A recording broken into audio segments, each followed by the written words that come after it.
Okay.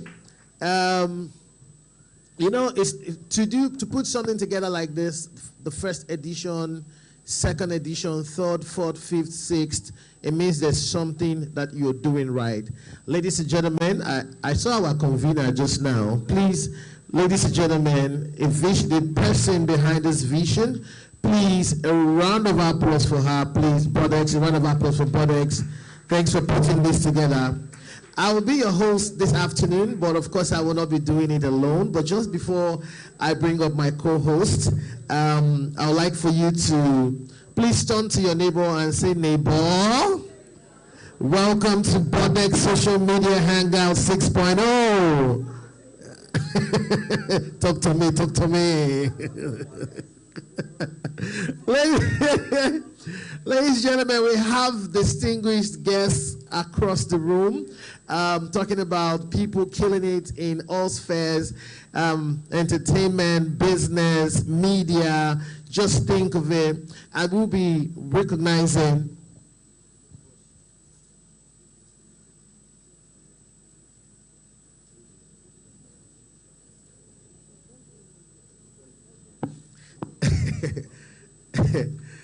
Okay, so ladies and gentlemen, I think I should come out because, I mean, I feel like I'm hiding behind this. Should I come out so that you see my complete teeth and raise? Do I look good? If I look good, come on, clock it, clock it, clock it, clock it. Cha-cha-cha, omona, clock it, yeah? Gen Z is now go put us for problem for this country. Ladies and gentlemen, my name is Ajebo. If you're meeting me for the first time, I'm a professional compare host and a stand-up comedian. I'm also the man behind Africa's most watched Made in Africa Togolo, champion of worry. Yes. It is I. Come on, clock it, clock it, clock it. We'll go clock it tired today. Okay. You know, social media is very important. Social media is the reason why a lot of us are in business. It has changed the face of businesses across board.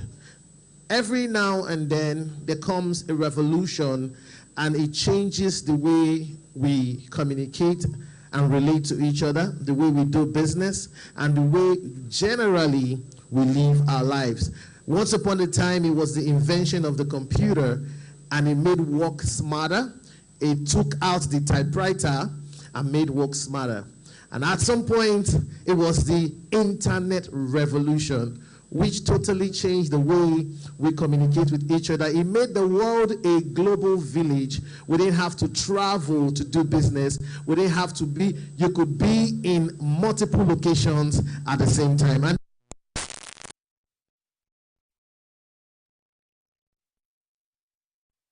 the world is experiencing the AI revolution. Ladies and gentlemen, AI will make more billionaires faster than the internet did. And it's just right that within the social media space, we start to have these conversations of how we can use AI to make our businesses, more efficient, how we can cut down on cost, and how we can do more with the internet and the AI revolution. And that's why we're here today, and that's why that is the major conversation that we'll be having at the Bodex Social Media Hangout 2025. If you are ready, come on, make some noise. Okay, so we're kicking off immediately, ladies and gentlemen. Do we have, I just got back to the building? I just got back, says we? No, I just got back for you. Oh, come on, you wanna. It's easy to speak for now. Everybody can speak for now. So for those people that are looking forward to have, I just got back boyfriend or girlfriend, I have, some secrets for you. This is how you know, because every Lagos girl can speak for now, so you cannot really tell. Everybody say, come on, man, you don't really gonna clock it. So we not really know who is with us and who just came back. So let me just teach you this. If you are looking for a spouse, you want to get your spouse this December, this is how you know if the person just really got back. In case you are not sure, take the 4 ladies, maybe like 4 ladies, friends, all of them together, take all of them out. When you order food, ask the barman to bring granite. To bring what? To bring what? Any of them that eats it like this, see these 2 fingers like this, or they just clock it, pick it one by one. Oh my gosh, peanuts. Peanuts, so nice. Oh, so cool. Oh, so proteinous. It's fresh. You just go back. But anybody that spreads 5 fingers like this, pack the granite, shake them, blow breeze. My brother, Nkechi, you are one of us. Ladies and gentlemen, as you all know, we can't start without an official, the housekeeping and the opening remarks. I see lots and lots of celebrities in the building. I'll be doing the introduction, but first off, let's do the housekeeping. The bathroom is to this side, right? When you step out of the door, the female bathroom on this side and on the other side. If you need to use the bathroom, just step out of the door. In a case of fire, we're not expecting fire. It's just house rules. Please, when you step out, use the stairs, not the elevator. Ladies and gentlemen, are you ready for an amazing time today? Right now, we want to say the opening prayer. I would like to invite one Muslim, one Christian that can say the opening prayer for us. Please, if you're a Muslim, I could step up to the mic, or a Christian. One Muslim, one Christian. Can we do this quick?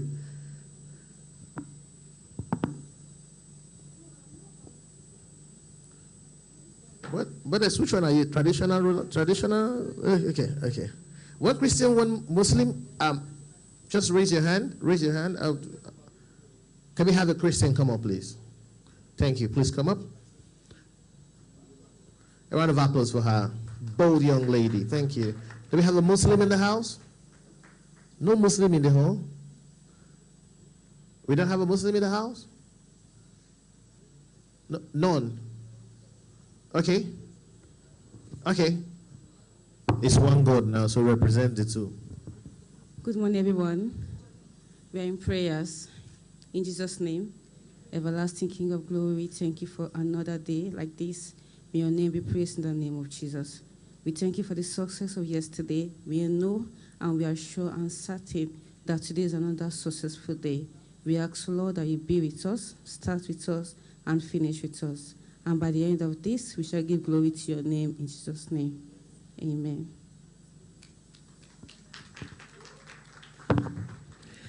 Thank you, woman of God. I don't like to stay too close to pastors for long. The Bible says, on the last day, when rapture shall come, 2 shall be together. 2 shall be together. 1 shall be taken. 1 left behind. If me and pastor there, we go heaven. Yeah, so I like to deal with people who are not saying, "Na me go." Yes. I stand near police or NEPA. I know say "Na me go." No, Auntie Bimbo, not be you.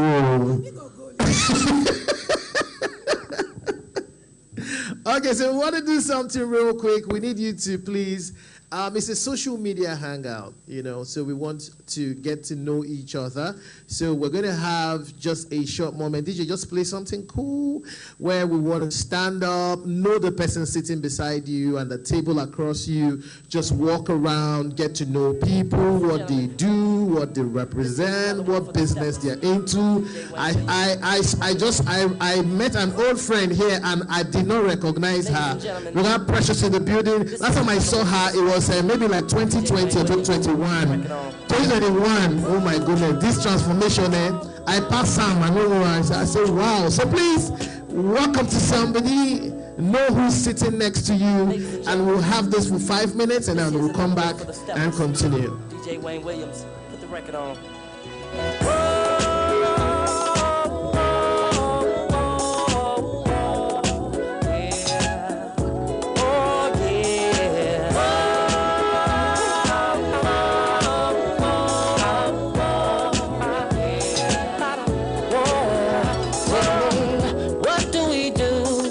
DJ's playing our favorite groove.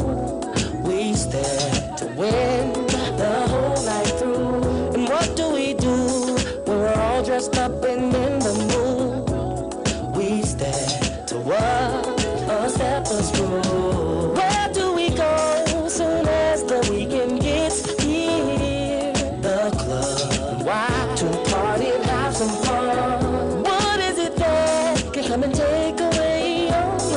just tell me. Music.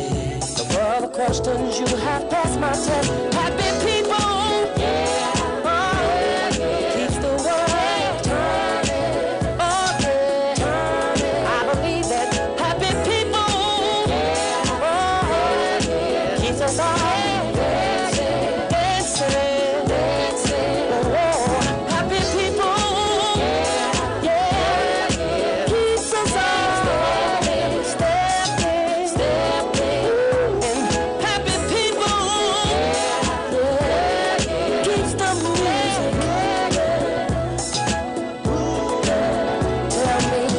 what do you do when the feeling has come over you? You let go and water, let it take control.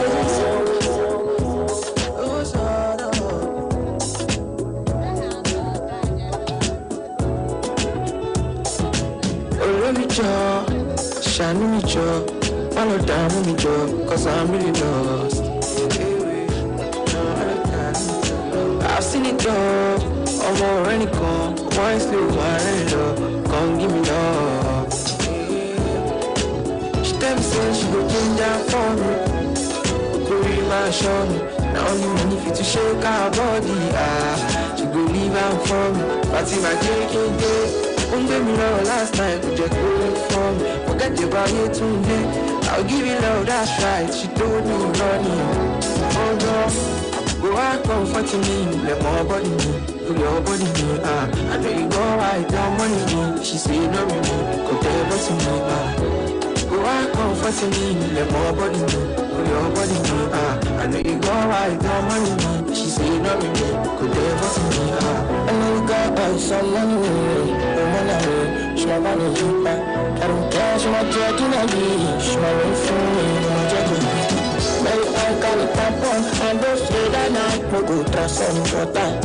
I can let you know anything I could provide. You try. Caramel, anybody like you,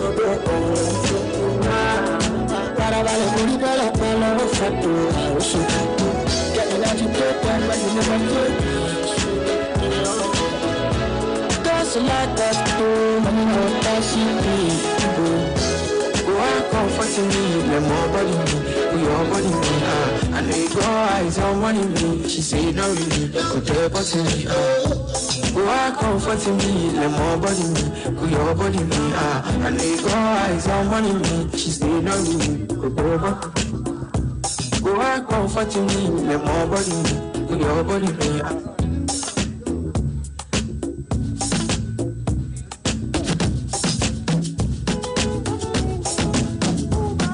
Step to the right, spin around and break it down. Bring it on, bring it on, bring it on. How many years did it right on me? How many years I got to take on?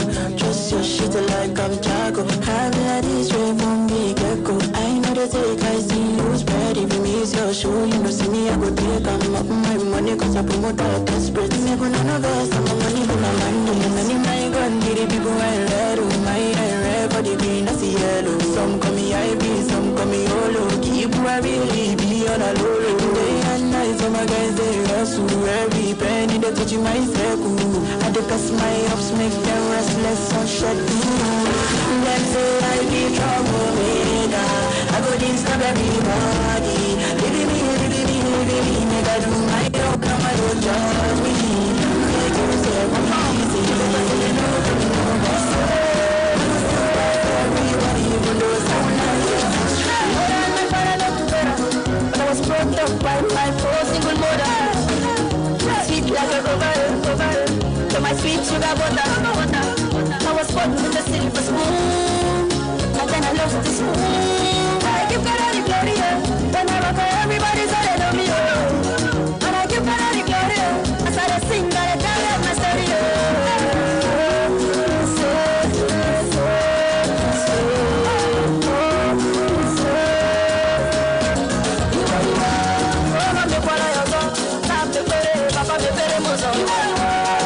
I'm better than the last.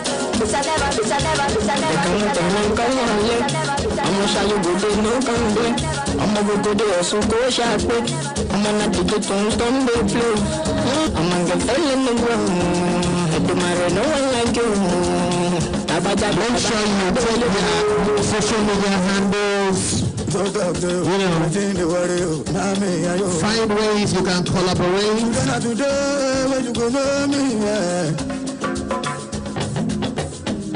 Don't share your rate card. Don't share your rate card.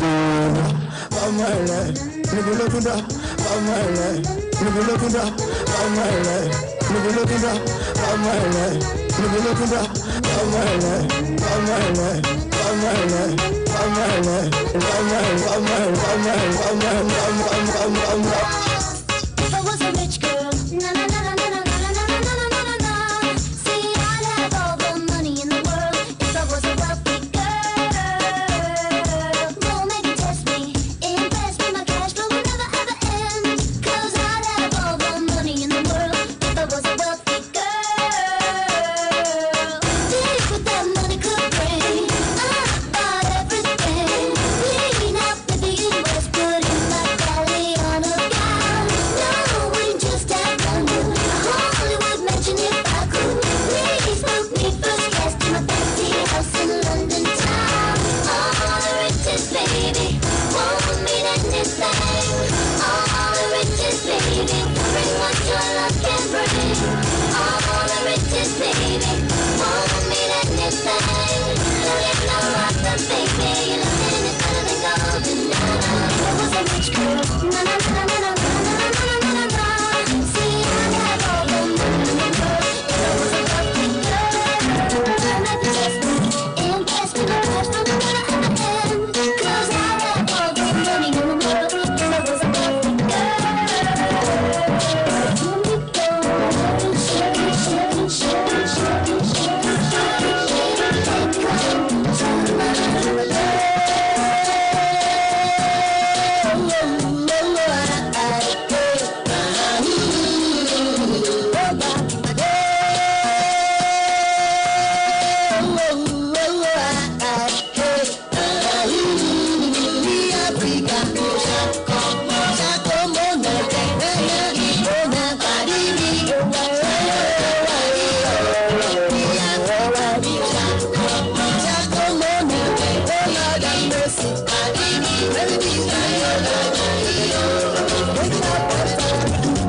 Okay. Thank you very much. Thank you very much. Can we please take our seats? Let's take our seats. Thank you. I hope you got one or two numbers, social media handles, new potential business partners. You know, it's so interesting how social media has transformed money making in Nigeria. Back in the days while we were growing up, I'm a millennial, while we were growing up,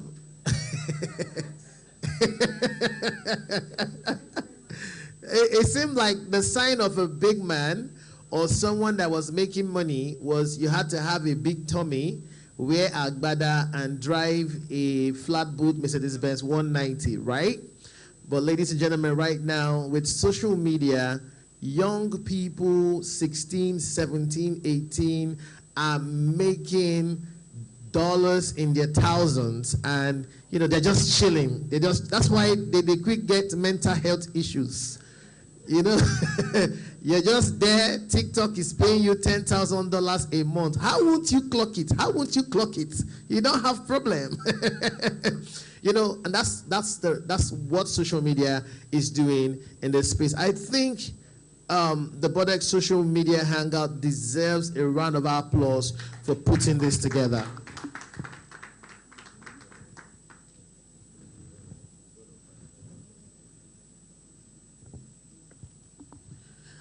Okay, so I told you at the beginning that I'm not going to be doing this alone. I have a fantastic co-host who is proudly African today in her attire. She's also a very fantastic, eloquent speaker who does this job very well. Ladies and gentlemen, please join me as I make welcome my co-host, Ife Onyebule. Or you can just call her Lady Ife. A round of applause for Lady Ife as she joins me up on stage. Thank you very much, Jebo. And I I'd just like to... Okay, there's a clash now. I think you have to stand here, woman of You God. understand? Let the man of God stand at the pulpit. All right then, thank you very much. It just looks like we're going to have a wonderful time today. I'm excited about what's going to happen here in this room. In a short while, we'll take a look at what it is that happened yesterday. I saw the pictures, amazing pictures. I'm looking forward to seeing the video so that you can also see where we're coming from, what will be today, and probably look forward to tomorrow. My name is Ife Onyebule. When you hear that name, by the way, I'm Chief Ife Onyebule. When you hear that name, I'm about women and children. I'm the Executive Director of the Women Awareness for Sustainable Empowerment Initiative. I'm the founder of Women of Substance. We've interviewed over 1,000 Nigerian professional women. I'm about women, what it is that women do, and how it is that they get to cause and create change in their communities. But presently, I work as the Director General of the Imo Broadcasting Corporation, and it's a state-owned radio and TV station in Imo State. But I had to come into Lagos because of a couple of events, one of which is what we're having today, the Bodex Media Hangout. I've attended a couple of it. It's not easy to have done it from 1.0 to 6.0. So I think that team deserves a round of applause. Let's do it like we have had breakfast and lunch as it is. So much is going to happen here today. When we talk about AI, we understand what it is. A lot of people are smiling to the bank because of what it is that AI can do. But we also know that it's a double-edged sword. Some people are not happy about what it is that others are doing with it. To tell you the truth, Ajabo, I'm afraid of what is likely to happen with AI. I'm happy. I'm so scared of it. You can sit here now, somebody has an image of you somewhere and is doing what you ordinarily will not do. But I just say that we'll look on the positive side of things as it is. There's always a positive side and a negative side. I mean, the internet came with its positive and the negative. With the internet came booming of businesses, being able to do cross-border businesses without even from the comfort of your home. It also came with internet fraud as well, and our Yahoo boys. So you see, like I was having a conversation with Bodex today, and I said, see, Nigeria, somehow we managed to always wake up 10 years later. Somehow, we always wake up 10 years later, you know.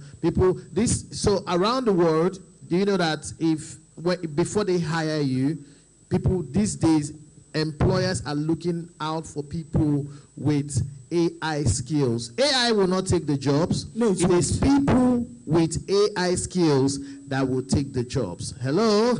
Hi. And so it's very important that we have such conversations and we get ourselves familiar with what is happening in our industry. Personally, in my industry, we're already enjoying the disruption. I have set up the first fully AI-powered animation studio in Africa. Let's put our hands together for him. Yeah. That's wonderful to hear. Are you done? Yeah. In my own, let me call it my constituency, broadcasting as it is, it's helping us a lot.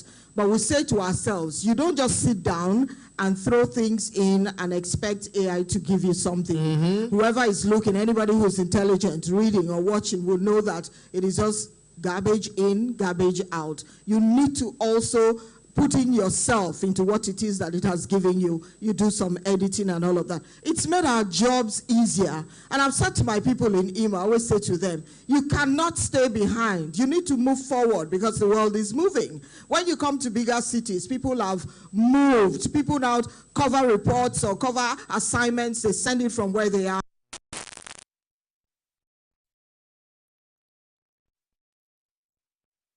To my editor. It doesn't work like that anymore. You give or send in your report from exactly where it is. So I think that AI is a beautiful thing. It's a wonderful thing as we see. I'm sure you see some of the pictures that people share today. Exactly. Just put it in, clean it up. Tell AI what you want. I don't know how photographers are even going to survive this period. Oh, they will. You just throw it in. Tell the app what it is that you want, and it brings it up. But sometimes it doesn't really look like you.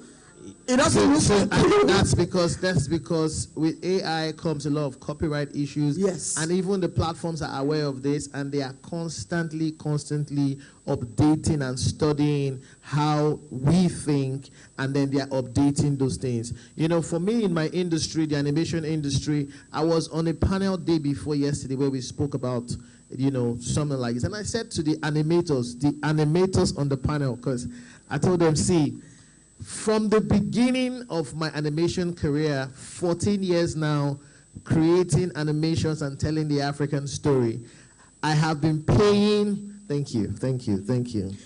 Let's clap. I have been paying animators, and when I say paying, I've been paying here in Nigeria. I've been paying I have animators in India, I have in Nigeria. So imagine paying FX every month. And then when AI came out, I took a 3 months break to go and learn how to use the platforms myself to create animations. Ladies and gentlemen, as I speak to you, we don't have only House of Ajebo now. It's not only Tegwolo we have. Now we have Jenny and Kenny. Jenny and Kenny is a learning and entertainment channel for kids age 1 to 6 with Afrofusion. Yes, let's put our hands together for this amazing. Yeah, the music is Afrobeat. They are wearing contemporary Ankara outfits, you know, and we embody the African values. Yeah.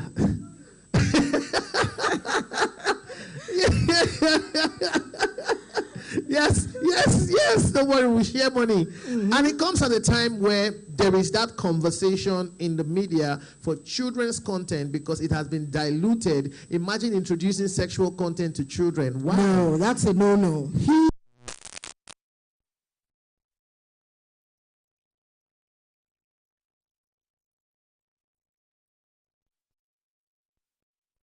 Our children will be forced to watch what is available. So you see, we are solving a problem, and we are using AI. Please, let's put our hands together for Ajebo. That's amazing. I watched that Tegwolo cartoon a lot. We're trying to but turn that guy into is so AI. stubborn. Guys, so see, that is big head. Very stubborn as it is. But it's good, very good entertainment, you know. Actually, you see, walk, you just get on it. And you watch and enjoy the stories that he tries to put out. Exactly. So AI has helped me crunch 10 years into one. Because what we were doing is we had a 10-year plan. Because creating animation is such an uphill task. So we said, okay, after we create this one, then we'll now move into the next one and the next one. Ladies and gentlemen, we just rebranded. It's no more House of Ajebo Animation Studio. It's now House of Ajebo Multiverse. Because now, because with the AI revolution, we're able to set up 10 different shows at the same time, upscale, set up the AI animated studio, and we're now creating several stories for African kids. I'm talking about African stories, superhero cartoons. I'm talking about different things, music, different stuff across board that children can grow up talking about the content they watch. Don't you understand? Like when we look back at time, we say we watch Super Ted, we watch Voltron, we watch millennials in this place. We watch Danger Mouse. Yeah, a millennial now. Yes, Tom and Jerry. God bless you. We still watch Tom and Jerry. We still watch it. We still watch Tom that and Jerry. That one does not have age bracket. We still watch Tom and Jerry. Pinky and the Brain. The secondary schools of the back, they can't relate. They're like, what are they supposed to say? Which Dexter, SpongeBob. No, SpongeBob is new. SpongeBob is new. Sesame Street. Sesame Street. What do you say? Voltron, defender of the universe. Can. Well, Gen Z, you don't understand. I mean, clock it. So you see, our Gen Zs need to have a Nigerian story to tell, right? You need to have our own Is there any Nigerian cartoon, the younger demography, is there any Nigerian cartoon you know of? Is there anyone you know of right now? Apart from Tegwolo. Do you know Tegwolo? You know Tegwolo? So if you're asked now, what Nigerian cartoon did you watch when you were very young? What are you going to say? Louder! Hey, God, is me, Tegala, champion of worry. See my power. Very interesting, I must say. But I think Nigeria is really coming up when you talk about cartoons that children can get to watch now. I'm not trying to shade anyone or any country, but you see some of these us watched growing up. With the ones they have now, they put in some things that you really need to be with your kids when they are watching Exactly. this, so that you don't regret, having them watch it all by themselves.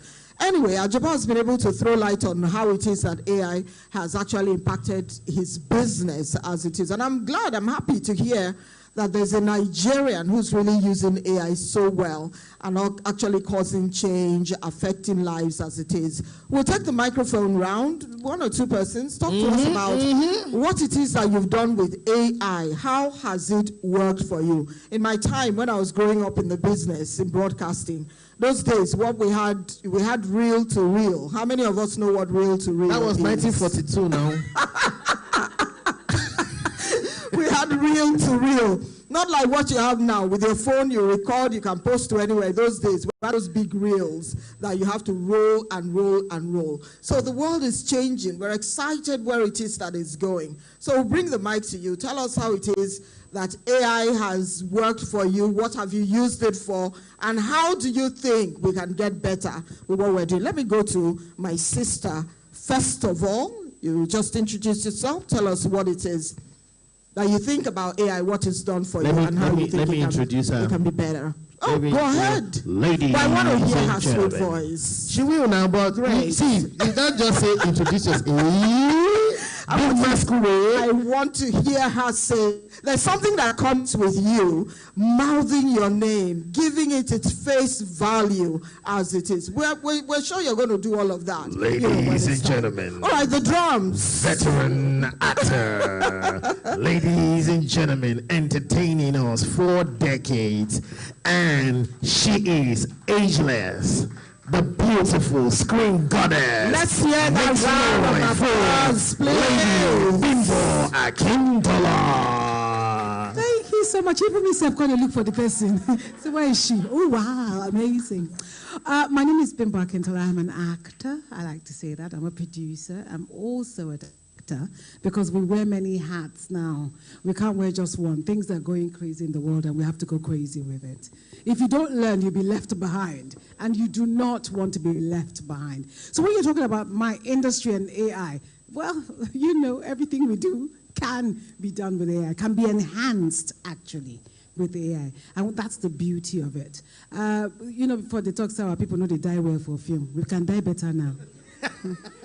Yes. We couldn't die well before, according to you people, that our dying was not. But with AI, there's so many things. Like animation, like he was talking about, we've done a few of those. And obviously that's AI. And I find it so interesting because it means all those stories that my mom used to tell us when we were growing up, we can tell it to you. We don't have to wait for anybody to do it. And the truth is, if we don't tell our stories, someone else will do it, which is what we don't want. So I like the fact that with AI, I can share my youth with you through the stories I learned. My mom had this thing that she would do. We would all sit down, stretch our legs, and she had a song. The Yoruba version is Monini, Monini. My mom's one is Asa, Asa, Ado Samere, because she's Edo. And she would do that, and then you get to pick the kind of story. When you win, you get to pick the kind of story that she'll tell us that day. So I see with AI, me being able to visually share that with so many more people. So there's a lot. We're all learning. We are old school. I'm Gen X, so it's taking me a little.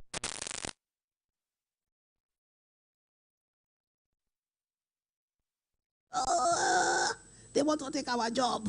They're going to take over. But the truth is, it's not possible because people need people. We need that personal touch. So actors will always be there. Producers will always be there. Everybody will always be there. AI will only enhance it.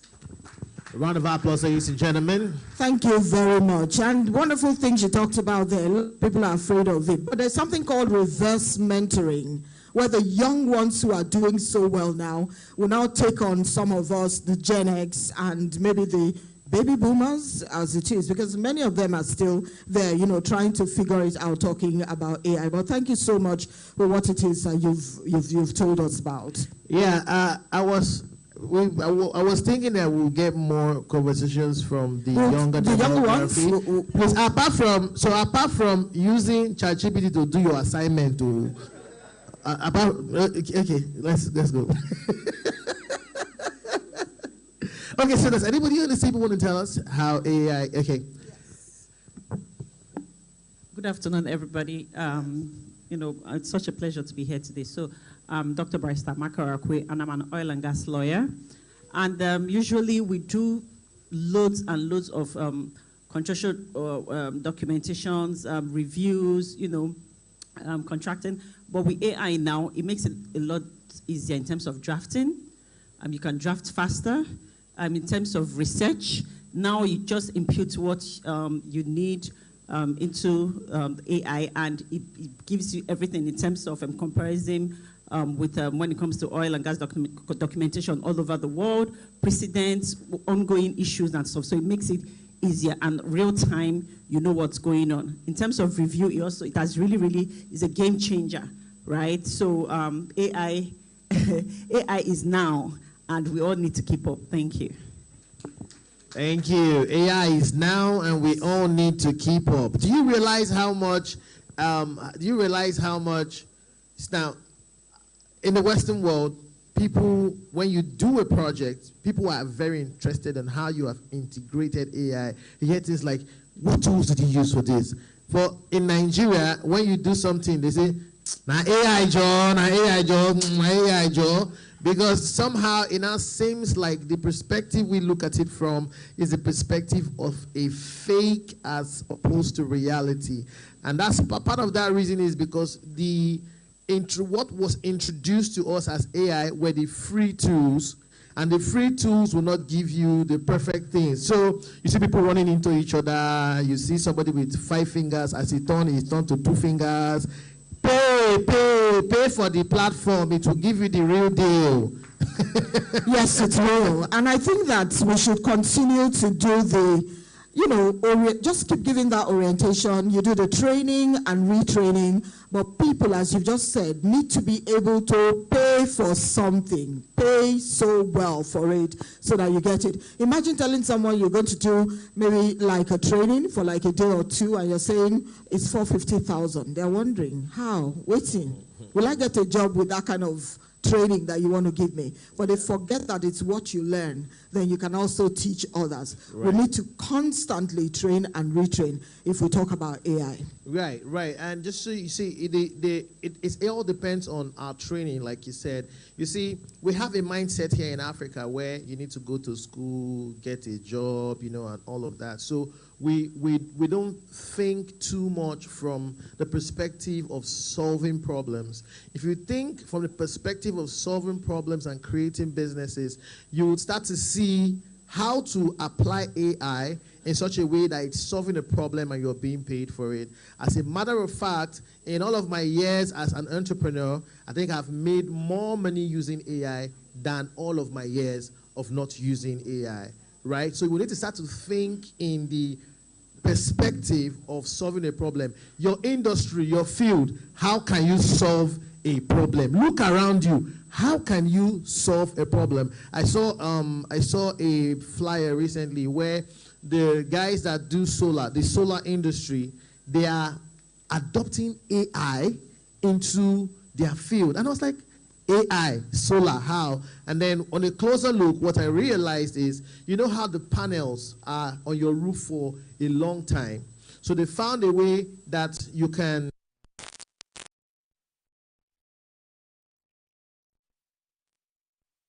of a button, it just washes and flushes off the whole panel. I never would have thought about that, right? But somebody thought about that, and that's happening right now. That's happening right now. So AI is cutting across fields. She has talked about the oil and gas field.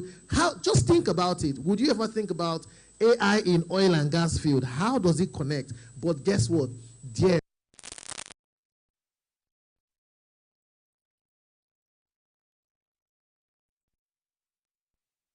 you're doing, whether in medicine. In fact, the one of medicine and surgery, if you look into it, what AI is doing in that field, it's so disruptive. So wherever it is that you have found yourself or you intend to find yourself, the time to prepare for AI is now. Anyway, we might not be able to walk around for those introductions, but I'll say to the young ones, put your questions, write it down. You will have the time, the opportunity to get to ask. At this point, this juncture, it's time for us to rise to our feet. Let's take the national anthem. We need to start, as it is, ASAP. Let's rise, take the national anthem. DJ, are you ready? Are they projecting it? Do you have the AI version? The words. Like AI version. AI version. If they arrest you, not the Nigeria will heal this. Nigeria will clock it. No, we don't want that. Let's have the original as it is. Thank you.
Thank you very much. You may be seated.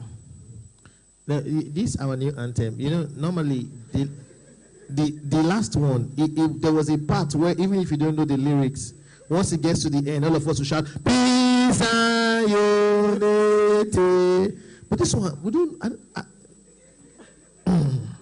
This one at the end, I just feel like shouting, "Hip hip hip, hooray! Hip hip hip, Umo Chineke." Jesus, as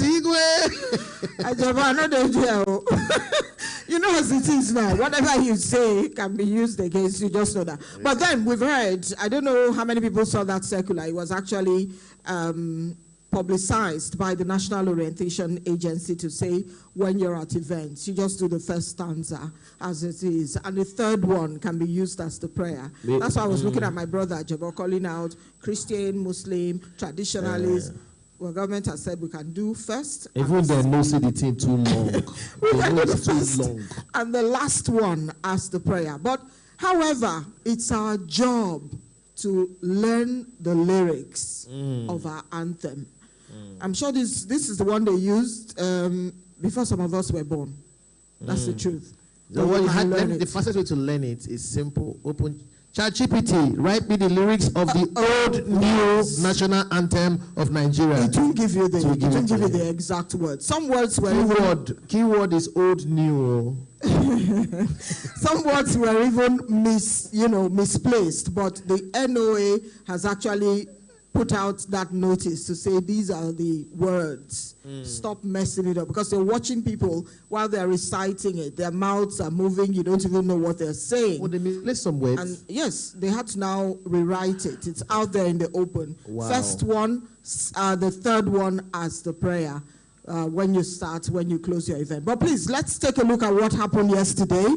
Is the video ready? Please play it for us. Let's see how yesterday went.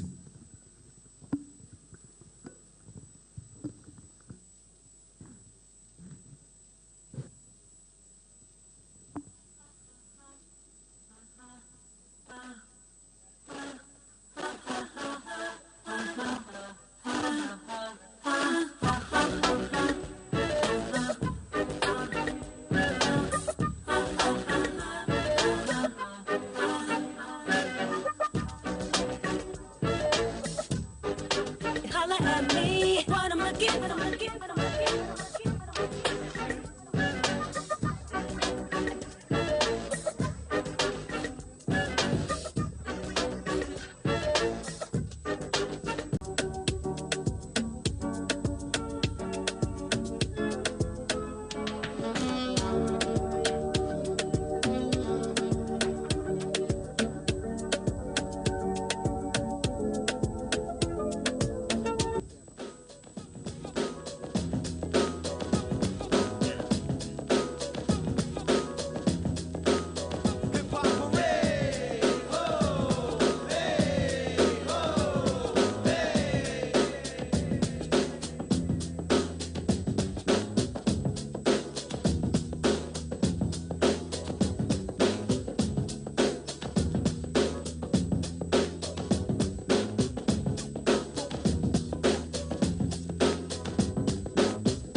Stop now. You done did it. Come on. Yeah. All right. Hold up. Baby, you were crying. That's right. I get so excited. Oh, how I like you. I try, but I can't find it. Yeah. Oh, you're dancing real close. But it's real, real slow. You know what you're doing, don't you? You're making it hard for me.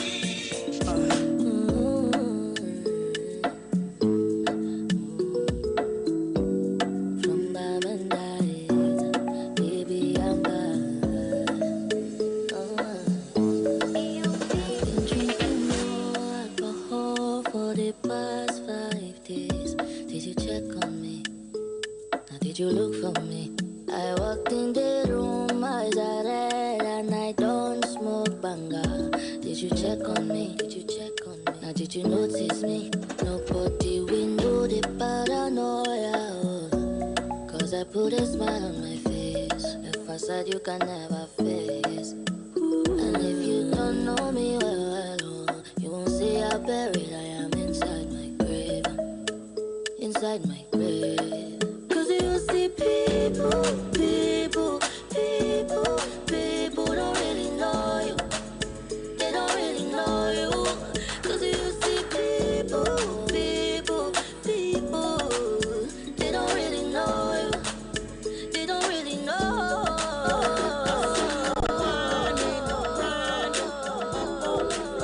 I know you see me looking at you and you already know I wanna love you.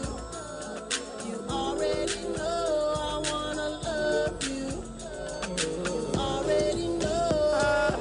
Everything is different since you left me. Oh, I cannot pretend, but I go try my best. Yo, it's me against the world. You show you I'm of stand it tall. Now everybody they hear my song. No it's back, I hear my dog. Hallelujah, pray for my mother and my brother since I belong now. Oh, hallelujah, pray for my mother and my brother since I belong now. Oh, oh, oh, oh, Always waiting for someone to make me happy, pick me up. I realize that someone is me. What you call like that ain't living. child has got his own. It's my season now, I stand alone. Just thought that I would let you know some things you just can't control. Should I wear my hair in a ponytail? Should I? Do I? Imagine me by what you think? Absolutely not. Absolutely not. Go to work in the mix. I'm giving you the right to go.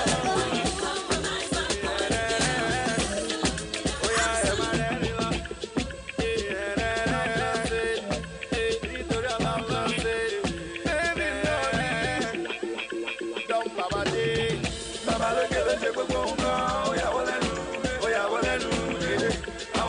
Take it to go, oh, let me, lie.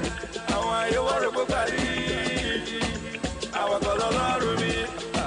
I want to go, me.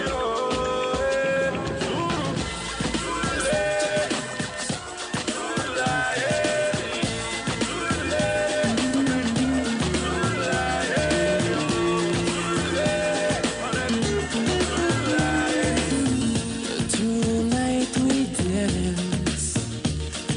I live my life in your hands. We take the floor. Nothing is forbidden anymore. Don't let the world be outside. Don't let a moment go by. Nothing can stop us tonight. Ladies and gentlemen, a round of applause for the Social Media Hangout 6.0, day 2. Awesome. There was debate, quiz, digital media masterclass, and we had over 1,000 students in attendance. We're not just having the conversations with the generation of now, but we're already prepping the next generation of AI users and social media users. Please, once again, a round of applause. Okay, so we've been trying to, bite some time for the arrival of our keynote speaker, but yeah, we're skipping that right now, and then we're moving straight in. Ladies and gentlemen, we're taking it to the next level. Distinguished guests, ladies and gentlemen, we're about to bring up on stage the person that had the vision to bring us all together 6 years ago. She birthed the vision, did it the first time, did it the second time to let you know, and did it the third time to let you know that it was not a coincidence that we did it the second time, no, and no be fluke. She did it the fourth time, the fifth time, and ladies and gentlemen, the sixth time. Distinguished guests, ladies and gentlemen, let's put our hands together for the convener. That's the woman who has brought us all together here. I think let's rise to our feet and welcome the Bodex Media. So let's put our hands together for her as she gives us what's up to give us the welcome address this afternoon. Baby, can I give you my wish list? Can I give her my kisses to ya? Cause she be my wish list. Oh, promise me that you are mine. Gonna cut light from your light. I gonna make sure that you are.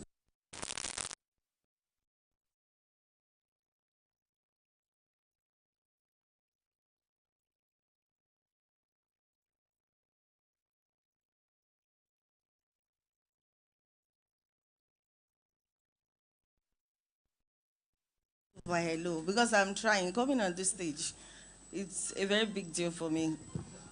Because people that know me, they know me that I'm a very shy person. So if I'm saying hello, I'm trying to gather my memory too. So please, people should respond. Hello. Something like that. Thank you. Good afternoon, everyone, and welcome to day 2 of the Bodex Social Media Hangout 6.0. My name is Bodex Ngbo, a very proud Nigerian adult of Egun descent in Badagry, Lagos State. Yesterday, wow. Day 1 reminded us why this platform exists. Our students came in with passion, courage, and a fire to learn. And they left us inspired. Their debates, their confidence, their perspectives, they prove that the future is not something we wait for. The future is already seated among us. So before we begin, please help me celebrate our brilliant students from day one by putting your hands together. Please celebrate them. Can we have our students stand up, please? So please, let's keep clapping for them. They really did amazingly well yesterday. Thank you. Today is where knowledge meets mastery, where creativity meets structure, where influence meets responsibility. Day 2 is for the digital professionals, the storytellers, the corporate communicators, the influencers, the strategists, the managers, everyone shaping narrative online and offline. In a world where a single tweet can move markets, a caption can shift culture, a video can build or destroy brands, and one misguided tweet can cost a company millions. You don't just need a talent. You need mastery. You need skill. You need direction. You need intentionality. Today, we dive into digital masterclasses that go beyond trends and gadgets, straight into strategy, ethics, brand personality, AI integration, crisis communication, content evaluation, and the business of the influence. Our masterclasses will not pamper you. They will upgrade you. Our panelists will not flatter you. They will wake you up. Our speakers will not motivate you. They will equip you. We have expert speakers and panels who are not just successful, but who understand the weight of digital responsibility, who understand that influence is not clout, and who understand that visibility without value is empty noise. To our influencers, today we stretch you. To our communicators, today we sharpen you. To our creators, today we elevate you. To our brand and corporate mind, today we restructure the way you communicate in this digital age. And even as we begin today's activities, let us not forget what day one taught us. That the foundation of digital transformation is knowledge, and the future of digital leadership lies in our students. They were a reminder that the work we do here is bigger than us. So as we step into day 2, I want you to open your mind, challenge your habit, upgrade your thinking, and prepare to become more intentional digital citizens. I promise you that you won't leave the exact way you came. Welcome to the day 2 of Bodex Social Media Hangout 6.0, the day of mastery, strategy, and real transformation. Let's learn, let's evolve, let's rewrite the digital story together. Thank you. Let's put our hands together for her. She says, let's evolve and let's rewrite the digital story. That's the convener. She's been able to set the tone for us today, set the stage for us as it is. Now we have an idea what it is that's going to happen here. We have a wonderful set of speakers today, and we'll get to listen to them. It's always so amazing to sit and listen to people who have knowledge. No matter what you think that you know, there are people who can help you navigate some certain places as it is. Let's put our hands together again for Bodex Hundo. And it's time for us now to call up to the stage here Dr. Sheye Kehinde. He's the MD CEO of City People magazine. And he'll be talking to us this afternoon about AI journalism and the evolution of storytelling. There's nothing you do today without telling stories. Come up, sir. You're eating in the restaurant, you're telling a story with what it is you're doing. Things are happening and it's all content. Let's put our hands together for Mr. Sheye Kehinde. Thank you very much. Thank you. Good afternoon. Let me start by congratulating the organizers of this event, the convener, Bodex, and all the distinguished guests here gathered. I'll be talking about AI journalism and its effects on transforming storytelling. Like we've listened to our anchors over the last few minutes, they've spoken about the effects of AI, the transformation it has brought. I'm quite excited about it because I'm in the business of storytelling. And of course, for those of us in the print media, what we try to do every time is to tell stories. And of course, we tell stories using the tools available to us. And part of it is the introduction of AI, which has had very transformative effects on the industry.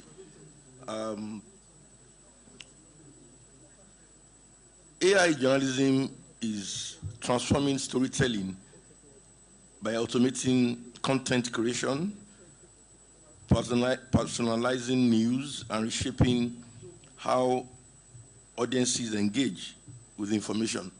There's a lot that has happened over the last few years. I said it's quite exciting for me because there's practically nothing you need to know today that you can't even access on your phone in terms of using AI. It provides you background information, provides you, even if not extensively, just a little bit of what you need to know about people, about issues, about events, and then you get yourself updated. You can then add to it from your findings. But it's quite exciting that gone are the days when you need to go through those fat books, the encyclopedia, and you need to find information. In a very brief time, you can get anything you need to know. At least an insight into it, if not extensive, but at least it gives you a picture of what you're trying to look for. So in terms of data, in terms of information, in terms of the transformative effect it has, AI is a welcome development. And of course, it has also impacted on practically all the fields that we're talking about. I mean, there's hardly any field today that you don't have its impact felt. But like I said, for those of us in the print media, for those of us in the storytelling business, it has really helped a great deal. And of course, it also has its own potential of making you a lot more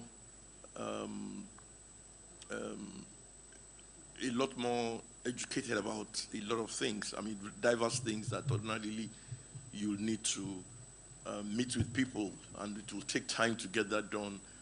You have it on your phone, and you can make use of it at any time that you need it. So I'm quite excited about it. I'm quite happy that we have AI. Like some of us have expressed, it could also be used negatively. It has its own negative sides and all of that. But I think that, like Ajabo said, everything that has its positive side also has a negative side. And it's just for us as practitioners, as gatekeepers, as for us to to take a look at the information we're given and see how we can adapt it to what we need to do. It's a whole lot of advantages that AI has brought, and of course, all we need to do is just to make good use of it to help us achieve what we need to do. Because for some of us, we tell stories almost on a daily basis, and of course, you need all the information you can get, and to even get yourself knowledgeable about a lot of things within so short a time. So you need AI to help you get a bigger and broader picture of what you need to do. So basically, my own view is that it's something that, we need to embrace. It's something that we need to work with. It's something we need to build on, and then see how we can also make use of it to make our job easy to do, because it can be very, very, very challenging and rigorous for us to gather information. Years back, many of it used to be manual. Years back, many of it you have to depend on people giving you information that you need to double check and all of that. But these days, on a click, you can get everything you need, and then you can begin to build on that or work on that, and then get all the information, other information that you need to embellish what you need to write. So basically, that's my own view, and I feel that practitioners in the storytelling business, basically the media, and of course other allied professions should find a way of accommodating AI. It's come to stay, it's here with us, and all we can do is just to make sure that we adapt it to suit what we're trying to do. Thank you very much.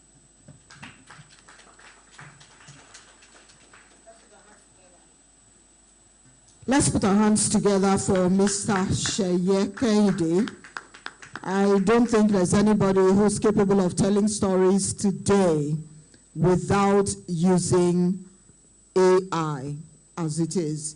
Even for those who are trying to resist it. I know sometimes people are scared of change, but it's either you move with the times or you're left behind as it is. I'd like to call on the next speaker here today, Mr. Kayode Akitemi is our next speaker this afternoon. He's the MD CEO of News Central TV. How many of us watch News Central? Let me even ask the younger persons. How many of us watch News Central? How many? I'm just seeing like 5 hands. Are you saying to me that you don't know there's a TV station that exists that is called News Central? No, it's not just for the young people. No, I just said even the young people, I want to see their hands. Everyone in this room, how many of us watch News Central? Okay, so forgive me. Now you have to really position your message, you know.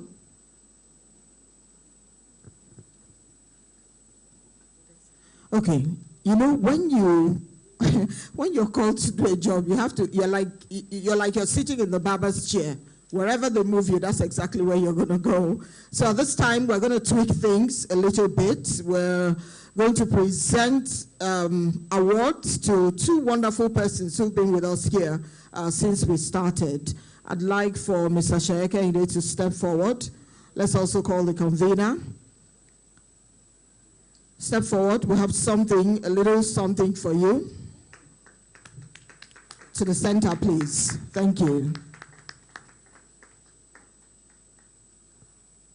That's something to show how much we truly appreciate you. Hold on, I'm bringing the mic to you. Why do you people like me talking? Okay. Since that I have been asked to talk, now I am talking. We are presenting this award of appreciation to Dr. Sheye because he has been an amazing support of Bodex brand. He actually has 2 awards, one today, one tomorrow. But this one is for Bodex Social Media Hangout, and tomorrow will be for Bodex Media. So, boss, I want to say thank you so much for all the free publications for years. And I've also been his lifestyle writer before now. So you people, for the fact that I can't face people to talk, it doesn't mean that I don't know how to write. Thank you.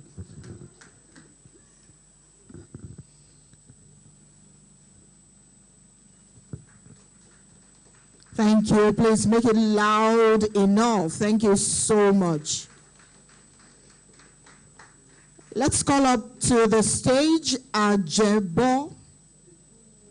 Ajebo, wonderful name. Put your hands together for him. How they manufacture their jokes is something I really can't tell. But they just sit down and they just come up with something and you're rolling on the floor with laughter. He's also been recognized this afternoon. Here's the mic.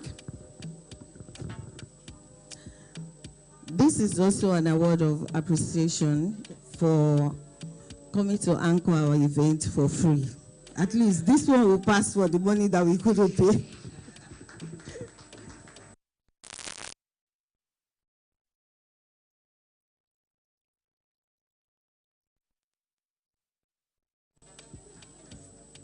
Let's put our hands together for them. Sometimes people just love you. They want to do things for you, with you, and they get to support the good things that you are doing.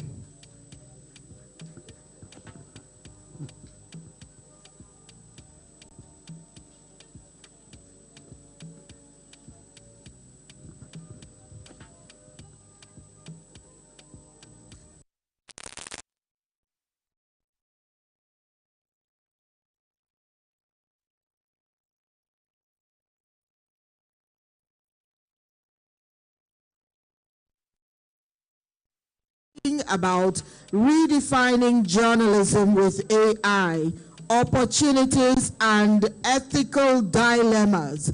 That's what we're talking about. That's what his paper is going to look at today. Ms. Akitemi, put your hands together for him.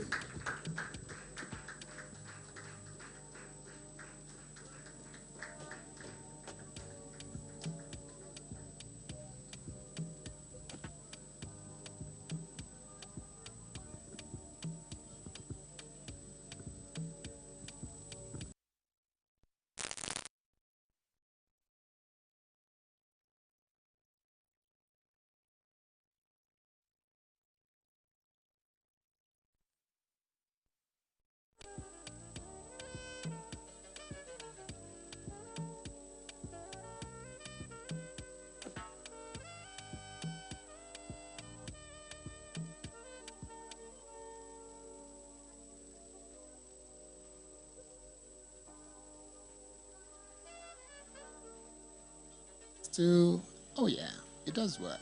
Magic. I like that. It's a great pleasure to be here. When I was told that I'm going to have to speak, and hello, yeah, okay, this still works. So when Bodex told me that she would like me to speak, I said, about what? And she knows, as much as a lot of people do, that going out is not my thing. Being at events, just not my thing. I'm a journalist that just like to tell the story, that like to manage my team and stay on my own lane. And anybody that wants to learn has got to come and be a part of my team to learn. I will share the knowledge there, but not anywhere else. So for that reason, I normally don't go out. I don't like being out there. I don't attend weddings. I don't attend parties. I don't attend anything. I just like to be in the office morning till night. And I think Shayetu can testify he is one of those that's been in the industry long enough. Those of us who learned the trade properly, we are in the office all the time till 1 a.m., 2 a.m., 3 a.m. sometimes. And then we get like about 3 hours of sleep and we're back there. And that's what we do. But the world has changed. Things have become so different now. So I'll try as much as possible to not take too much time to tell you the history of the change, but rather to talk about the change and the future of it. Because I honestly do not have enough time, I'm told. No, not that I've been told. It's me not having enough time because I thought I was coming earlier. So I'm supposed to be flying to Abuja.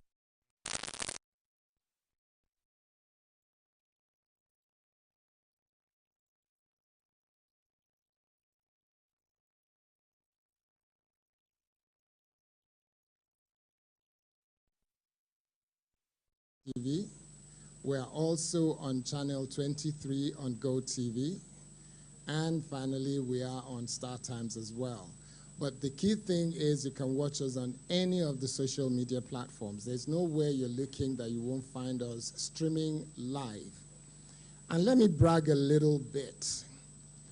My bragging will be that we are the first and only Pan-African news television station that can boast of the fact that our live stream on Twitter at different phases over the last couple of years that I took over the station, we've gone over 1 million.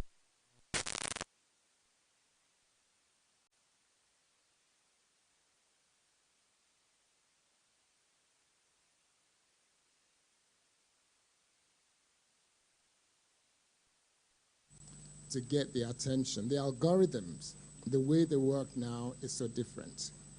So we've ended up in a situation where when we hit a big mark, somehow X finds a way to make it drop.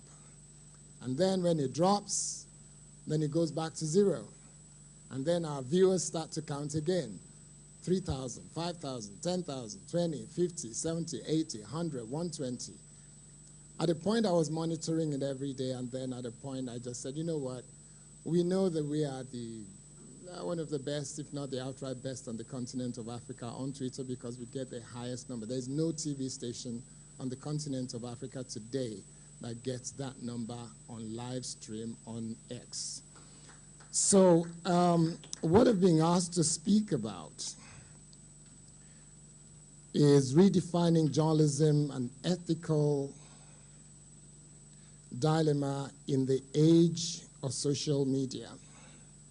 So I was thinking about it, and one of the things that crossed my mind is that today we live in a world where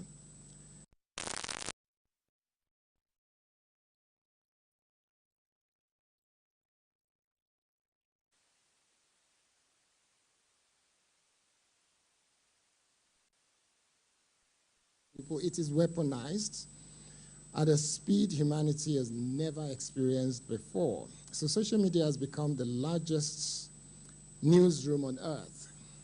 Anywhere you turn, anywhere you have a mobile phone, you know that social media works. And every story that you want to see, it's on those platforms. And to now even complicate matters, artificial intelligence came into the play. And that completely changed the dynamics. In this new reality of artificial intelligence, we must confront an uncomfortable truth. And a lot of people do often say that my truth is different from your truth. It's this generation that I got to know that each person's truth is different. So if you see somebody who's crying and you're wondering, what is the problem? When they tell you the story, you're like, I don't understand. Is that you don't understand my truth? So I leave them or I yield the floor to them to own their truth. So social media has broken the gatekeeping wall that once separated verified information from speculation. In my time, and I'm only 7 years old, when I was still a kid, before I got to this age of 7 years old, there are people we call the gatekeepers. These are the editors.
fakes, which more often than not blur the line between documentation and deception.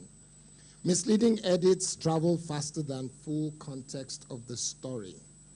And so an audience is overwhelmed by volume, can no longer distinguish journalism from noise. In this environment, the role of journalists becomes even more essential, not only to report facts, but to interpret them, to verify them, and to protect them from distortion. That's the job of a journalist. When we started our career, we were told that it's not your job to interpret, your job is to report. Don't begin to interpret, because interpretation leads to subjective presentation of information, which means that there is every possibility that you being subjective might lead to some kind of embellishment and distortion. So you're trying to avoid that. But in today's world, it becomes absolutely crucial that if you're a journalist, you must do all of these things together as a member of the fourth estate of the realm, not because you want to, but because you know that the world needs it, the society needs it. So when an algorithm chooses what goes viral, who do you hold accountable? Who would you hold accountable? I write a story, and it's the facts. It's based on something that a reporter has gone and done a lot of research, and he's got the empirical facts, and we publish it.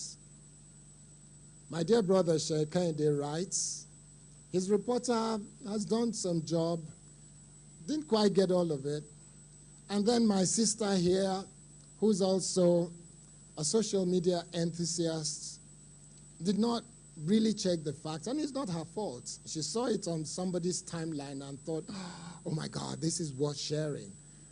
And then she publishes. But because she's got like about 300,000 followers on Twitter, she shares the same story. We as a news television station, we have 150, let me just use that kind of number. And Dr. Kehinde's own, he's got about 400, but she's got 600.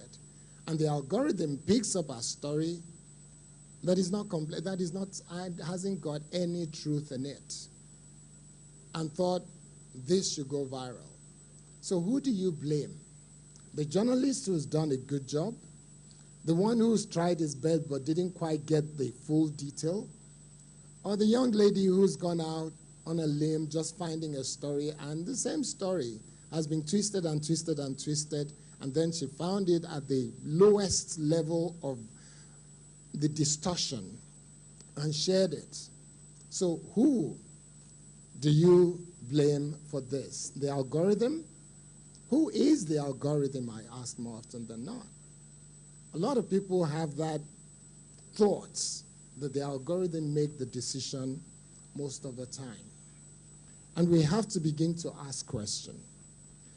Platforms often hide behind these opaque systems. Newsrooms struggle to keep up with shifting digital behavior, and audiences receive a curated version of reality they do not always recognize as curated. My director of, my head of digital department, she's Cameroonian. So when stories are shared, and I'm looking at the number of likes or the retweets, and I'm saying, get more people, we have to push this, we have to drive it. He said, oh, MD, you don't know. The algorithm keeps changing. Some of these stories, as good as they are, they may not trend. But let somebody just do that. You'll see how it will trend and shake the Twitter.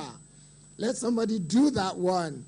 And then they will say, oh, that girl that looks like Oyinbo Pepe just, and then it trends. And you're wondering, what do these algorithms want? To dumb down everything? Or is it because that's what you want? Because I have to begin to ask every single person in this room, What exactly do you search for? One example is this. I like to read things that are said by pastors and preachers, so I Google them. I go to the gym often, so I will Google things about what to do with your biceps or your core and things like that. So when I go to Twitter for search, or I go to YouTube for search, or I go on Google for search, the moment I click on search, you will see loads of things to do with gym. You see loads of things to do with church. You see loads of things to do with the things that I like. And some other people, well, actually, you know that when you do that, there is this list of icons that you find when you do a search. So you'll find all, you find text, you find video, you find pictures and all that. If you click on video, that gives you an indication of what does this person search for most of the time on Google and other platforms. So where I'm going with all of this, technology can analyze data at a scale, but it cannot determine what is fair, what is ethical, and what is in the public interests. AI does not tell you what's in public interest. It does not care about whether this is fair and just. It doesn't know any of those things. It's just based on algorithm.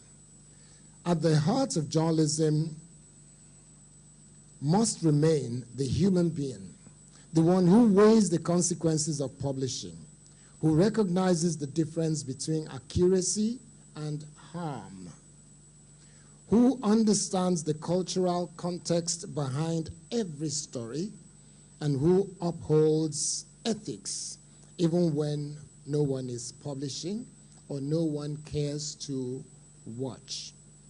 So it becomes our duty. Everybody in this room I know has some interest or the other in the area of social media. So what exactly do you go out and look for? What are you searching for? What's your area of interest? And when you get it, how much fact-checking do you do to be sure that you're not being part of those that's a problem for your society because you did not fact-check, you did not check that it's empirically correct and factual, and you publish? Would you say that it's not your fault, that I didn't write it, I just shared it? Because the person who wrote it is at fault. The person who shared it too has to take some responsibility for what you put on your timeline. What do you put on your timeline? When I open my WhatsApp and I see all kind of nonsense, sometimes I feel like being very, very brutal and just not only delete but block the person that sent it. We started from a time when it used to be broadcast. You see somebody, he sees something, sends it to 25, as many as were allowed to be broadcast to. And then that broadcast became 100, and then 200. And now I don't even know whether there's any limit to how many people you can share with. And then all of a sudden, they've now taken it to a point where it gets to a level where they said share too frequently, too many times. So you can now only send to 1 or 2 or 3 at a time. But where I will round up this presentation, and I will take a few questions, is ethical dilemma exists when it comes to social media, artificial intelligence, and this issue of what the algorithm does for you. We must confront the difficult questions, and I will leave this one with you to ask yourselves. How do we hold platforms accountable for misinformation they amplify? Platforms are not just Twitter and Facebook. Each one of you, you are in your own right. You're a platform. depending on the number. In fact, it doesn't even matter how many people have access to your platform, your timeline. How do we prevent AI-generated content from eroding public trust?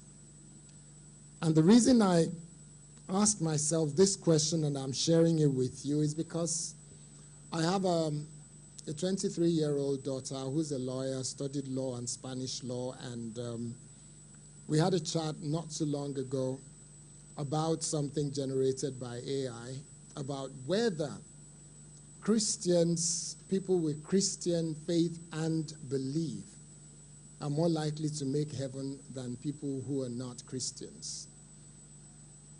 And while we were having this conversation, my daughter told me, she said, Daddy, please, where did you get that from? I said, well, I checked it on AI. She said, AI tells you what you want to hear. I said, I don't understand. What do you mean AI tells me what I'm... Because if you keep Googling things about Christianity, AI does the algorithm and put it all together that this person is interested, what kind of information are they searching for? And that brings you to that point where it panders to what you want to hear. If what seemed to interest you is about going to heaven and believing in Christ and this and that, AI will tell you that those who are black, who when they pray the earth moves and shake and they speak in tongues and all that, they're more likely to make heaven. Try it. Do some searches along that line and see what AI will give you.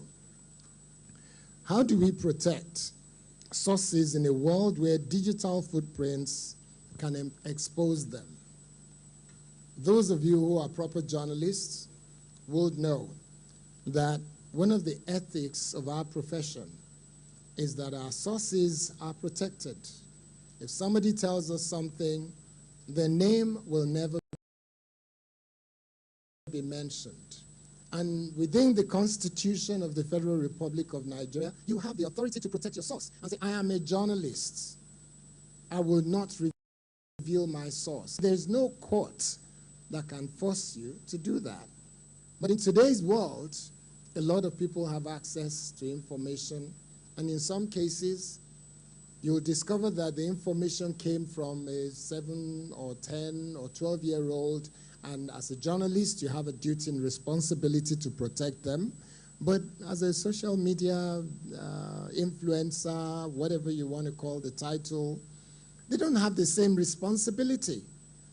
So if they share it, or just about mention their first name, then AI is likely to put 2 and 2 together. Somebody said the person is John, another person said, oh yeah, I remember that this guy's the father's name is Joseph, and AI pieces all the information together, and all of a sudden it gets exposed. So we have a duty to ask ourselves the question, and how do journalists maintain independence when engagement metrics threaten to overshadow editorial judgment? That's where we come to the issue of bait clicks or clickbait. When you publish, you can choose the title that you will give the story that you're putting out there, or you can choose how you start the first 2 sentences or even the first sentence. Are you doing it because that's the actual fact, or you're doing it to get attention, or you're doing it because you want it to become something that will go viral? And there's a big issue there. Editorial judgment that is taken, that is done right, will tell you that I can't do that. That's not completely true. I'll give one final example.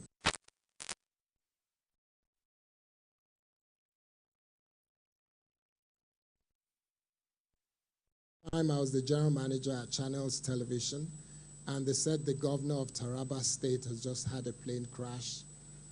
And every platform I know of in Nigeria, it was on a Sunday afternoon. I came back from church and I was in the office. And it was on every platform. Everybody was saying, the governor is dead, the governor is dead. Every TV station carried it. And the editor on duty came to me and said, GMO. Oh, they said, I said, no. I said, he's not dead until we confirm that he is dead. And what we had to do at that time was I had to place a call to the Commissioner of Information in Taraba State, Emmanuel. He's a friend of mine. So I called him. I said, hey, dude, Yoga, what's wrong with him? What's the situation? Have you seen him? Is he dead? Is he alive? He said, Mr. K, I don't know. I'm on my way to the hospital. Let me go find out. The time it took him to leave his house and go to the hospital to confirm what the situation was like about 35, almost 40 minutes. But that was 40 minutes of TVC, AIT, Silverbird, every television station, and every social media influencer said, the governor is dead. Breaking news, the governor is dead. I can't think of any of them that didn't say it, including NTA, because I went out to check NTA as well. They said that the governor is dead, and I watched. And my editor and all the people in the newsroom were shouting, GMO, the man is dead. Let's probably wear the last. Some people started shouting on Twitter, Channels, you're too slow. Put this information out now, confirm it. But after about 45 minutes, Emmanuel called me, and he said, no, guy is still alive, but he's on life support. Please don't tell anybody. You're telling a journalist, don't tell anybody. It's my job to tell people. It's my job now. So when I told the editor that, confirmed, Governor of Taraba is still alive, but he's on life support. But don't say life support. He's in a critical situation. We don't know if he will survive or not. Channels Television put out the message. Some people said, nah, lie, I beg, you guys are, But by the time it took about 15 minutes and we brought up more information that this story was confirmed by the Commissioner of Information and that we've also spoken with the SSG of the state, every TV station started deleting what they had published. They deleted it. They didn't bother to just say that, oh, we got it wrong. They just deleted it and made it look like it didn't happen. But today, there are so many other examples of situations like this. And it's extremely important that in our society, in our community, as people that care about journalism and storytelling, whether you are a social media influencer, whether you're a journalist properly trained or not, whether you're just somebody who's an enthusiast and you like to put out information because it makes you feel good that you're the one that shared it. Whatever it is that is your interest in all of this information sharing, curating, and producing, and whatever you want to call it, you have a duty and responsibility to not allow yourself get carried away by the number of clicks or resharing or viral content you produce. If you keep sharing the truth, at some point you'll get a number of viral contents that will come out of it. It may not happen as often as you want, but do you want to share information that will hurt people, that will destroy lives, just so that you get some more people that will follow you? This is funny, and it's actually not funny. On Twitter today, I've seen some young girls go like, I'm 16-year-old, I'm looking for a husband. And you see them dressed in a way that looks so innocent. And you see the number of views. Sometimes a lot of people don't retweet it. But the number of views goes from 20 to 70 to 300 to 500 to 1,500. You see the number of views because of the picture of the girl that they have shown. And then you start to see comments shortly after. And I did an investigation because at News Central, I have a young man who is my investigative journalist. And he checked and discovered that some of these things are completely fake. The handlers of that particular handle, all they do is they want to build, and some of them, when they have built to a certain level, what's the next thing? They sell that handle to people who use it for pornography. This is a fact. It happens. What do you want to use your own handle for? What's the information that you're sharing? How do you want people to use it? How do you want it to affect the community that you live in? I leave all of those questions in your hand. Thank you very much. If you have a question or two, I'll take, but if there's none, I'll be on my way. Let's put our hands together for Mr. Kitemi. And if you have questions, please just indicate by raising your hand, and I'll bring the microphone to you. Your name and what you do. Thank you so much. Good afternoon, everyone.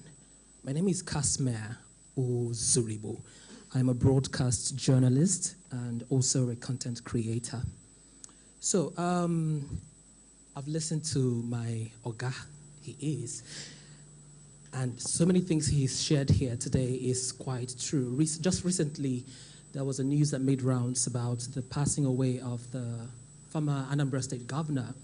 And most of us, yes, Willie Obiano, most of us went onto Twitter. You'd see people like someone who owns a TV station in Nigeria, Ben Bruce, being part of those who shared that story.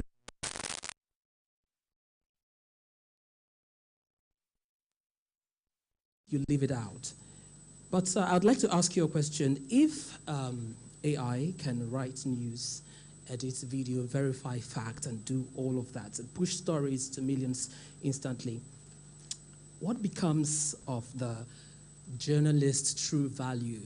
I am a trained broadcast journalist. I report, I write, I do all manner of things, and I learned the ropes, not just from social media.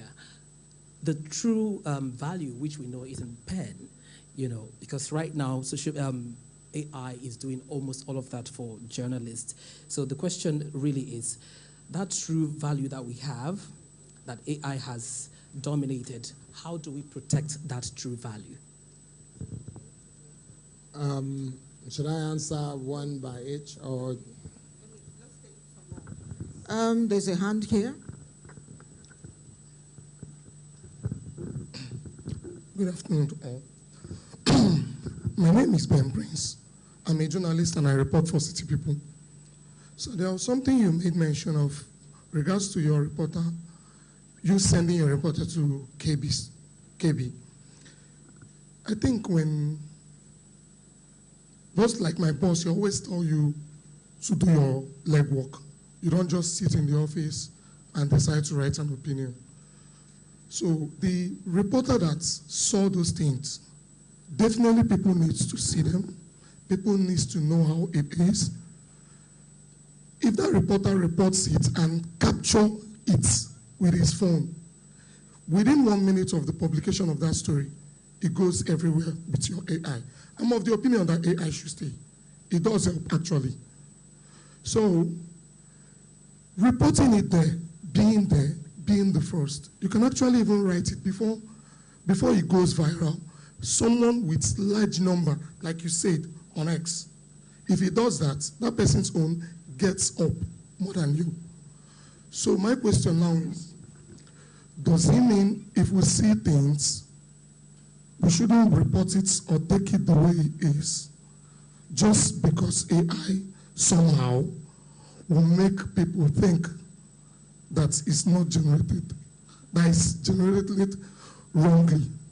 So how are we going to know exactly if it's fake or reality? Thank you, sir. Any other question? Okay, there's a hand at the back. We'll take like 4 questions and he would react.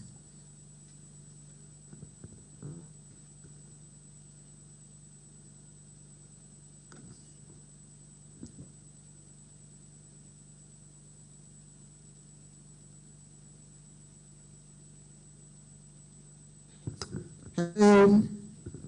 Good afternoon, everyone. My name is Imole, and I'm a social media manager.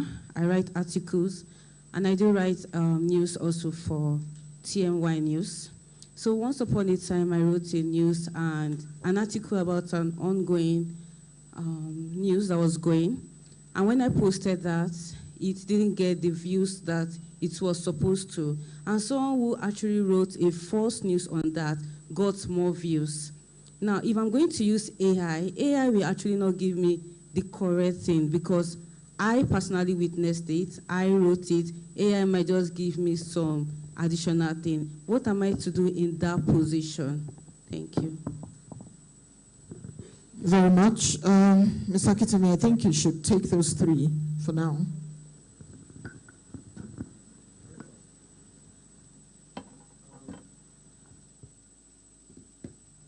Okay, I'll start with the very first one. And in responding to you, AI does not, I think I mentioned it during my submission, AI does not go out and do investigation. AI does not go out and cover stories. It doesn't. I don't think I've been at any press conference and, oh, that's AI there.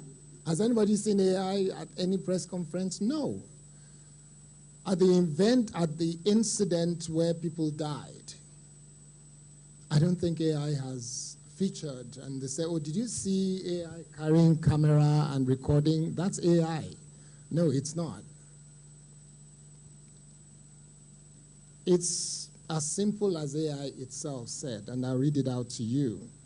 AI overview says that AI system gets information by analyzing massive amounts of data collected from diverse sources, including the public internet, which every one of you will publish stories in, licensed databases, and user interactions.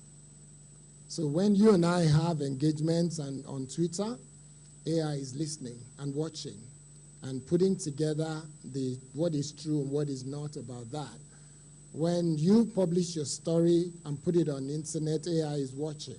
When he puts out something that is based on a research or investigation, AI is what. So all of this information, all of the data, massive data online and sometimes offline, put back on the internet by people whose work it is to help AI to work properly.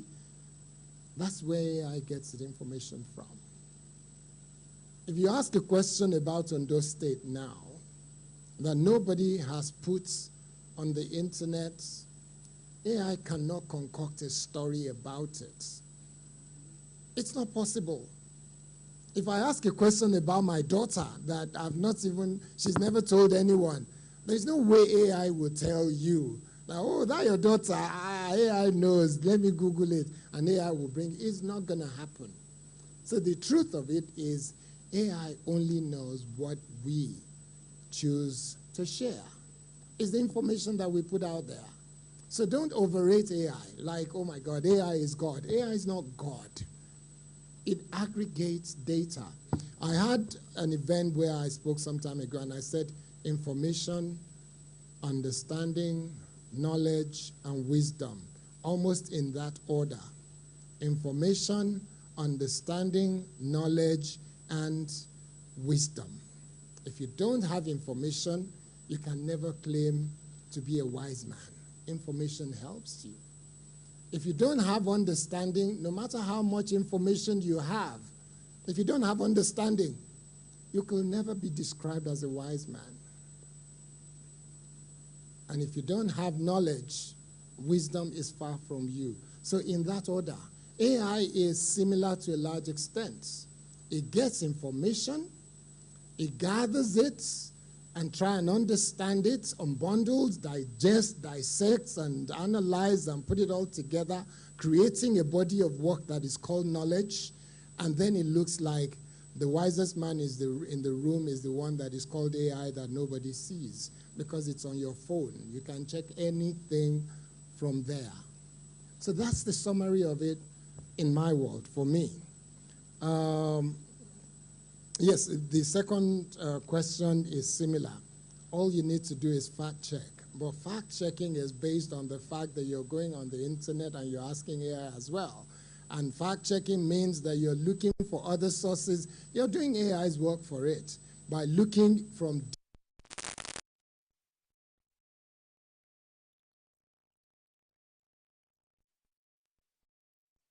whatever you want to call him, that he is 97 years old.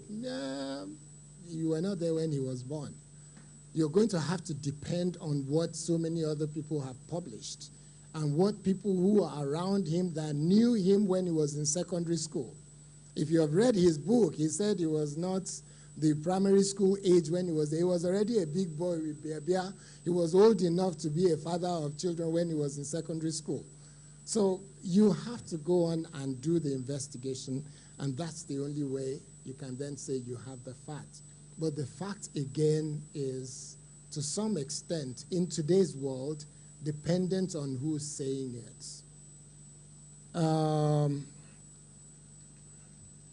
Did I answer your own question, Imole? Is Imole still in the room? Did I answer your question? No. Please, somebody give her mic, and because I noticed that I wrote the name, but I didn't quite write the question. Your question again, please. Okay, the question again is, I wrote a news sometimes ago, and somebody who wrote the news forcefully, wrongfully, got more views than I did. And I realized that some of the news were fake and could be from AI support also. So what am I to do in such situations? Am I to also use AI, which, to be truthful, would not give me the conviction I want because I witnessed and wrote the news. Yeah. So what am I to do as a journalist or a reporter in such? As a journalist, I will tell you that there are times that, okay, let me share insider information. This, no camera, switch off your camera.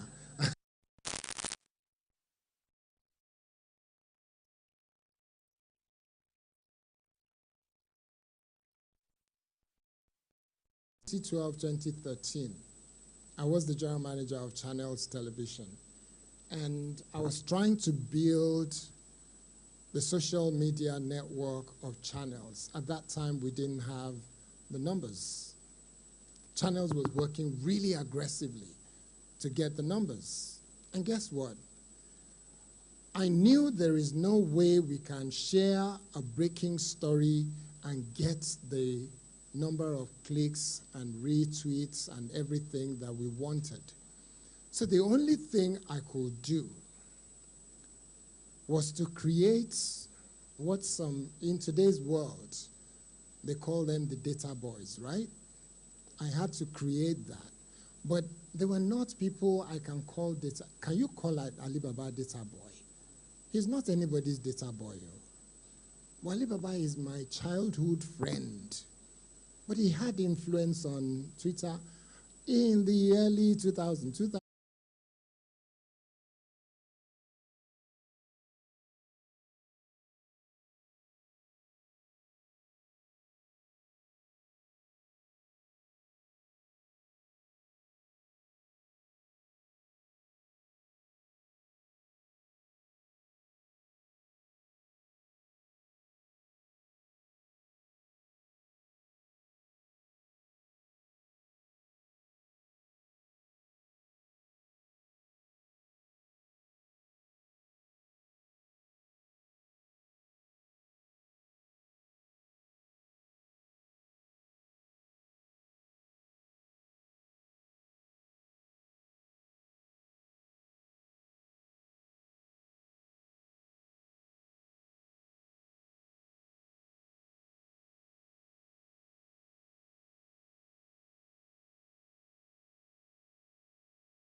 There's a possibility that Dr. Shehekende might find it accidentally. Something takes him to somewhere, and then suddenly finds it and think, this one, oh my God, how come nobody? If he retweets it, if his organization retweets it, then you're likely to see all of a sudden, boom, it just catch fire. And then you'll be saying, but you won't even give him the recognition that, if not for the fact that he retweeted that's how you got it. But you're going to have to find people that will help you give energy to your story, because sometimes you can't do it on your own. Okay, Uwa wants to ask a question. Yeah. Okay, good afternoon, everyone. Mr. K, my friend of long time ago. So there's something I want to I think you just touched it based on Imole's question, because I always say that emotional narratives, right, they will always outperform factual reporting. No matter how the reports are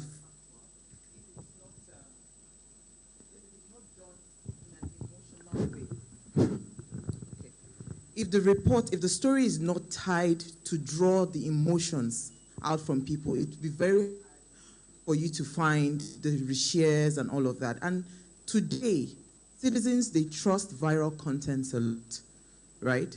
How do we balance? We're telling the truth, but we must tell that truth in a way that it ties, it's almost like renting a space in the head of the person that is watching, where the person is compelled to naturally share that story. So I started something recently on my social media page where I pick up a story, and I saw that story from News Central. First of all, I believe that before I do any video, I must check with credible media houses to be sure that they put out that story. The one about the girl that won the English award and all of that. I think that's the most viral content that I've done. It got over 1.2 million views.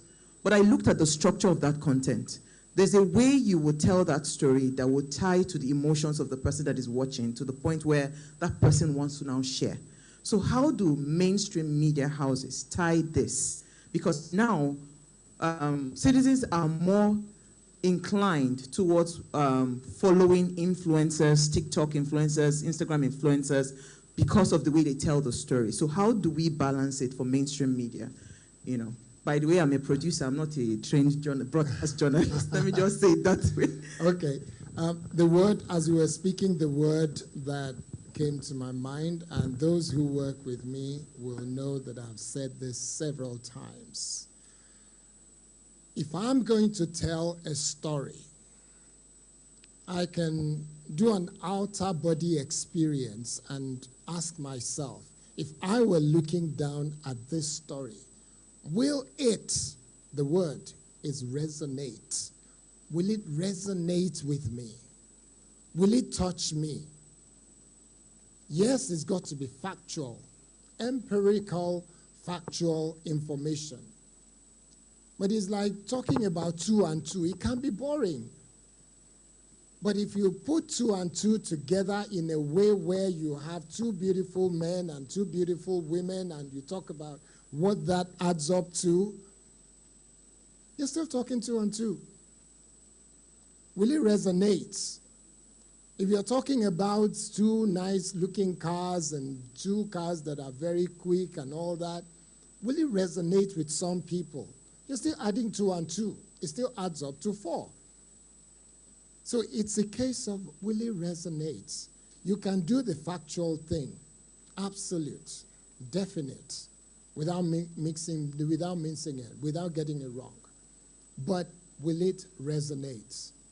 You can call it, it's a bit emotional. You can call it, it's a little bit like this or like that. Whatever you want to call it. The fact is the bedrock. And then everything else that you put on top of it to make sure it's got a human face, to make sure that it will catch attention, everything else is good. As long as there's no element of lie or over-coloring or over-embellishment that then begins to question whether it is being distorted. Because you can't distort the facts. The fact still is there, but the distortion then makes it become something that is not absolutely factual. So you don't want to lose the absoluteness of the factuality, but at the same time, you can just choose to put some human face to it. Find things that or some things that you can use in the storytelling that you know will touch people. Last one is whoever the lady is at the back. Yes. No. Last one, there's one more person, and then that's it, we're done. Unless somebody has a private jet that will fly me to Abuja. Oh, Bodex, you do? Well done. I'll use your PJ then. Good afternoon, sir. Good afternoon, everyone. My name is Veronica. I work as a public relations professional. Looking at the Ezra Olubi story, if a journalist were to report that story, and me as a PR person, I'm mainly supposed to protect his reputation. There are some parts of the tweets that made their way to social media that I wouldn't want to put out there so it doesn't damage his reputation. But then I'm taking some aspects of the truth away from the story. Now, how would a journalist and a PR professional work together? Is put out there for the public.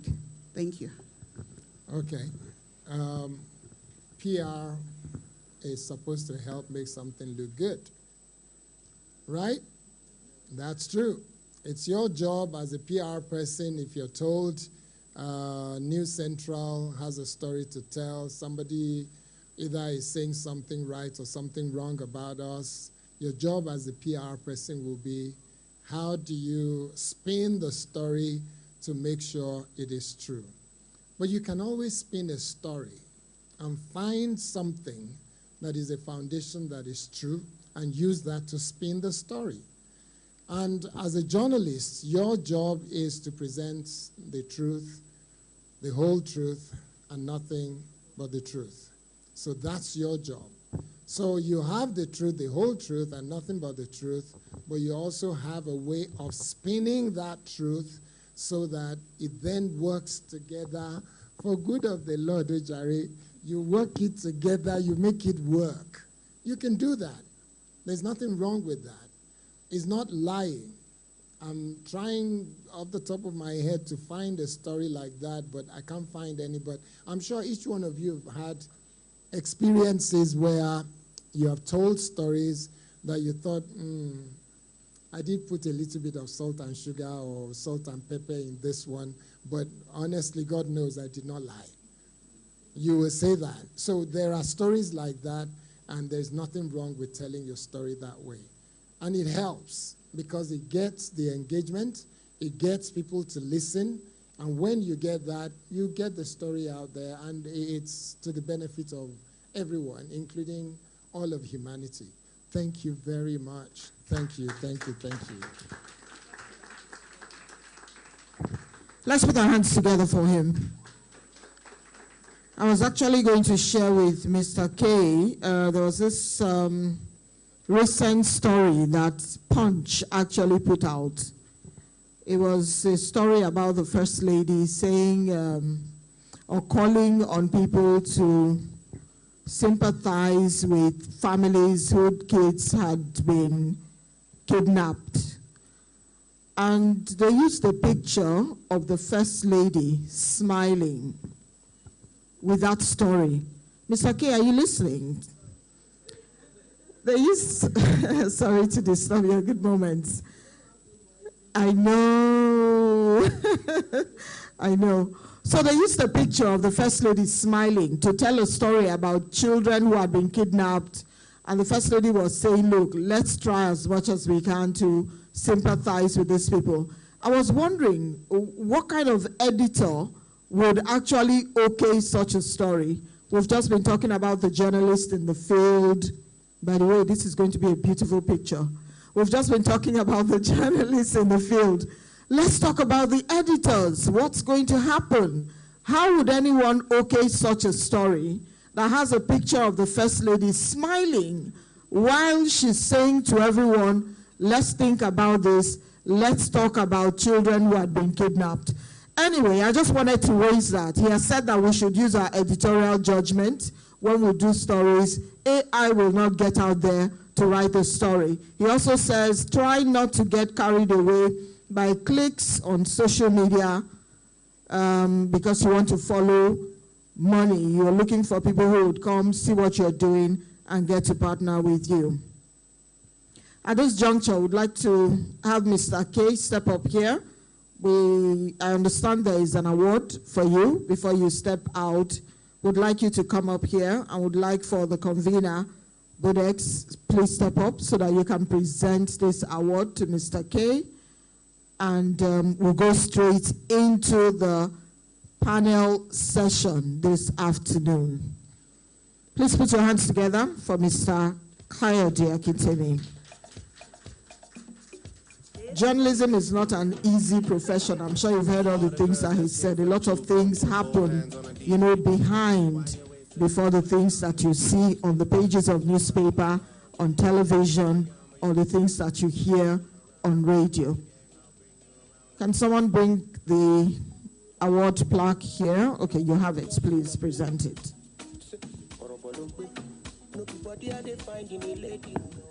Auntie Ify, Chief Ify, it is so obvious you want me to start talking. No problem. To my boss, he's actually a very good man, very supportive, always ready to listen and advise. Can you please put your hands together for him? So, boss, on behalf of Bodex Social Media Hangout, the secondary part of Bodex Media, we are presenting this award of appreciation because you were supposed to be in Abuja for 11. And I said, boss, you know, disgracing you. Better move that ticket. And it's not about money we used to change the tickets. You have to use your money to change that ticket. And guess what? He actually changed his ticket to be here to do this for us. And it means so much to us. So, boss, thank you so much. I don't know, maybe I should cry now because...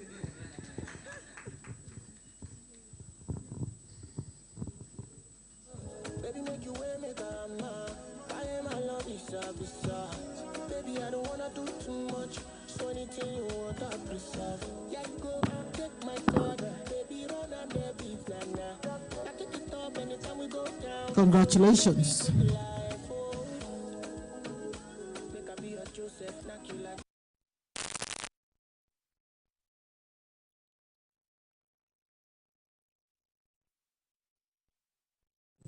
Thank you very much. Time for us now to launch straight into the panel session. That's the very first. I believe we have another after that. We're looking at the influence economy, AI, branding, and human connection.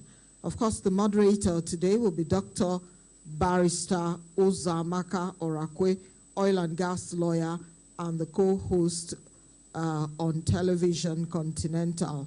Can we put our hands together for her? After now, I'll be handing over the microphone to her as she takes us through that. We have on this panel the panelists. The panelists, we have Lady Bimbo Akitola. That's a very renowned actor. I'm sure we all know her. Please step forward. Thank you very much. I was going to share something I heard. There was a statement she made, and people took it out of context, which is what we're talking about here. People just hear something, they're blowing it up. Oh, she says that every married woman, she opened the way for another woman to walk in and all that. And I said, where is the full interview? There's no way she would have said such a thing. No, papers, we keep sharing and sharing. You're welcome, please. All right, let's also call on Mr. Omorege Precious. He's the managing partner, O&P Solicitors. Mrs. Forgive me. Mrs. Okay, Omorege is a surname. Yeah, and you have Precious. It's a name, men, women, take on the name. You're welcome. We also have here Nwamu Eluka Paul, entertainer and digital creative. So sometimes when you have to invite people to the podium,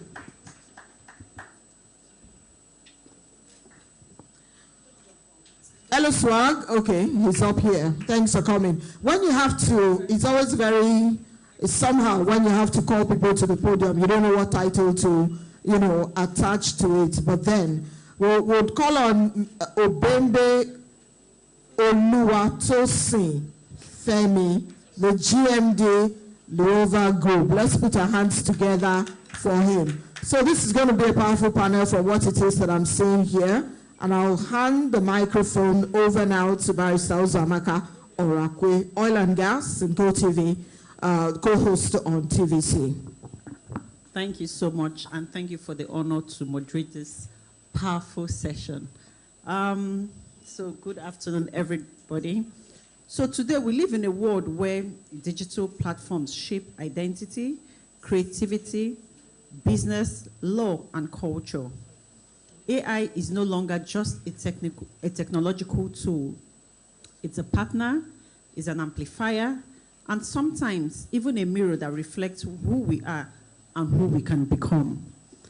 And today, our panelists here represent different sectors: entertainment, law, digital innovation, and creative strategy. And together, they will help us unpack how AI and social platforms are reshaping the way we work, connect, create, and evolve. Thank you. So I'm going to start my question today with Lady Bimbo. Lady Bimbo, we've watched you over the years. You've done amazingly well. In fact, I'm even upset with the lady that made the introductions today of 4 of you, because 4 of you are powerhouses. Thank you so much for gracing our screens and creating amazing content over the years. Thank you. So as an actress, storytelling is your medium. Yes. How do you think AI and other social media are reshaping the way stories are told and consumed? Well, there's positive and of course there's negative in the way stories are told on social media. Obviously, like what the lady was talking about just now recently, about me granting an interview where I talked about my views, my personal views. One of the things about me is that I'm a very private person, but I realized recently that if you don't show your example to people, then they can't follow it properly. And what you want to do is you want to lead by example. So I started being more outspoken. And I talked about certain things like marriage, like this, like that. You people stop me when I've gone off points. I'm menopausal, so I can go anywhere. I'm allowed. So, right, and it became something else because they took snippets now. The snippets were taken by people that we would also call the press, regular press, the regular people who are supposed to tell the truth. And what they did, because they're all searching for views now, yes, what you call clickbait. Everybody's now taking little pieces of this and that and morphing it, not exactly lying, but creating a falsehood. And we have a lot of that going on in recent times. Recent times. Thank you so much for that. And then I come to Ms. Precious, my learned colleague. You look so beautiful today, by the way. So let's focus on the law and regulations. Social media and AI intersect heavily with privacy and intellectual property rights. What emerging legal issues do you think users and creators should be most aware of? Thank you. So when it comes to using AI and social media, the most important issue or legal issue that would arise would most likely be copyright infringement or intellectual property rights infringement. Sure. A very quick example, if you're a user of social media, I don't know if anybody is aware of the current case happening in the United States with an app called Suno. So Suno is an AI app where people used to generate and create music. And I don't know if you guys are aware of the actual AI artists that are getting deals and are getting paid in millions. Now, how AI works is there's an app that uses all the data from actual living artists in their app, and these people now in turn just go on the app and write a lyric, and next thing you know, their song is actually, it makes a lot of sense. I listen to some of them and it's crazy. So what this the American Copyright Association and some huge labels are coming out to say is, their AI is infringing on the copyright of this artist. So you get to see social media ads that you see artists like Davido or Tiwa Savage talk in their face. And they don't even know anything about these apps, but they're using these videos to mislead people to thinking that their favorite superstars are promoting things. So I would say copyright infringement and intellectual property rights infringement is what we tend to face when it comes to social media and AI. Okay, thank you for that. Let's move over to Mr. Obembe. Obembe, right? This is- And yes, I'm going to focus on business transformation, marketing, and consumer behavior. So as someone leading a creative group, how is AI transforming brand storytelling and customer engagement today?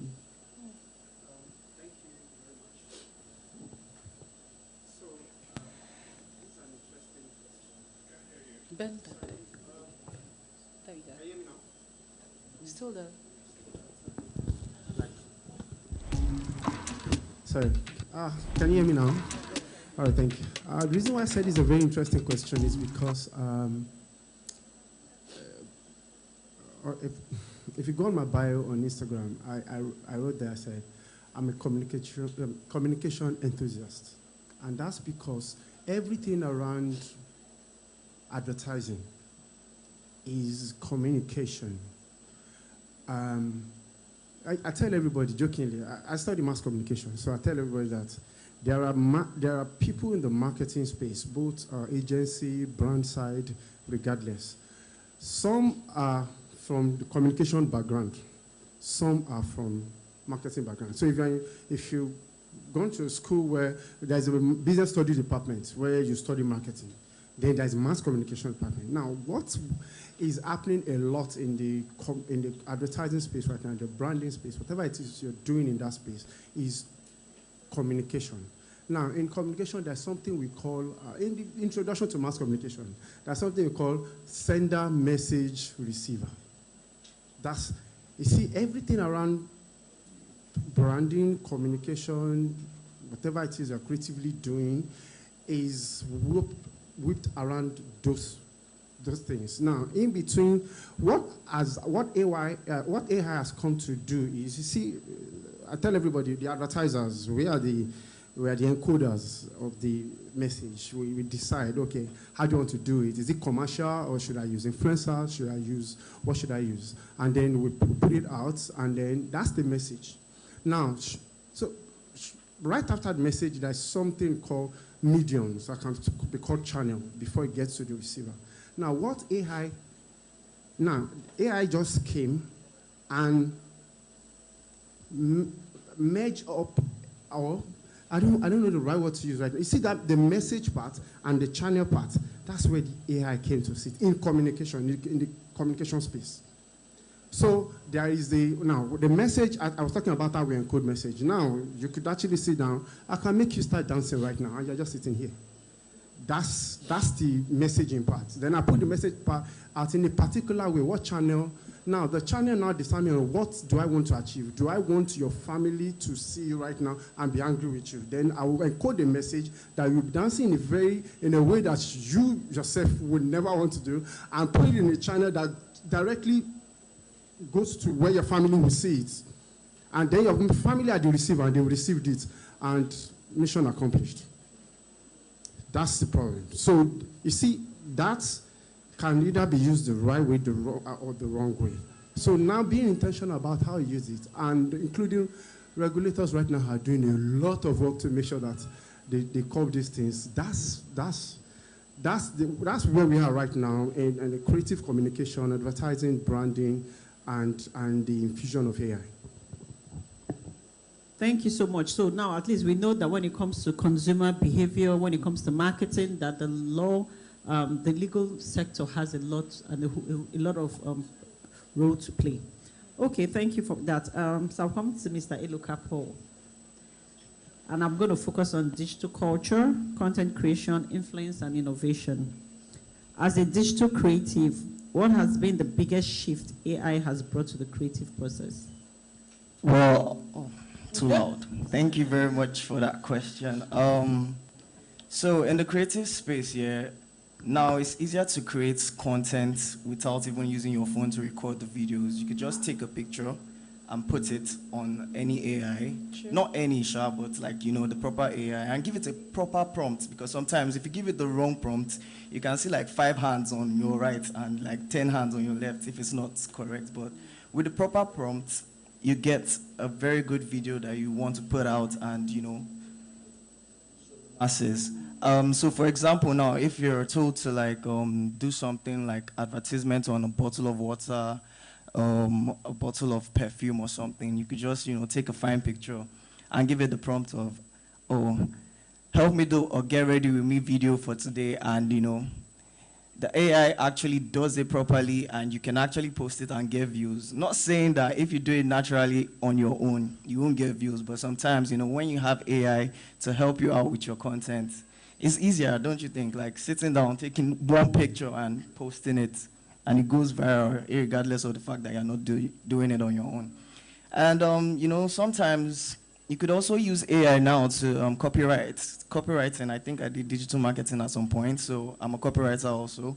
You can have AI write you scripts, script your content, tell you what to say, like your voiceovers from whatever angle you're doing your content. That's the new thing that AI has introduced. It's kind of like easy now. I think that's the word. Instead of you sitting down and thinking, oh, I want to write one script and use it for this particular video, AI can actually help you. The only issue, it might sound doctored or robotic, but when you're having that natural feel when you say your voiceovers, it's kind of nice, but you have to give it the prompts. Everything actually boils down to the prompt. So yeah, it has made it easier. Another aspect that AI has helped in the creative industry is you can make videos now. Like Ajevo said, he makes cartoons. Some people are using AI right now to have like their YouTube blow up. There's YouTube what's the word? Automation, yeah. Where they create cartoons and they just post on YouTube. These people are making a lot of money. They don't even need to create cartoons. They just need to make stories, and I trust AI pushes it.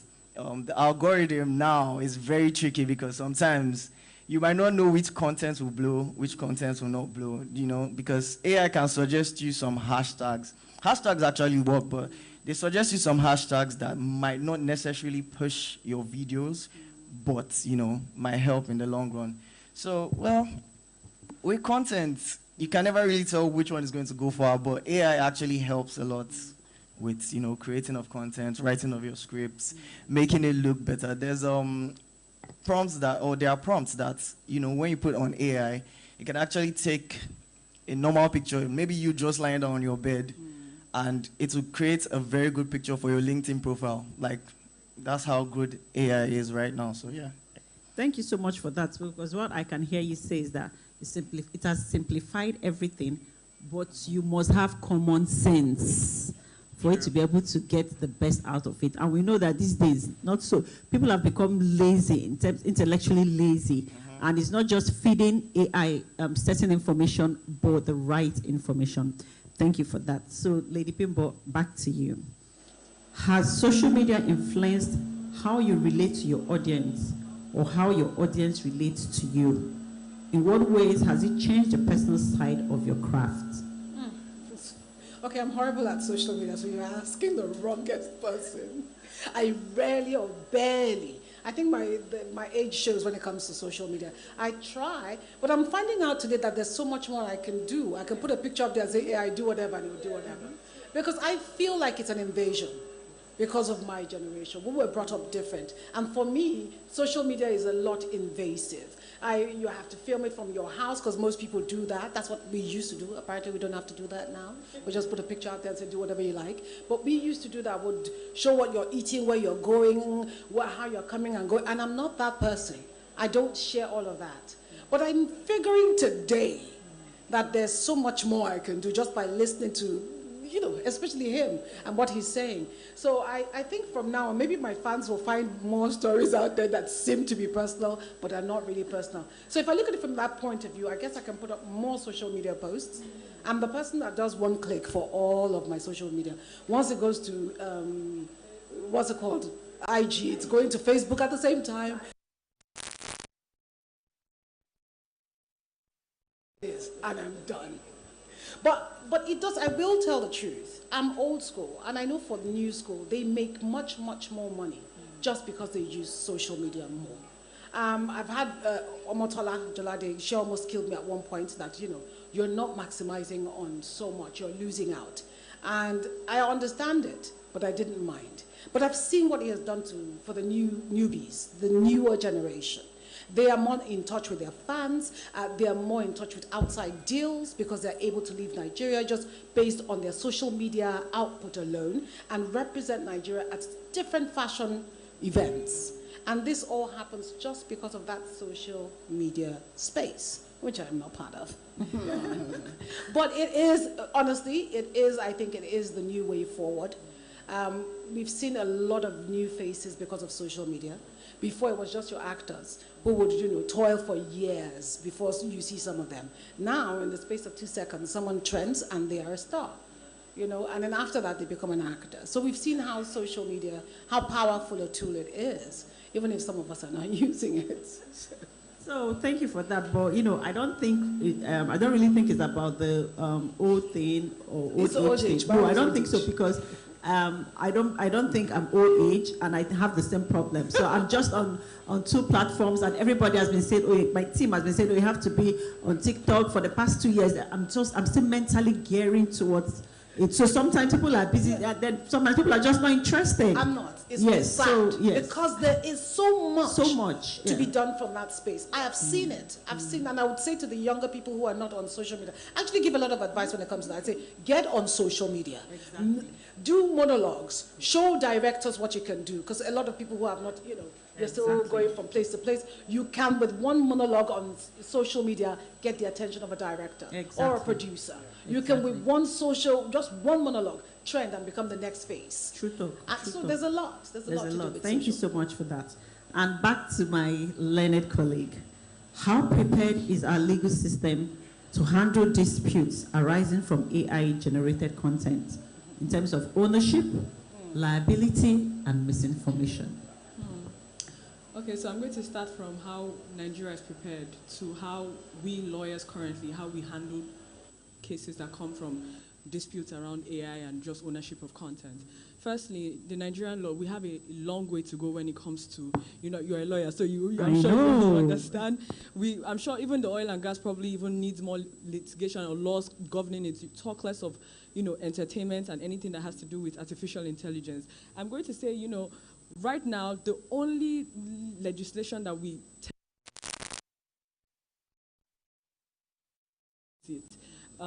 and it's really sad because this is the new oil. There's a lot of money being generated from intellectual property rights and social media. Social media is the new, she just said something very important. Somebody can come on today, make a video on TikTok, and they have millions of views. TikTok is paying that person. And somebody else wants to copy that. But at the end of the day, before we can start saying the Nigerian government should start doing legislations for this segment of, our life, what are the creators even doing to protect what they're doing? Exactly. Like I just said, it's the new oil. Are you, as a content creator, protecting your new oil or taking it serious? And I'm speaking from a point of, before I became the creator's barrister, I was a creator as an undergrad. And I had to learn the hard way and be a lawyer for years for me to realize that they've used me. Like, when as a creator, you just think and you were like yesterday I was preparing for this conference and I was like, oh my, people really used me growing up. Imagine you do a content for somebody and you don't give them any usage rights. Exactly. There's no defined deliverables. Because you just see $100, you're so happy. You're like, oh my God, $100. And a couple of months ago, I see myself, I'm talking with a Russian firm concerning an app and I'm telling them, how long are you going to use my video? Exactly. And before I was scared to do this because in my head, I'm like, I don't want this person to go because, they just came to meet me. But as a creator, and if you're watching this, you're a creator, first of all, you are the price. You are the solution to their problem. Loud it. So the content space or the social media space is not, if you are joining it to make money, you are joining it to make big money. Don't join it and feel like, oh, I just like to create content. It's my passion. I would never dare. That's how we speak. I promise you, there's a lot of, if you want me to come and help you, I will help. There's a lot of money, I promise you. And it's an untapped market. And you would see American celebrities that have below 10,000 followers. They are locking in deals of $6,000 for one video just for it to be on it's like another for a campaign for 6 months. But And you have to know the peculiarities of our own situation as well. That's why social we have to media. start. Social media sometimes doesn't reflect your true followership. Exactly. In True. Nigeria, it True. actually doesn't.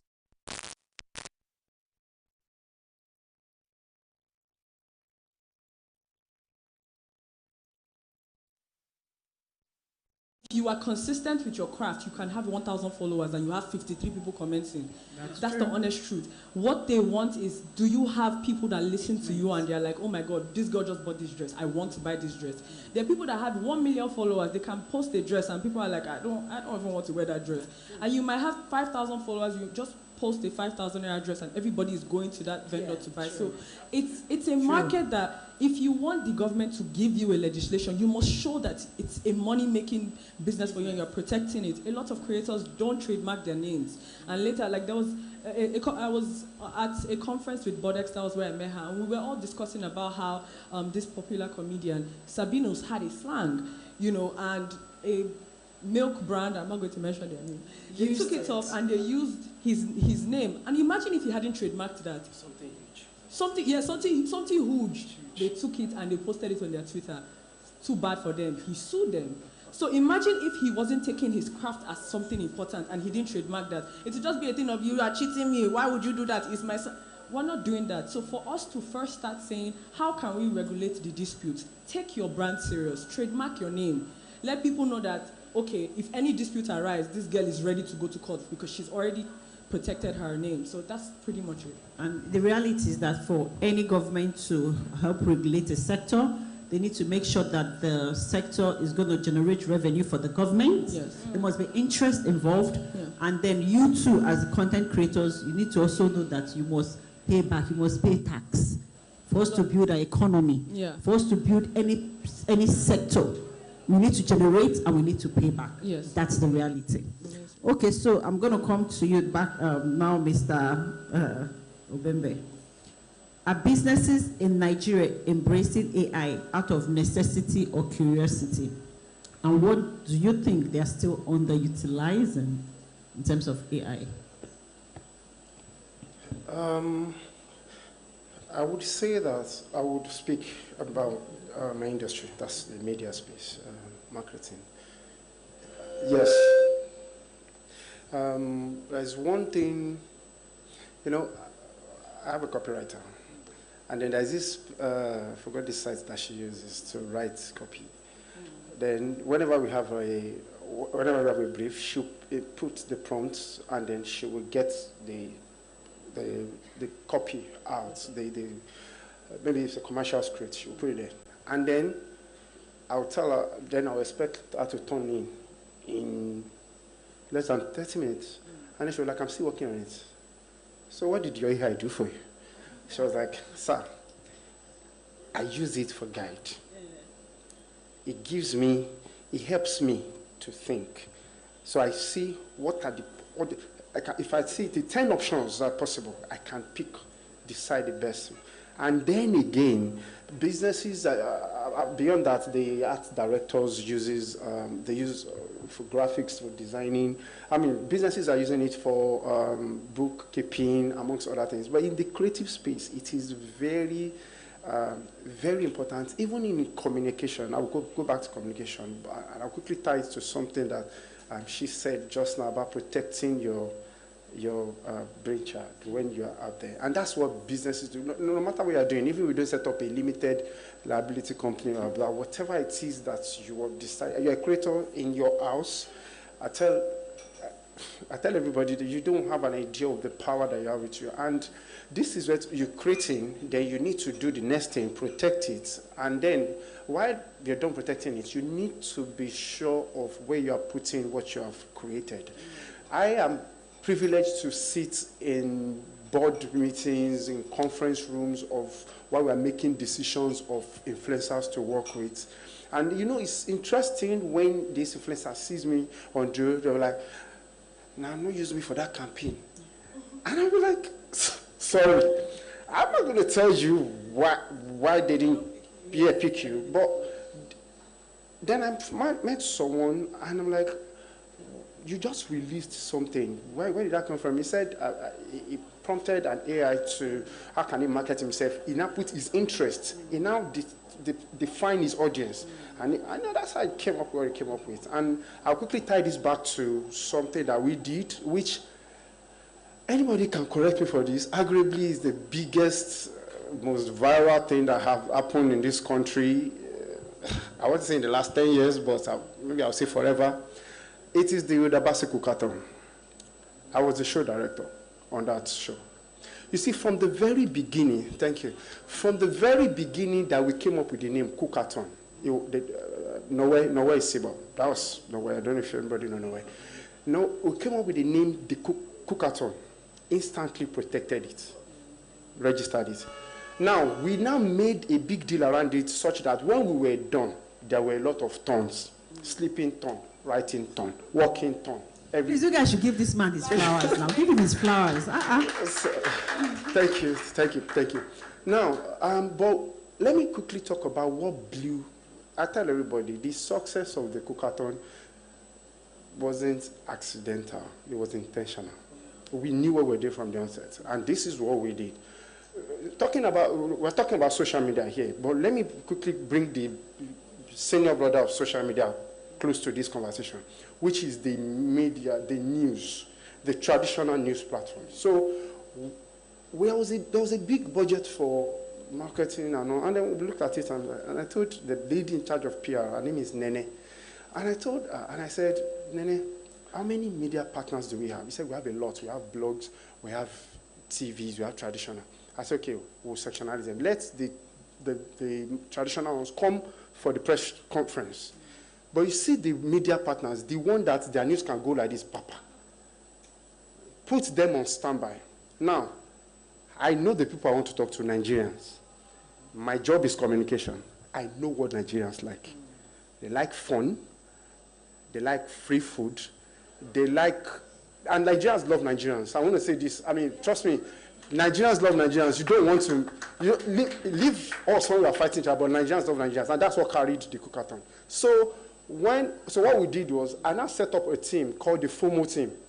The job of that team is, don't pick either cooking. Show me people having fun, dancing, playing game, eating food, as the food is coming out of the kitchen, as the serving is. So as those things were going on, I was like, I'm on free food day, and people are having fun.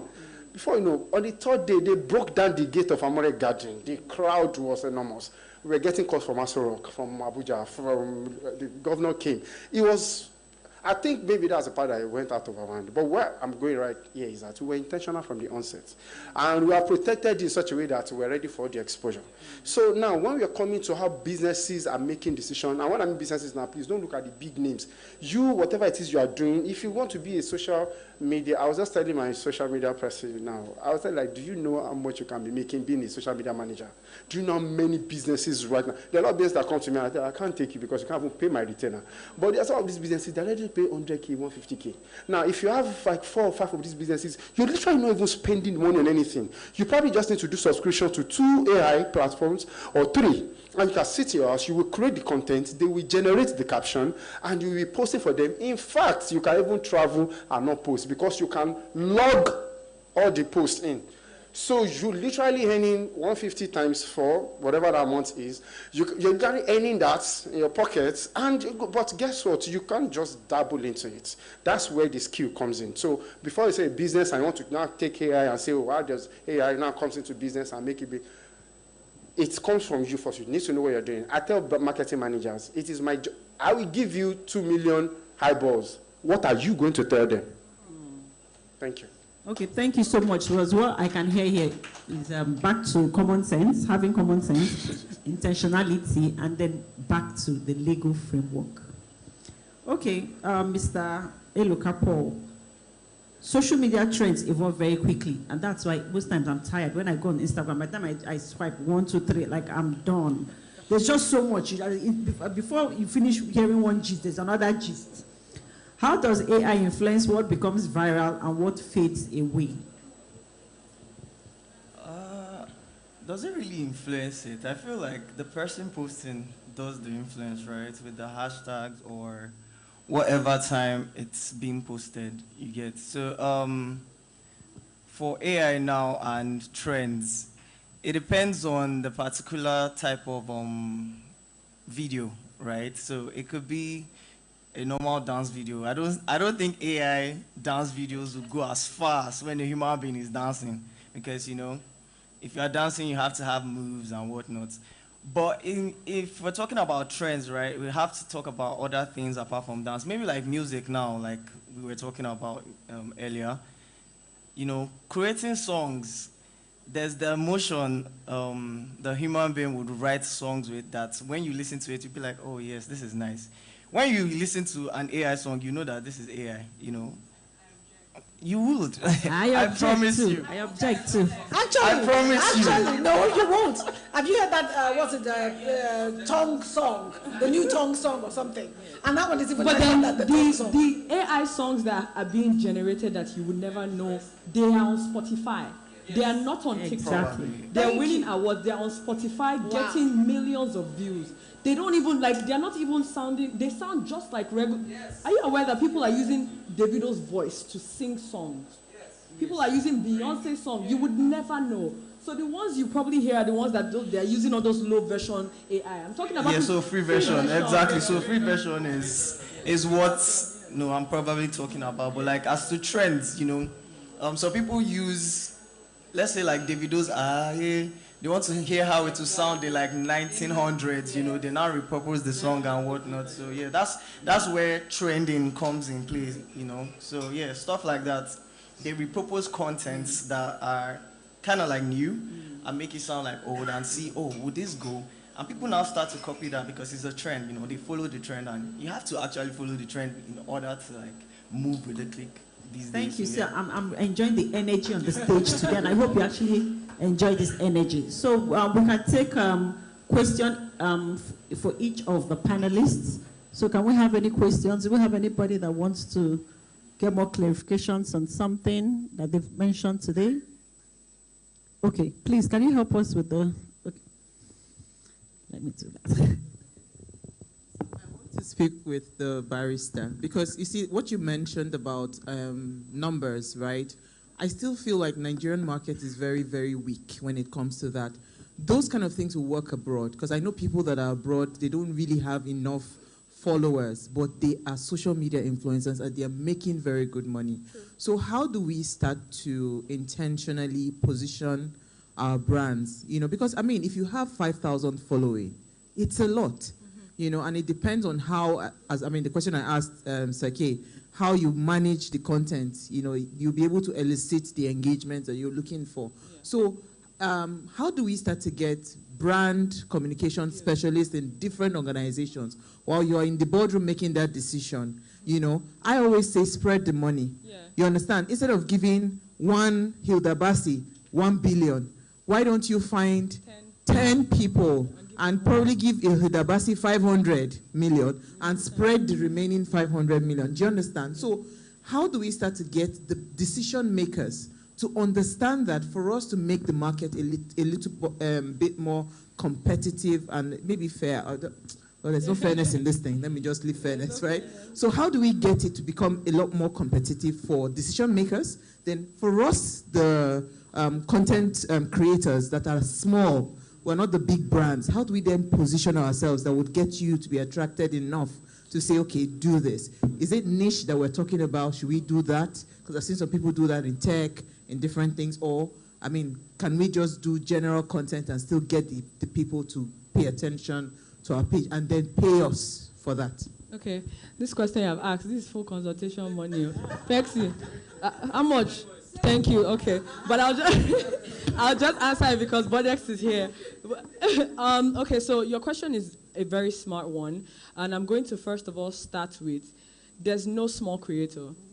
They need you, and I'm speaking from a point of I represent brands that always need creators from time to time. Whenever they say, oh, I want a creator with 100K followers, they still say we need people less than 10K that have engagement. Again, it still boils down to your engagement. Are you consistent with content? Because I see a lot of time people will come and say, oh, I'm a content creator. I go on their page, they've not posted in 2 weeks. How are you a content creator? Like I'm not even a full-time content creator, but if you come on my page, at least on my story, I have posts every day. I'm sure Pexi is always like, is this girl a lawyer? How is she posting? I dare not, my love. Weekly, but brands want to see that you have something on your page. Even if you don't post every day on your story, at least your page should be consistent. You have something doing like you're posting something. Not every day. It doesn't have, it could even be once a month. It could even be once a month, but at least you have something on your page and you are. Yeah, so now this is how it is. We are Strategy. There's supposed to be strategy. There's something I call there are two ways you can go about it as an influencer, right? Sometimes you might sit down and say to yourself, they should reach out to me. Nobody see. Do you know why it's most of the deals I get?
Crazy. I talk to AI like it's my friend, but it's my bestie. Clock it. Like I don't type. I used to put the voice. Hi, I call my AI Ali because I pay for the higher version. It's called Ali. My own AI is called Ali.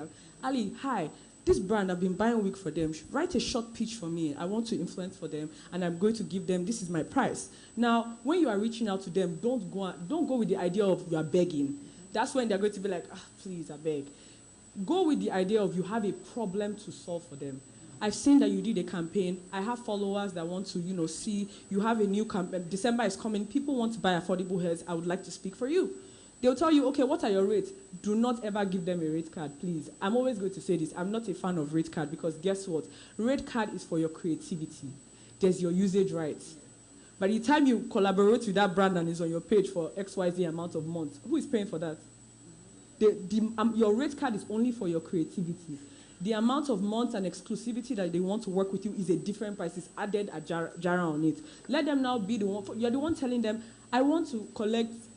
I'm sorry, what? I'm spoiling the market. It's expo. That's why I told Pexi is going to drop my invoice. Yeah. So you must be prepared. And I always say research is amazing. I love to be on YouTube. I've been watching YouTube since I was a teenager.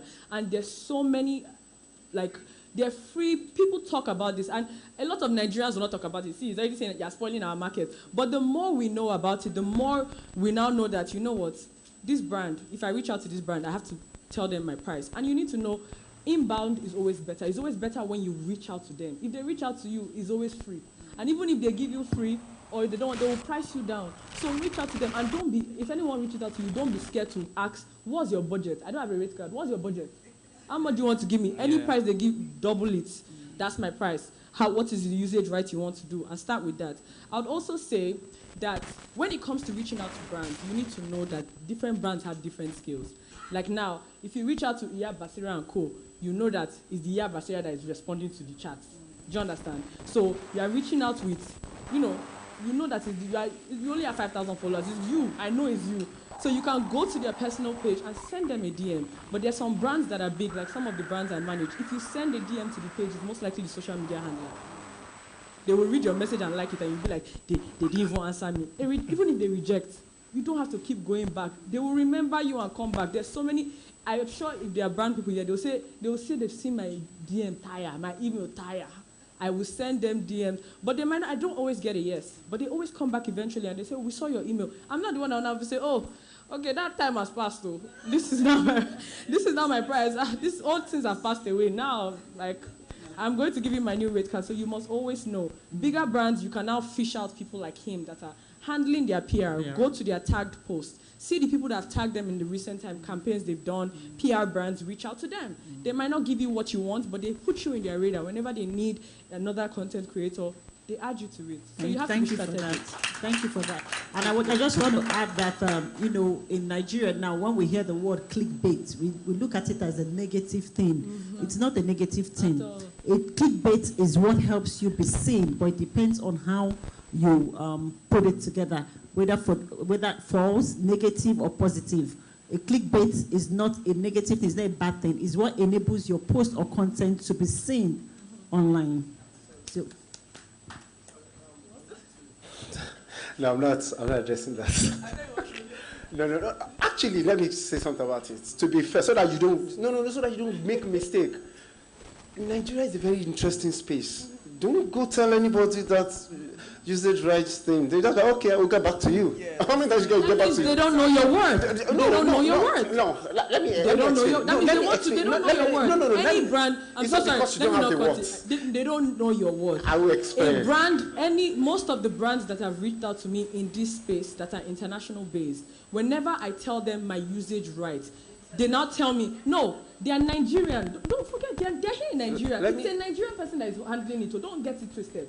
If you see Timo or you see Shin reach out to you, it is not Timo China or, there is a PR company handling it and they give them the right to use Timo NG.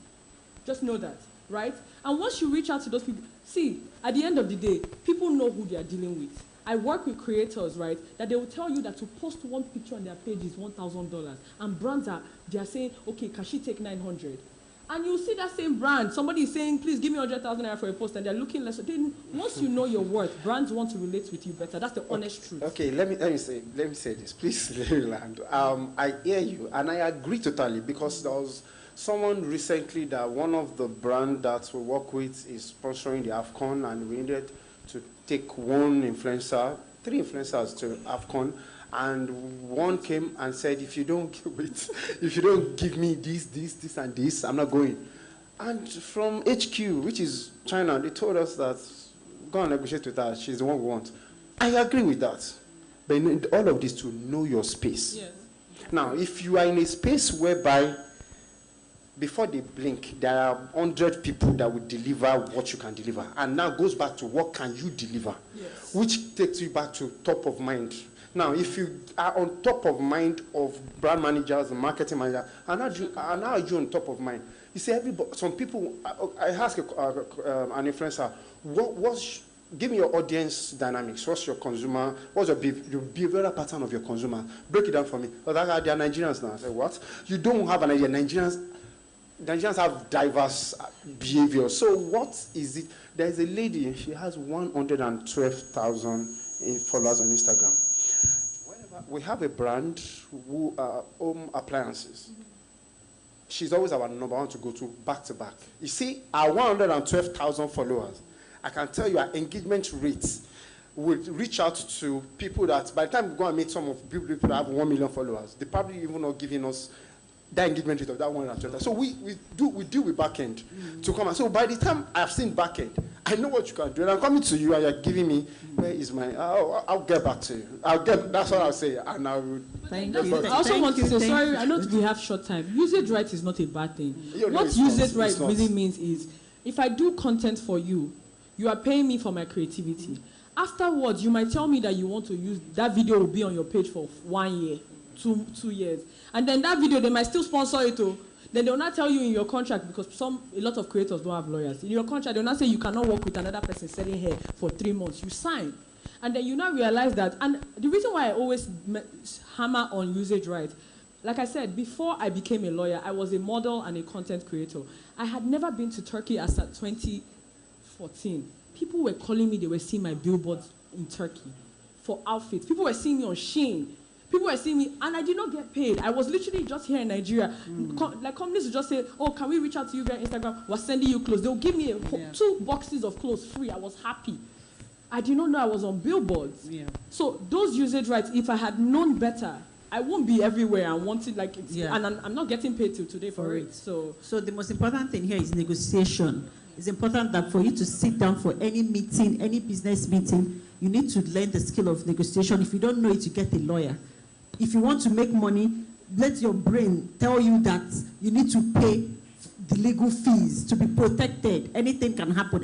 Whenever there's exchange of money, please, I'm begging you, pay for legal services. don't beg them, because when they go to From court, they'll kill you. from creativity to law, from business to digital culture, we've seen today that AI and social media carry both immense opportunities and serious responsibilities. The takeaway is clear.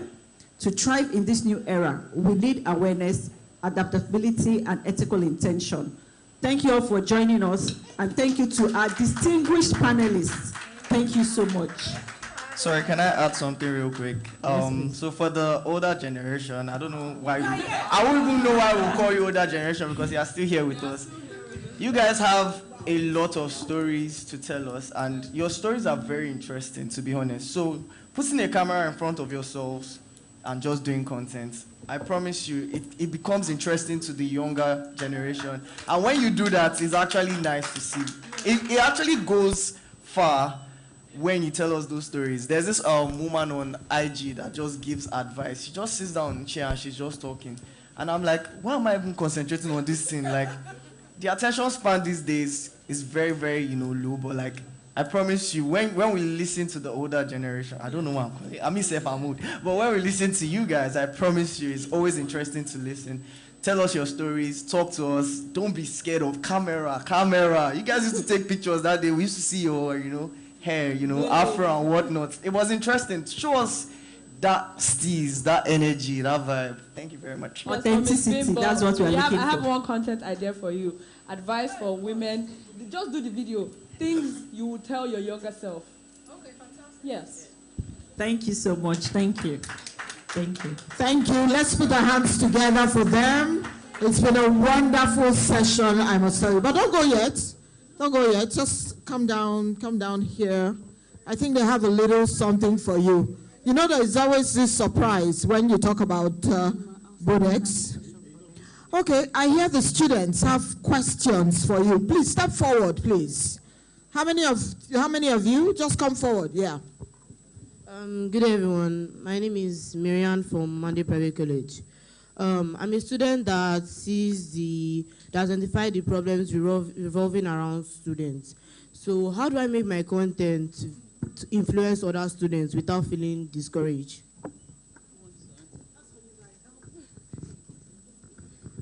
Without feeling discouraged, first of all, I promise you that when you make your content, those your WhatsApp contacts or your Instagram contacts that you think are following you, they don't really care.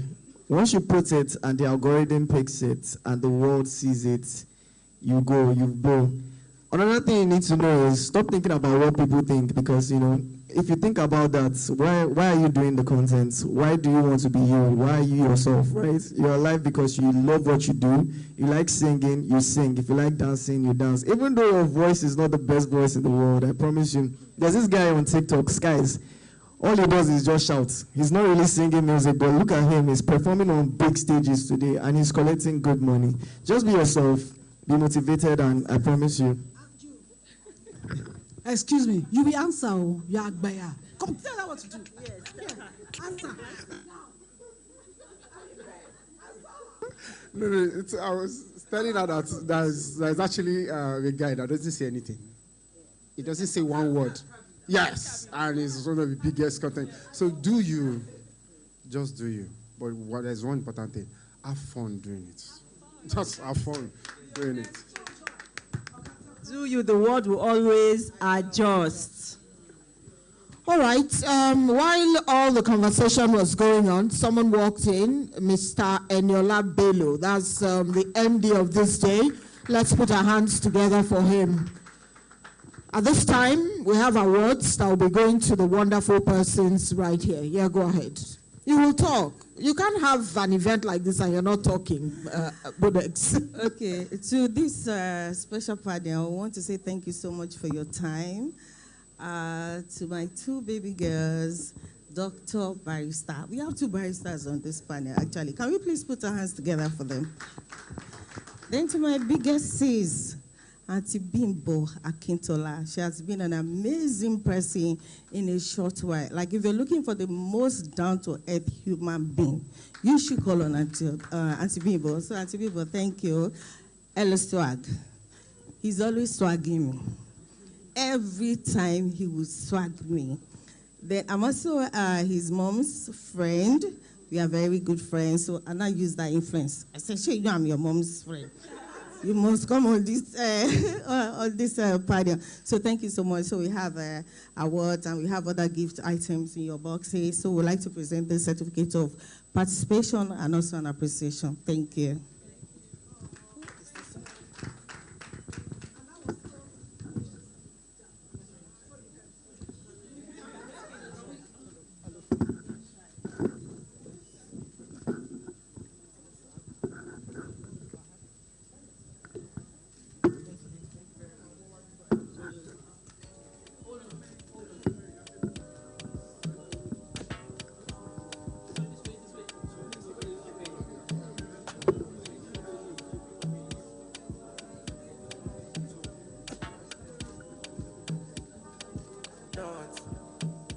Joe, my shake me carry lay, we this your big bomb bomb.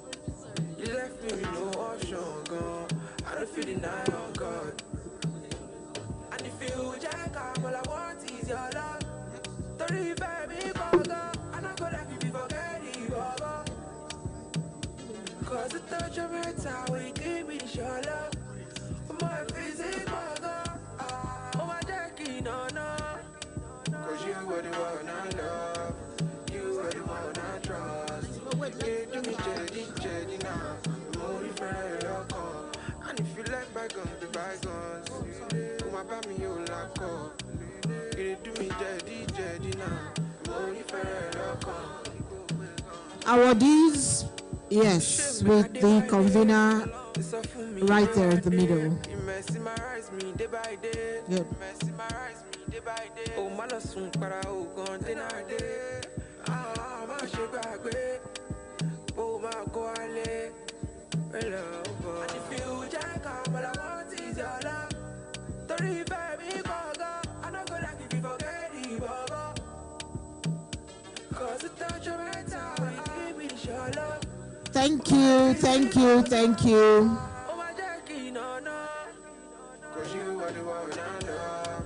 You are the one I trust. You do me jelly now. I'm only for a local. And if you like bygones, be bygones. Come about me, you lock up. You do me jelly Press people, thank you. We need to move on.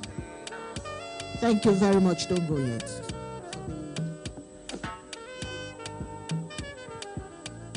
So I hear there's something special. Two people celebrated their birthdays, I think, days ago. You know, with Bodex, a lot of things happen. So I'll just hand the microphone to her. She'll tell us exactly why we have two cakes right here. Tosin Ajibade, founder CEO Olori Supergirl, just walked in. Can we please put our hands together for her? So, as our amiable host has said, two of our speakers celebrated their birthdays this month, and we felt we should also do something special. We have King Pexi. Can you please come? Pexi! Pexi! We got a surprise for you. Abraham.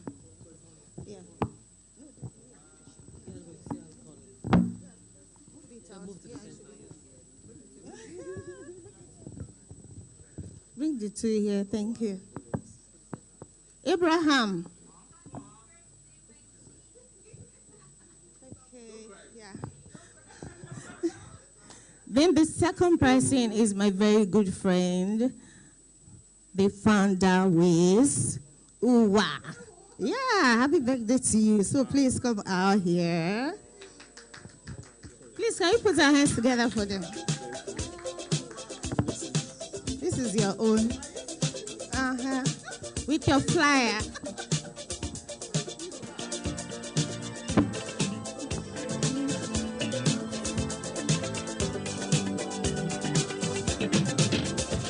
Now it doesn't make much sense.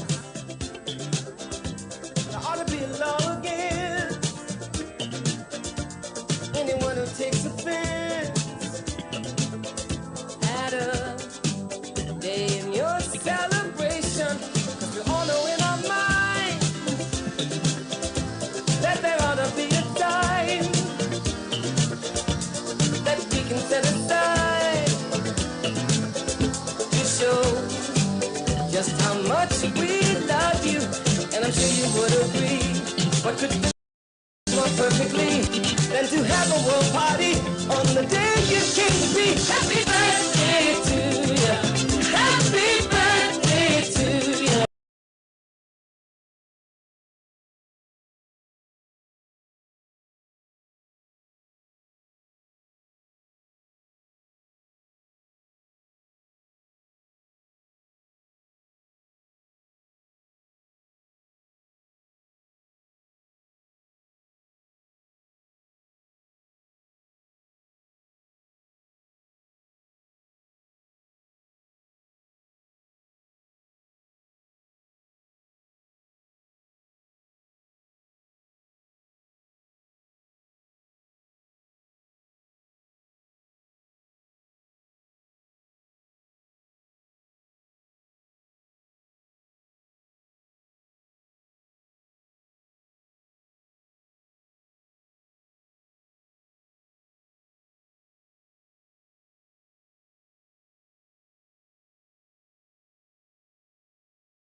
To go straight into the next paper. Yes, I can see that. We need to go straight into the next paper, but please, I want those at the back, please move forward. We need to cover the seats here in front, you know, for photo purposes. And I want to call on Mr. Bamidele Olamileko, the principal partner, Leko Bamidele and Co.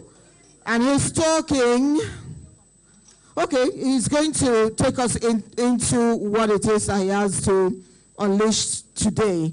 So if you're ready, let's use this mic. They've removed that. Okay, good afternoon, everyone. So first of all, I would say a huge thank you to Bodex again for that pleasant surprise. I had no idea the lady sitting in front of me is also a Scorpio like myself. So happy birthday to you again, ma'am.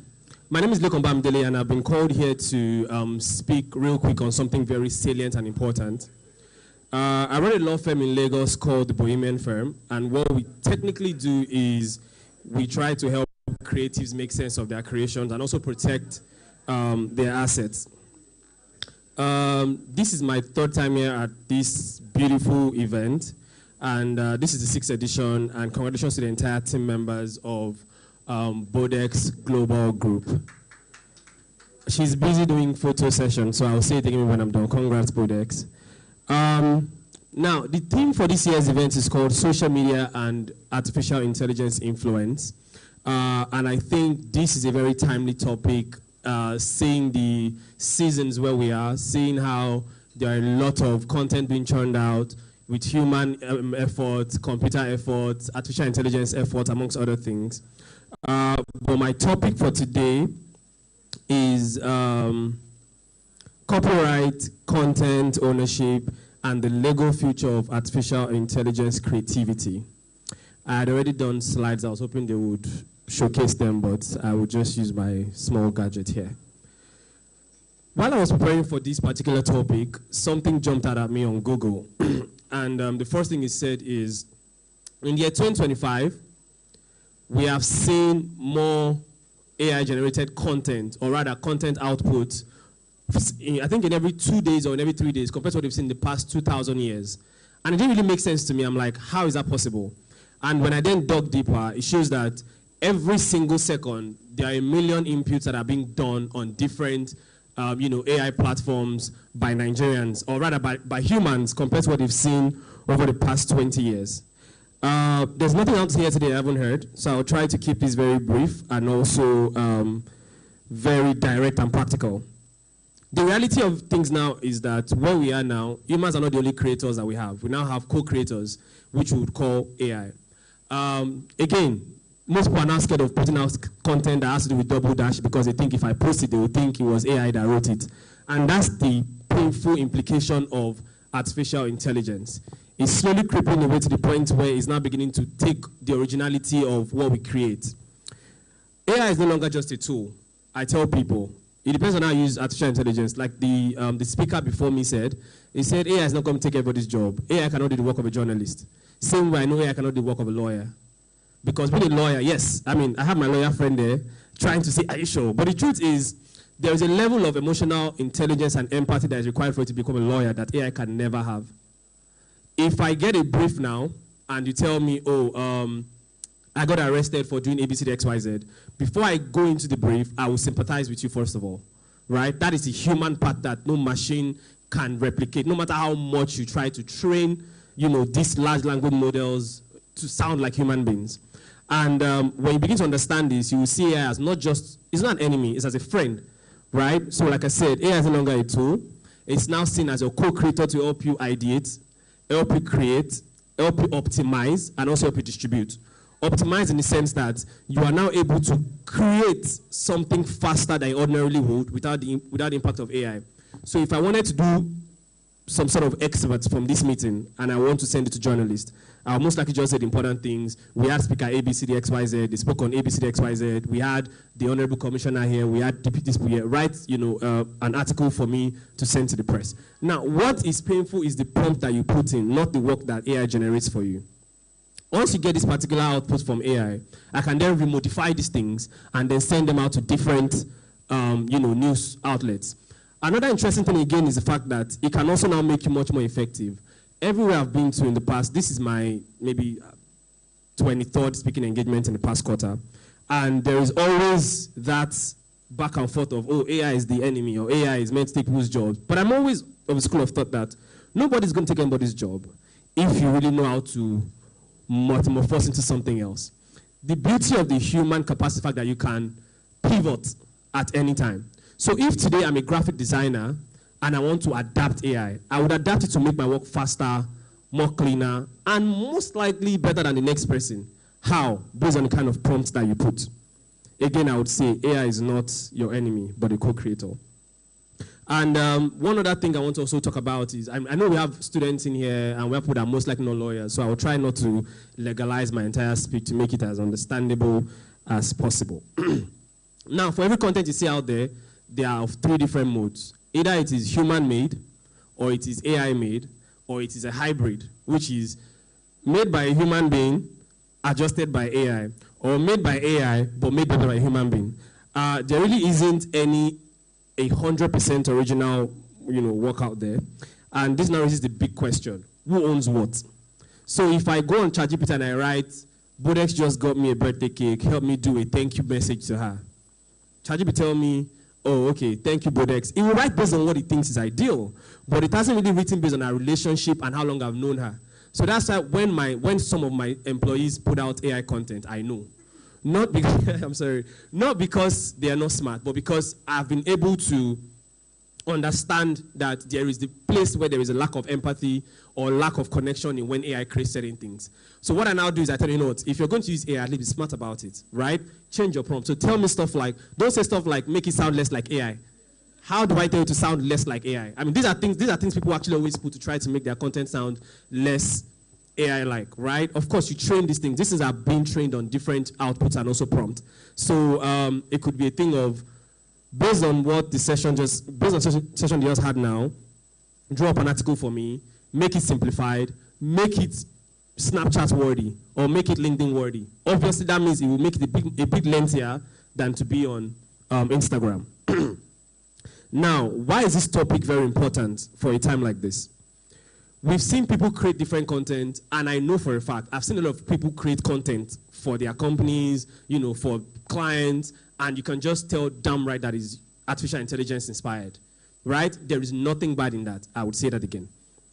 The fun fact is, if you're going to create whatever you create, or if you're going to protect whatever you create, you must look at it from the point of who owns what. And according to copyright, acts that we have, the only thing you can really actually, create or you can protect are works that are done with human input. So even if AI created an entire book for me, I do not really have the right to copyright that because our laws does not recognize machine creation. Yes, so even if AI created an entire news, I think someone asked a question about, I don't know if it was a lady that was seated beside me before. She asked the MD of News Central that was here, like how do you find a way to, I think it was the man that asked, how do you find a way to ensure that whatever you create, doesn't seem like AI? If you create work at the moment and you put them out there, the advantage I get to actually enjoy is the fact that our laws don't recognize artificially created work. So even if this is created by machine, you might be able to claim ownership of it. So you can enjoy, which is a lapse, of course, which is a lapse in our law, simply because for something to be copyrightable, it must be done in a form whereby, you see that it's written or it's been documented or they sang about it, either it's a song, lyrics, composition, whatever, but it must be original and created by a human being. But if I created the prompt and ChatGPT gave me an output, who really owns it? Can anyone answer? Sir? Why do you think?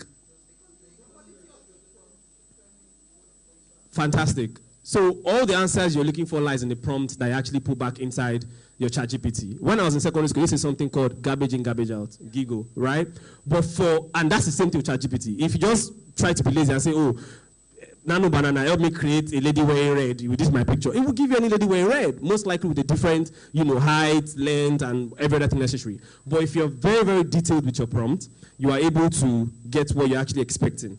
So now, when we talk about originality of the content created by AI, you can have content that are either fully owned by human beings or that are co-created by ChatGPT and other forms that we have. The next topic, I really wish my slide was on this screen. Bodex told me send your slide 2 days before the event. I did, but she still decided not to show it on the screen. Is she here? Wow, I'll say it again when she's here, so I can see it with my full chest. Anyways, apologies for that. I really wanted to just show you, I think I've done some graphics and, what's the name, and data that I wanted to show us. Oh no, that's not, I don't use red for my designs, that's not me. But, that's not me, but nonetheless, I will try and maybe I drop to those that need it, or they can show it. They can show it once they have that ready. So yeah, back to what I was saying. Apologies for delaying us a little bit. I think I have a few minutes left to go.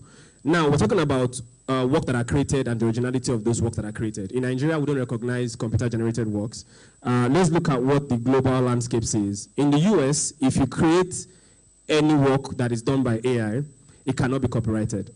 Same thing in Nigeria and also in Africa. But interesting thing in Europe now is they are beginning to allow for computer-generated works to be copyrightable, depending on the input. So it's now based on if it has more human input and less computer-generated input, it can be copyrighted as something done by a human being. But if it has more computer input, then you can't actually. So there's a threshold for human contributions when it comes to work created in Europe. And what Nigerian creators must know about AI in 2025, we're talking about the spectrum of creativity now. Number one is AI is not your enemy. AI is a tool for prompting, editing, and curating. Number two, if you fully generate works from AI with minimal human input, you are likely not going to be able to own the ownership. So the more input you own as a human being, the more you can create or also claim ownership of whatever you've created with AI. The third thing again is, I'm speaking from the point of view being a lawyer, by the way, again, because I always represent creatives. I've been fortunate to represent a lot of creatives in this country. And one thing I've realized is based on the knowledge gap, a lot of them don't understand how to protect the works that they've created. And God forbid I create something and I don't know how to protect it. I always give the example everywhere I go. Fela Nikolakbo Kuti of blessed memory, he's been dead for a very long time. But his family members still generate a lot.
It's the only way you are trying to talk to a lady. Consent is across board.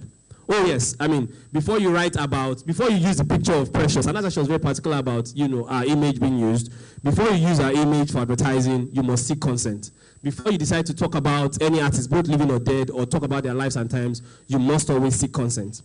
The final part is, when working with brands and clients, ensure that you define who owns the content, who owns the prompt, can the brand reuse the AI assets, and can the creatives reuse the prompt for other jobs. Now, what are the risks for AI creativity? We've spoken about the benefits of this. To every good side, there's also a bad side of things, right? Now, what are the risks for this? Number one is deepfakes and identity theft. That simply means with the emergence of AI, I can create a content with the face of Bodex without a consent, and then put it out there for advertising. I saw a particular content that I think it was Benga Denka. He used to announce his annual December event where Sonwolu, the governor of Lagos State, was in the video itself. I initially thought it was some sort of AI content because I'm like, how is the governor, partaking in this? But eventually, it was actually real. And that's when we've gotten to where you can barely tell what is real and what is not. That is also the downside of artificial intelligence. Also, number two is copyright wars. It's very hard to now decide between brands and influencers and also these agencies and the platforms who owns what. Does Gemini own whatever they create because they were those that did all the language models? Or would we say it's the owner of the prompts that actually owns these particular works that have been created?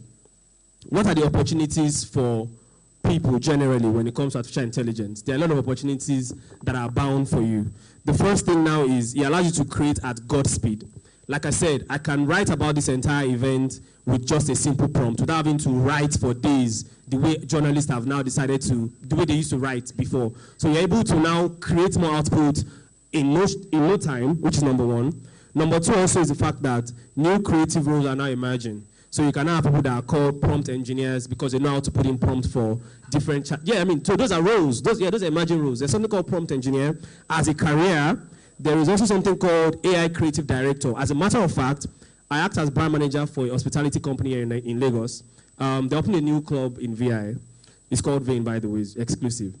So we employed somebody called an AI video editor. I've never heard of that before. What I knew was a video editor. You can edit normal videos, but now it's because they know how to, generate output, put all the prompts, get the real things, and, get computer-generated images to create something different. And that's what we've been using to push out the awareness of the club since we created it, because we're trying to create something different. Those are also opportunities that are made available because of AI. There are also database creators, and there are also new services and new roles for the legal space. For example, you can have someone that is an AI licensing agent. Yes, I've heard of that. You can also have someone who helps with reviewing AI-created content. For me, for example, if I see a document that is done with AI, I can most likely always spot it. Not always with the double dash, but there is a way it sounds. I mean, if you've reviewed contracts enough, we have lawyers in the house, you just know that this, it gets as this thing be. You know, now Mark Zuckerberg person do this thing. This is not something that was, because I mean, we went to the same law school, so we know what is expected. You know, and you also know when a contract is just being lifted up from Google and being used. You are in Lagos, you are seeing, according to the laws of India, you can tell that there is something fishy somewhere, right? So there are different opportunities that are abound when it comes to the future of AI. Practical frameworks for creators. I think because a lot of us here, and also because I myself am a creator, same with everyone here, because I always say God is a creator, right? So God forbid that we are not seeing ourselves as creators. Either you are not in the space of creating content actively, you're a creator, because if God created the world and did all that in how many days, he is a creator. I also saw something recently where someone said, God loves creators so much that even the first person that he really spoke to as an instruction was a creator. He told him, I think, to go and build something, right? God is very particular about creators. So God forbid you create without protecting your creations. Now, how do you protect what you've created? Number one is always write down your prompts, right? There are people that sell prompts online. I don't know if you've come across stuff like that. With the advent of Nano Banana, people are now saying, oh, you want to create a picture like this, steal my prompt, you know, write this comment to actually get my prompt. You've not seen that before. You guys are in 2020. I mean, when my friend Elo said old people in this place, I assumed it was just overstating it, but let's not act like we're old people. We're young people. We're young people. So first thing is write down your prompt, right? Always document your human input to avoid issues.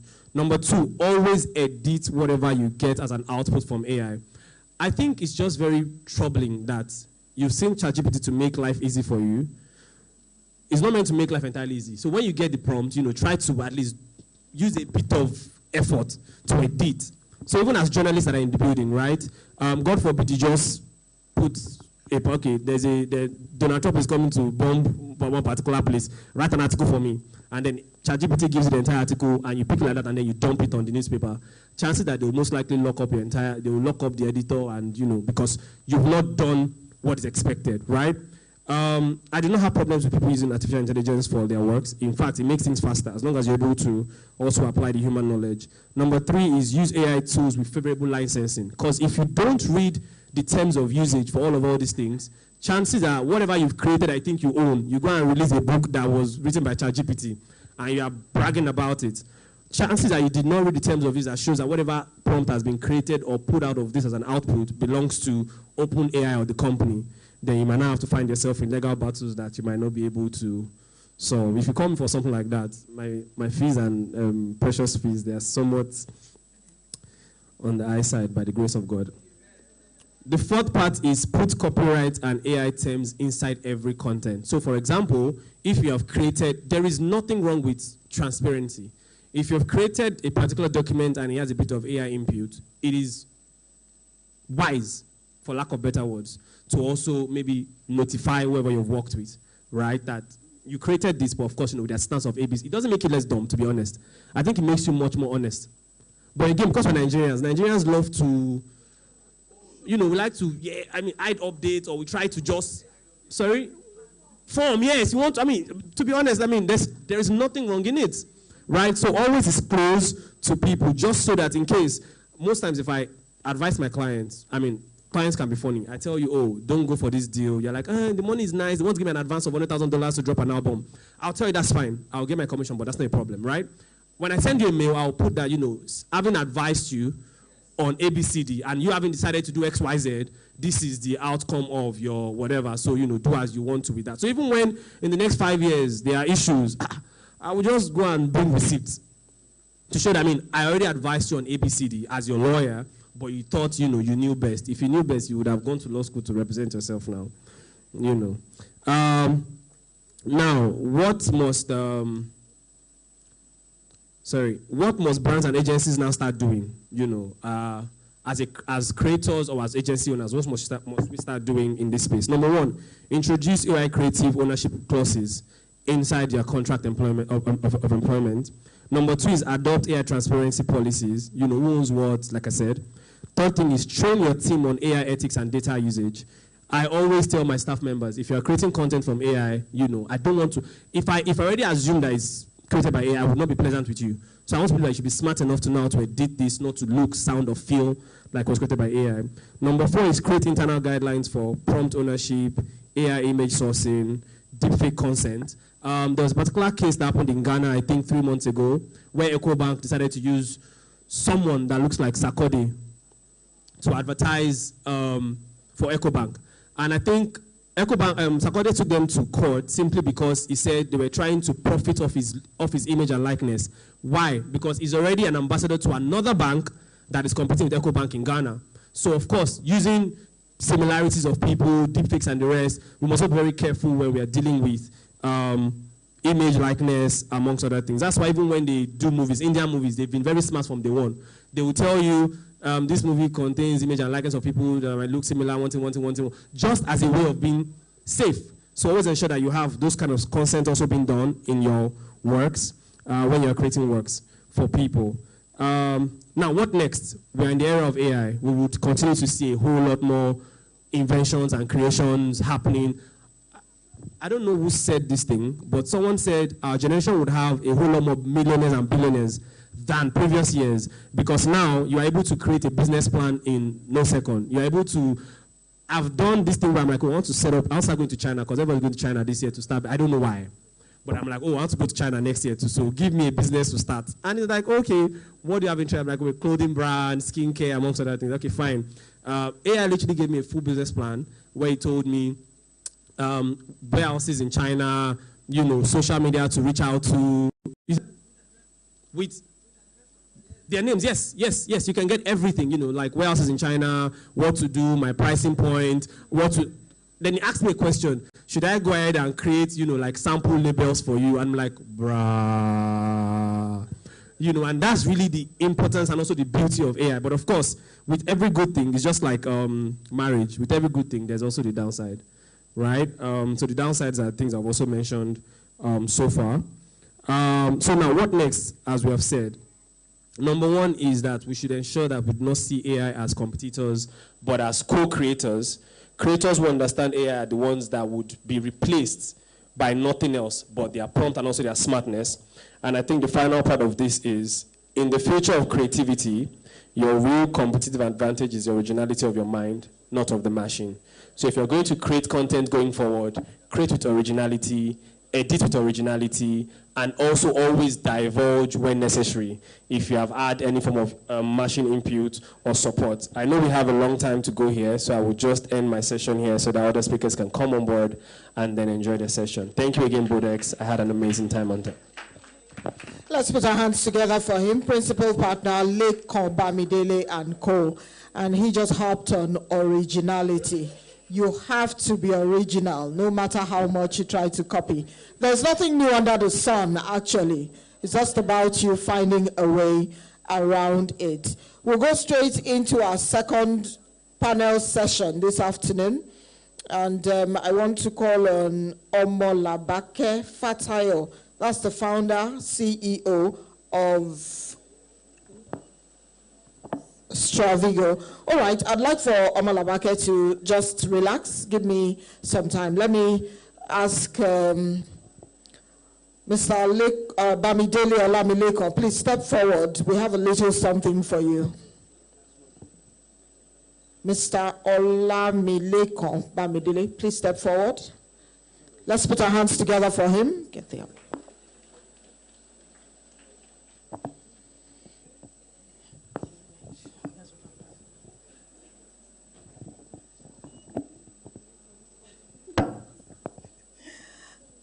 Okay, I am here to present this Okay, King Pexi, let's leave your Baby Daily. He's actually a very good man. Like, please put your hands together for him. Don't cry yet. Don't cry. So he has actually attended 3 out of 6. Please put your hands together again for him. So this award has been designed to appreciate you for constantly supporting Bodex Media. You are an amazing soul. We cannot pay you what you truly are rightly deserve, but this little that we have, we made it from our hearts, our small heart. So please accept this certification of appreciation and participation. Okay. She can actually pay me. She just whining. That's right.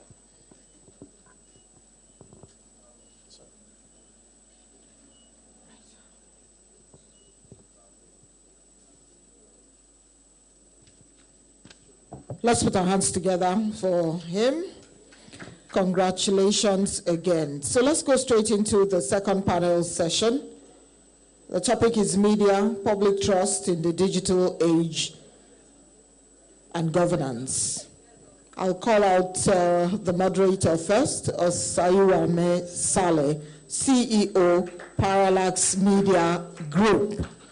Let me get you. Okay, you step up. I think you have a space here. Oh, she's giving you some of the names. Great.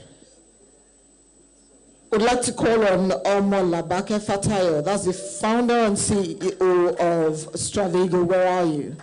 Put your hands together. Let's put our hands together for her. I've been told to inform us that there is a very generous buffet at the end of our session here. So let's get to do what we need to do, go out and have fine dining, as the case may be. We also have Ayodeji Olufolahan. He's a legal practitioner. Well, this place is filled with lawyers today. That's beautiful. Let's put our hands together for him. So I hand over now to the moderator who takes over from here, and you have 25 minutes. Can we give it up for our MC for the evening? Chief Ife, I remember, she's the chief, she has a chieftaincy title. So I think, okay, so for us to make this thing fun, I've been having fun, I don't know, maybe thank you for putting me in front. I'm the one receiving all the information. And just to add to what you said, I actually Googled that I'm going to China next year, I'm going to Canton Fair. So I said, this is my, so I told them this is my interest, ChatGPT, give me business, me if I get my own business plan. That I cannot tell you. All right, so Bodex has given me an instruction. She said any name that I mention will come and join to fill up the 2 seats remaining for my panel. But before I do that, I want everybody to stand up. DJ, because the energy, they say clap, people are not clapping, it's too low. DJ, please give us high tension music. Bodex, come and dance here. Please, can we all go for move our body? Yes. Everybody please stand up. Move your body. Let's get the energy. Look, where are you?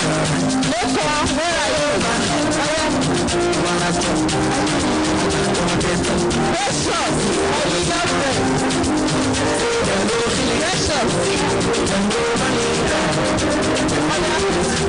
Young man. Hello. Please, those at the back, I need you to stand up. I'll come and meet you. Everybody needs to stand up. I need the energy in the room.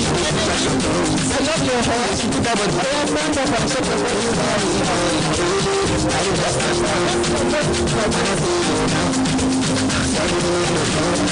we need to check your body because we are here to learn, and if we don't have fun, we will thank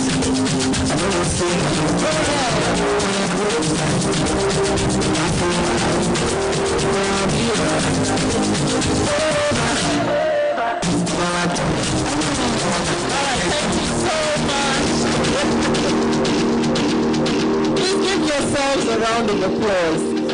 So I just need to change the energy in the room a little bit so that at least we're here to learn, and you know, it's always fun when you're learning and you're having fun at the same time.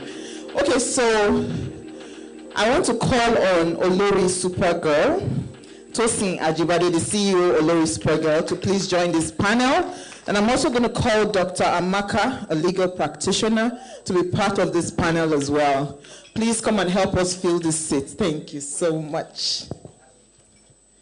They gave me a very serious topic. Bodex is always following my social media when I'm ranting about government. So I'll tell you the topic, don't worry. So she's always following my page when I'm ranting about social media. And I see how they stylishly know, they don't like the post. They just read, send me a DM, and walk up pass. Because everybody's afraid, digital footprints, right? I heard me, they don't go catch you. My mother called me yesterday and said, oh, I take God beg you. Nigeria is not the place to do some of the things that you're doing. Because right now, everybody's agitated. They're not going to throw you inside jail. You understand? So we just have to all be careful. But the topic is media, public trust in the digital age and governance, right? That's the topic. And like everyone here has said, I'm a practical user of AI.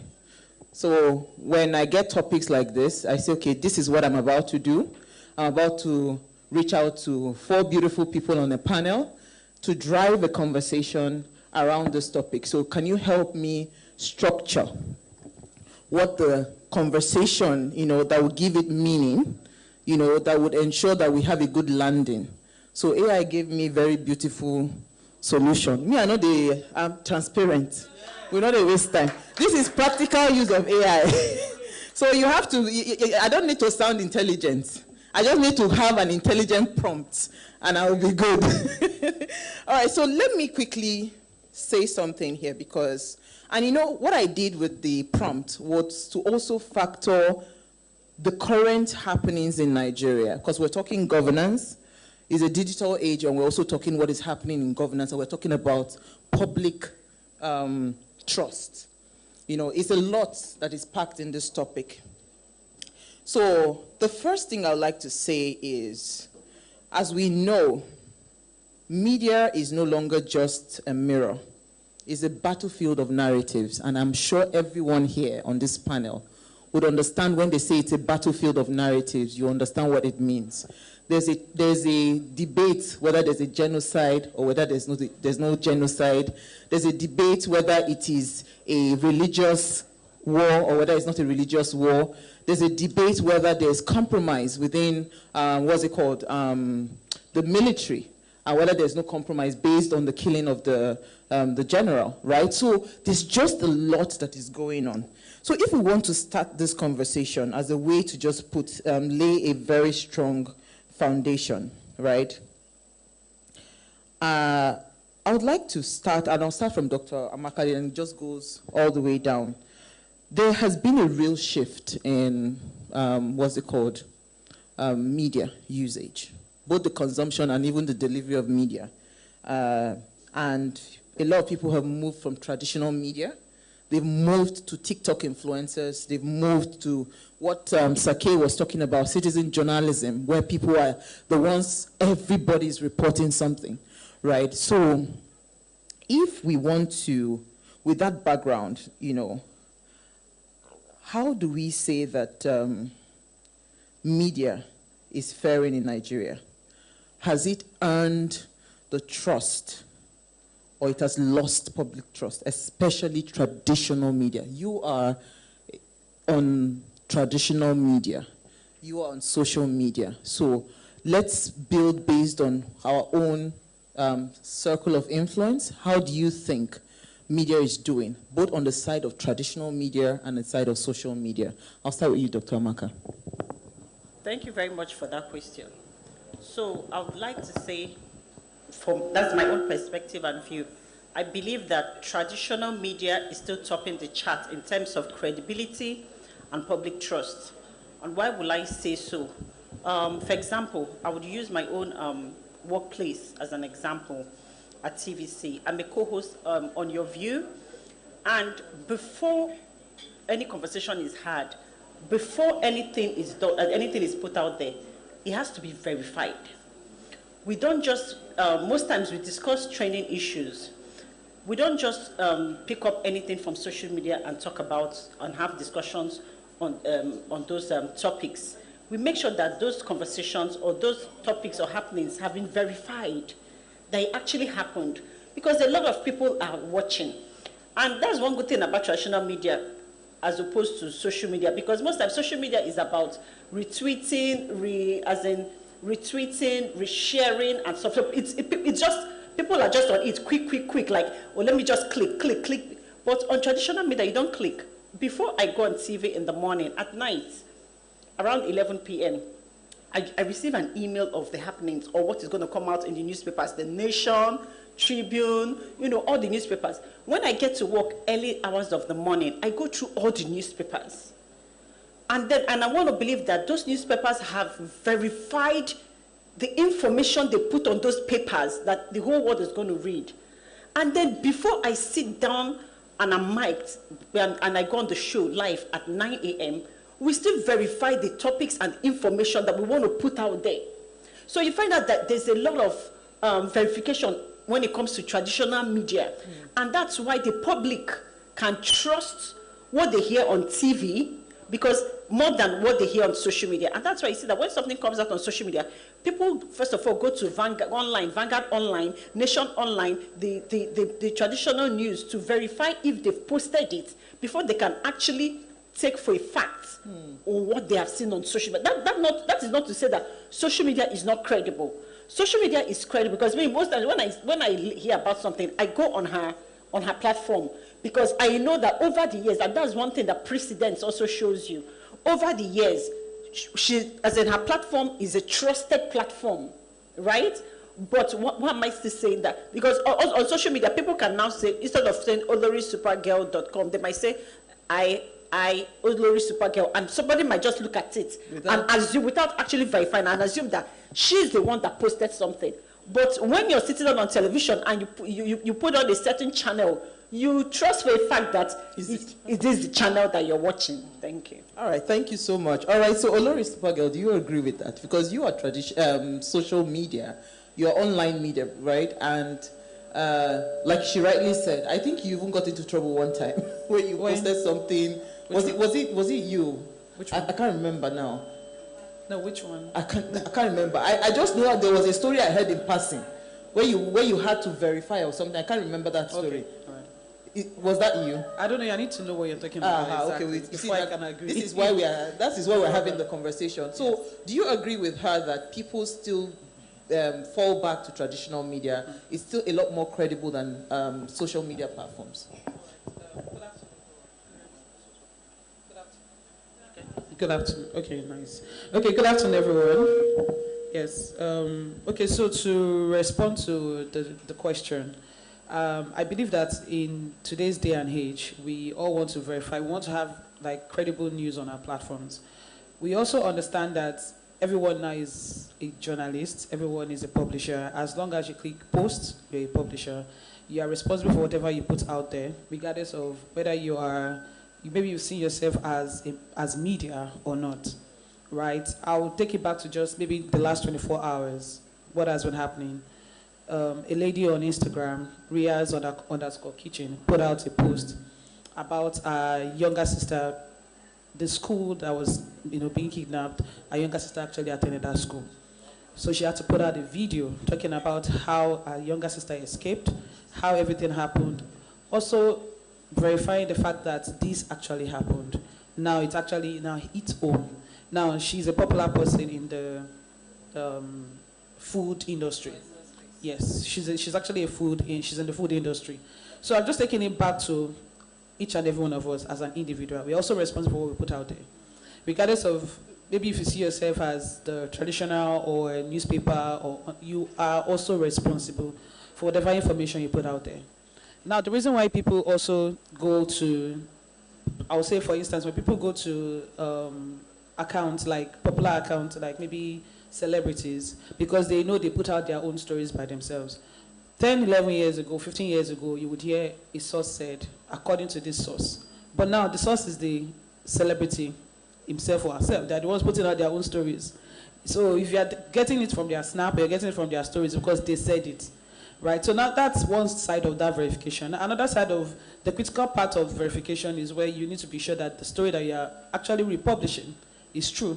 Is when we have to always follow what TVC, News Central, Arise, platforms like that. We need to follow them to know what they are saying is true. Then we can actually then confirm again that this is true. But the story of the abduction happened yesterday. It was on Twitter. I know how Twitter is. Everybody will say something. Everybody wants to be, I am intelligent, right? That's what Twitter represents. But until a credible platform published, that's when we have to take the story up. So that line of verification is not something that you can skip because you want to be exclusive or you want to be the first to publish it. You always have to follow due process and due procedure, regardless of who you are or what you are or whatever brand you represent. So it still goes back to verification. It goes back to knowing that this story is true. Because at the end of the day, when you put out stories that are not true, it gets into trouble.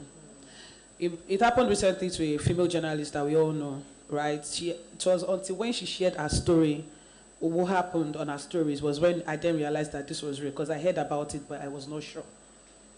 So, and this is not just today, it's been coming for so long, where people get sued, people get carried. Without even going to trial, they just put you in kiwi because of one story that you said that it's not true. So this topic is very sensitive and it's very important for us to also pay attention to the things that we do. That is why I said every one of us here is a publisher, so you are accountable and you're also responsible for the type of story that you put out there. Thank you. Okay, so let me come to Ayodeji. Today, if Instablog, I don't know if there's anybody in the room here, if Instablog breaks a story or if you're Ayodeji, right? Okay, I thought maybe I missed your name. No, okay. forget. If Instablog breaks a story or Tunde Ednot breaks a story today, there's every likelihood that that story is true. Maybe, right? maybe not. And most of the times when those stories come out, no, there's every likelihood, because I mean, I've checked it several times and it now turns out to be true. So you see a bit of delay before the traditional media houses post the same story. So it breaks first in the likes of Tunde Ednot, Instablog, and all of that. Those ones are not afraid because maybe they are nobody knows Instablog, and Tunde Ednot is abroad, so nobody would arrest him. So I think those bloggers are not afraid to post. Yeah. So now, do you think, right, the human behavior right now in Nigeria, or the Nigerian behavior, do you think we're tilting more our trust? We're tilting more towards traditional. Do you still agree with them? Or do you feel like there is a huge shift where people are more inclined to go to the blogs? Okay, so this question is suitable for, I think, the three of them, because they're all in the media space, right? And looking from my own perspective, right, because I'm no more of a blog guy. You are a lawyer. Yes, so I was speaking from a lawyer's perspective. So the major reason for the lack of trust or the lack of integrity in the media space is not about even the verification from the traditional or from the social media. It's what the AI is creating. And I don't blame Facebook for monetizing, right? It's a good thing. But everyone wants clicks, right? And because of that, I can take a story. She presented at 9 a.m. in the morning. I take that video. You know what we call synthetic media. I changed the whatever thing she's saying. Maybe her first statement was about a particular thing. She presented it on TV. I did not watch it. Most of the people on Facebook did not watch it. So where mistrust is coming from is I am resharing what she presented, but I used AI to alter what she's saying. So I'm presenting it like she was the one that presented it live 9 a.m. So now the mistrust is now, can I trust everything I see on media? Who is to be accountable? Did she say this for real? How am I going to go back to TVC to watch what was earlier said? Or do I just trust the handle? And that's what I'm saying. It's best for them because I'm not looking at it from the perspective of traditional. Hold on, Ayodeji. It's the psychology that I'm talking about. Okay. Studying human behaviors right now, studying the Nigerian behavior, do you think we're tilting more? It's not a media question. It's a psychology. Because you see, I hear this a lot when lawyers say that there's no excuse. Ignorance is not is not an excuse. And people would say that, where did you get your source from? Where did you whatever? There is a behavior that we have today as Nigerians when it comes to information that we receive or we disseminate or whatever it is. What is that behavior today? Is it tilted towards traditional, or is tilted based on your own experience? It's not a legal question, it's just a human behavior question. So, okay. You want to respond to that? Okay. Okay, so talking about the human behavior, like for like the instances you gave, obviously they'll go to digital just to see if this person has published and who. And thank God you talked about security and safety for journalists and who to pick and who not to pick. But then again, they always tilt towards that side. If it's not on Instablog, if it's not on Today Note, or if it's not on other platforms that you might not even know, that they also put out stories that are true. And then maybe months after, if they find out that, yes, this is true. People always know, they know these platforms. They know it before even the bigger platforms actually put them out. So they tilt towards that end. Do you mind if I add something? You want to add, yeah. Yes, so let's also come back to the legal perspective of this. So you find it's not that Mamazi Today and not or Instablog that they are not scared to post. It's because if you notice, most of their posts, when they are not sure, they've not done proper verification. Underneath each post, they put a disclaimer that protects them. Exactly. Right? To say, this is not, indirectly, they're trying to say this is not a verified information. So if anything comes out, you can't sue me because I clearly stated that I can. And they're also never, they never withhold apology. They're always very quick to come out to say, to retract a story and to apologize to say if they're wrong. And that's why people can trust whatever it is that they put on their posts. Okay. Okay, so let me go back to Ayodeji. So let me switch that question, right?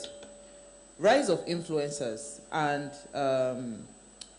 how it has changed the narrative in terms of accountability and narrative control. What would you say about that? So, I like what the UK is doing. If you're advertising and you're posting that content, ensure that you let people know that this is advertisement. If you don't do that, you're accountable for whatever happens, even not the product owner, right? But in Nigeria, even Elozam was just telling us that he would just snap fine picture. He would tell AI, let me dance. And let's say the clothes that he was told to put on and, tell the AI to, make me put on this particular dress, he's supposed to do a particular thing or make certain people. Let's just use what do you call that thing? The snatch hair for ladies, right? I've seen some people that are gullible enough. You see an influencer using this particular product, telling you don't need to go to the gym, you just sleep with it, do everything with it. And I've seen situations where there is medical emergencies because someone is sleeping with this. Who is liable? So when this influencer was posting that video, the influencer did not put this is an advertisement. And that is why we have APCON and the rest. You need to go through the process. And that's why the traditional business, all advert goes through scrutiny.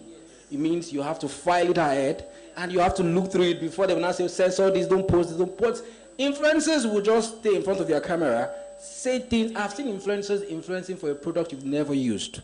You don't know the side effects and you're stating how good that herbal medication is. So the moment there's an issue, because in your post, you do not even say, this is an advert. Me, you telling people this is an advert, it means I was paid to do this. But you saying it like you're influencing intentionally, there's something they call we're leveraging on your authenticity. Like we like you, we know you, we relate with you. So whatever thing you tell us, we do. So you also will be liable. And that's why we need to start getting to that age where influencer just know it's not about like she said, it's not about the usage, right? It's also about being accountable to your fans. Okay, awesome.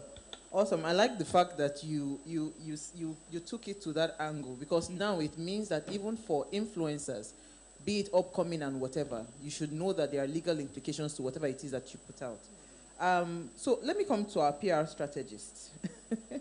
Omo Labake, right? So there's something that we are struggling with right now in Nigeria when it comes to, media and all of that, is that we've lost a lot of credibility as a country. It's denting our image, whether we like it or not. That's why you see the US, everybody says, oh, they want to come and help us, to solve our problem. Well, that one is a story for another day, because if I enter that matter, we will not live here. But the point is, there is something that is fundamentally wrong with how we are communicating what is going on in Nigeria today, right? How do we intentionally start to engage social media in a way that it influences a narrative that becomes a lot more empowering, that rebuilds the Nigerian brand, I mean, Dirty December is one that all of a sudden everybody in the world wants to come to Lagos in December. I think that's a beautiful thing, right? So how do we intentionally, as social media, would I call us creators, influencers, or whatever, how do we start to intentionally build social credibility back for our nation, given that a lot has been lost, and we know that the driver for that for that narrative would be media. So how do we do that? Thank you. We're in the world where information goes faster than trust, than the truth. Truth is now like currency out there now. And talking from the aspect of a PR and marketing agency, I mean, I've worked with NTA for a while. Before, I was also an influencer for a longer part of my life, and now I'm more in the middle, being a media and PR agent person, bringing everybody together. And I think I will just talk based on inbounds that I see from brands, individuals. It's mostly on on calls of, I want to be credible out there. People actually want to stand and also want to be credible. You really don't want to know the strategy will come up for each individual brand or each individual association or person or brand. There has to be that research. Like, what do you want to put out? And it's not just about putting it out. Like, we're now in the world where the brand can even tell you they will write their content. They are not writers. They are not a journalist. Like, every media rate card platform we have our internal journalists that can interview you and get your particular view and put it out there.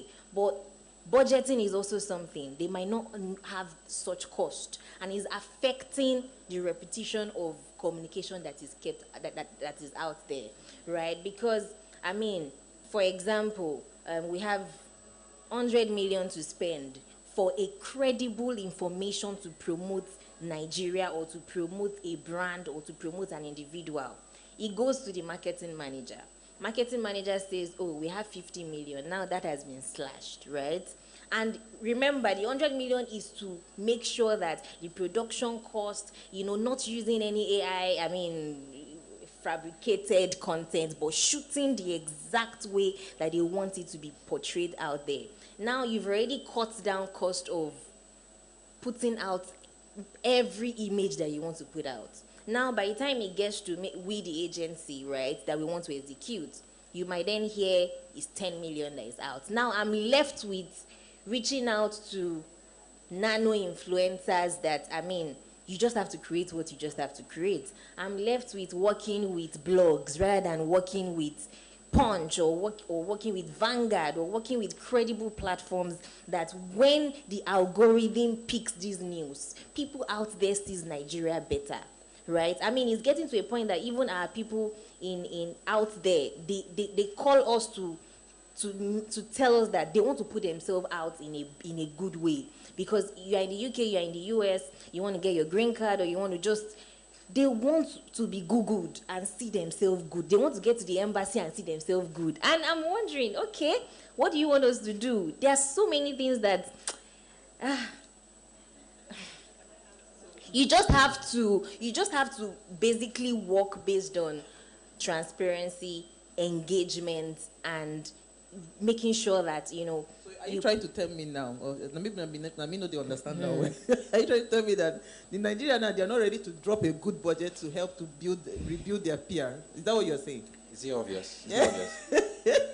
Okay, so let's not go into that argument. But Dr. Maka wants to add something. Okay. Whilst you're trying to add on that, I want you to also touch on, has the Nigerian citizen, have we lost faith in, what's it called, in our government, right? And if the answer is yes, what are the consequences of that as it reflects on social media, right? What are the consequences of that? And how, because I see this fight all the time with government. So I recently did a video. I was calling out Sanwo-Olu. Yes. Oh, you saw it? It's all right. At least he has put a statement. Because I don't understand how you do 30 December and block road. What do you want us to be? To be sleeping on the road every December? So it didn't make sense for me. And I thought it was important to let him know. So somehow, they got the message and they actually, they put the construction of that road on hold. So I always believe that if you want to discuss with government, don't insult. Because me, I don't like all those people that will come and be insulting government. Because you already create a barrier, they're not able to talk. So citizens, have we lost that confidence in government? And how do we stop this fight between, let government see that social media is also a tool for them to be able to build that brand called Nigeria? Thank you very much. So let me respond to what she's quickly and then come to the question. So it's easier and cheaper to brand or rebrand a good product. A good product sells itself, okay? And if, for example, I want to lose weight and I know that I shouldn't eat maybe after 5 p.m., it's clear cut. And then I know that maybe if I eat by 1 p.m. the next day, that with time I'm going to lose weight. It's clear. It's easy to sell, right? Let me bring it down to Nigeria. And I'll pose the question to you and everybody here. Do you think Nigeria is a good brand to sell, is a good product to sell, to brand or rebrand? So the reality, this is a reality. I'm Nigerian. I love Nigeria. I left the UK and moved back to Nigeria because I believe in the dream, the Nigerian dream. But Nigeria is not a good product to brand or to sell. And that means it's going to cost money. In case DSS is here, please, I was not... This is a reality. I'm a lawyer and I can defend myself. And the reality is this, right? Yes, so because we can see there's a lot of corruption, insecurity. What do we really have going for ourselves? There's too much fake life. So you find out that the young ones are spending the little that they're earning to impress people and to create a false image that who cares? So the rebranding doesn't even need to even start with the government. It needs to start with myself. It needs to start with you. It needs to start with us telling ourselves the truth about our reality. If I'm earning 500,000 naira, for example, how many people earn 500,000 naira? Why am I making nails of 35,000 naira every 2 weeks? Why am I fixing wig, frontal of 100 and something thousand for every outing? Why am I sewing cloth of 1 million naira to make an appearance that I'm not going to wear a second time? It's not realistic. And whatever we do as citizens must fall back into our GDP and into our revenues and economy. It's a cycle. Hey. Nobody is going to make this is not, we're constantly praying and waiting for a miracle to happen, but it falls on us. So let me come back to your question.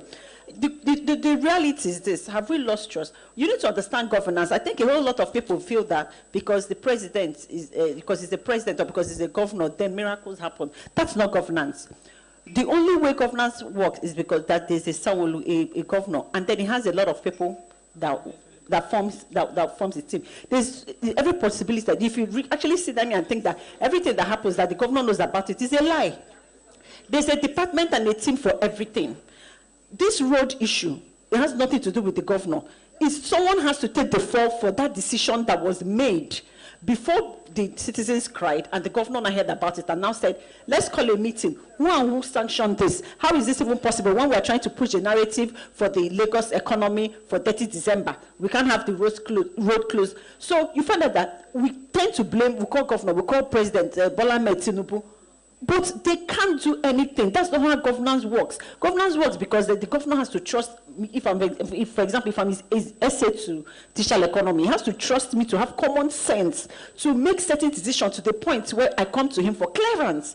If he does everything, he won't be alive.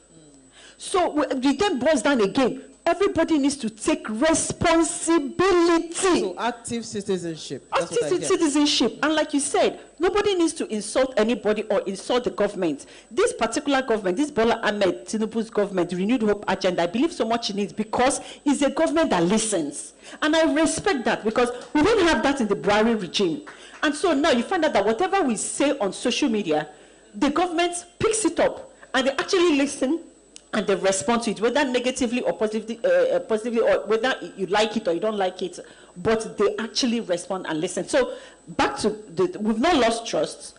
There's still a way forward, because when you go to China, the China you see today just took them, this is just 45 years for them to have all these skyscrapers and everything. But as a contractor, before you want to fix the roads, your family members will call you and tell you, are you sure you want to take this contract? Because even if there's one small bump on the road, you will die. We need to come to Nigeria and then now change things, because see, corruption has eaten deep. The only way, even when it comes to trust, you open your mouth and talk to me, I don't even believe half of things you're saying. I have trust issues as I'm sitting down here. Yes, I'm very different because I'm a product of my environment and my social network is the reality. So I don't believe what anybody says.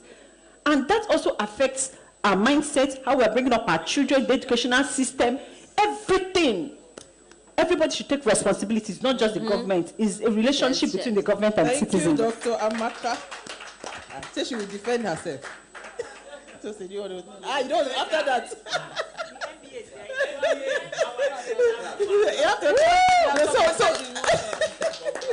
Okay, so as we wrap up this conversation, right? Because for me, I'm very big on active citizenship.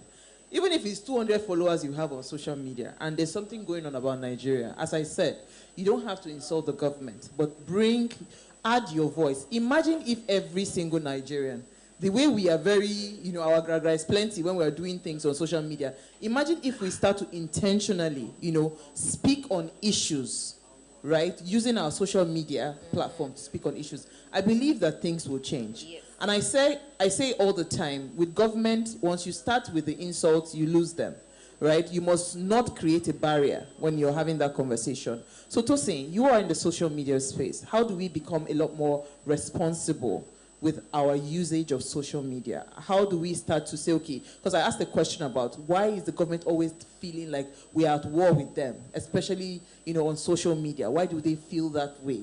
And how do we change that narrative and make it, because I believe social media is supposed to be a tool to just change this country. It's not a tool that will set us backward. We can actually use social media to change some of the narratives that we have in our country. So how do we get that done? Okay, so I think everybody else too had their own point to it. So I'll just say my own bit. Social media, of course, is a tool and a means to air our opinions and also share the current situation around us. I mean, it also falls back to activism, being an activist for something and all. I mean, we see what's happening in our day-to-day, and we're all praying that God, please. Like, we are open, and we are praying, and we are keeping faith, but things are happening. Like, we can't even catch up with everything around us. Like, this week alone has just been terrible. It's back to back. Right? From waking up to 25 girls missing, to another over 100 people missing again, and the church attack again, Christians and all of that. Like, it's not keeping us... We need therapy, even as human beings. We are living in fear. Fear of what people would say. Fear of what the government would do. Fear of what even our neighbor would do.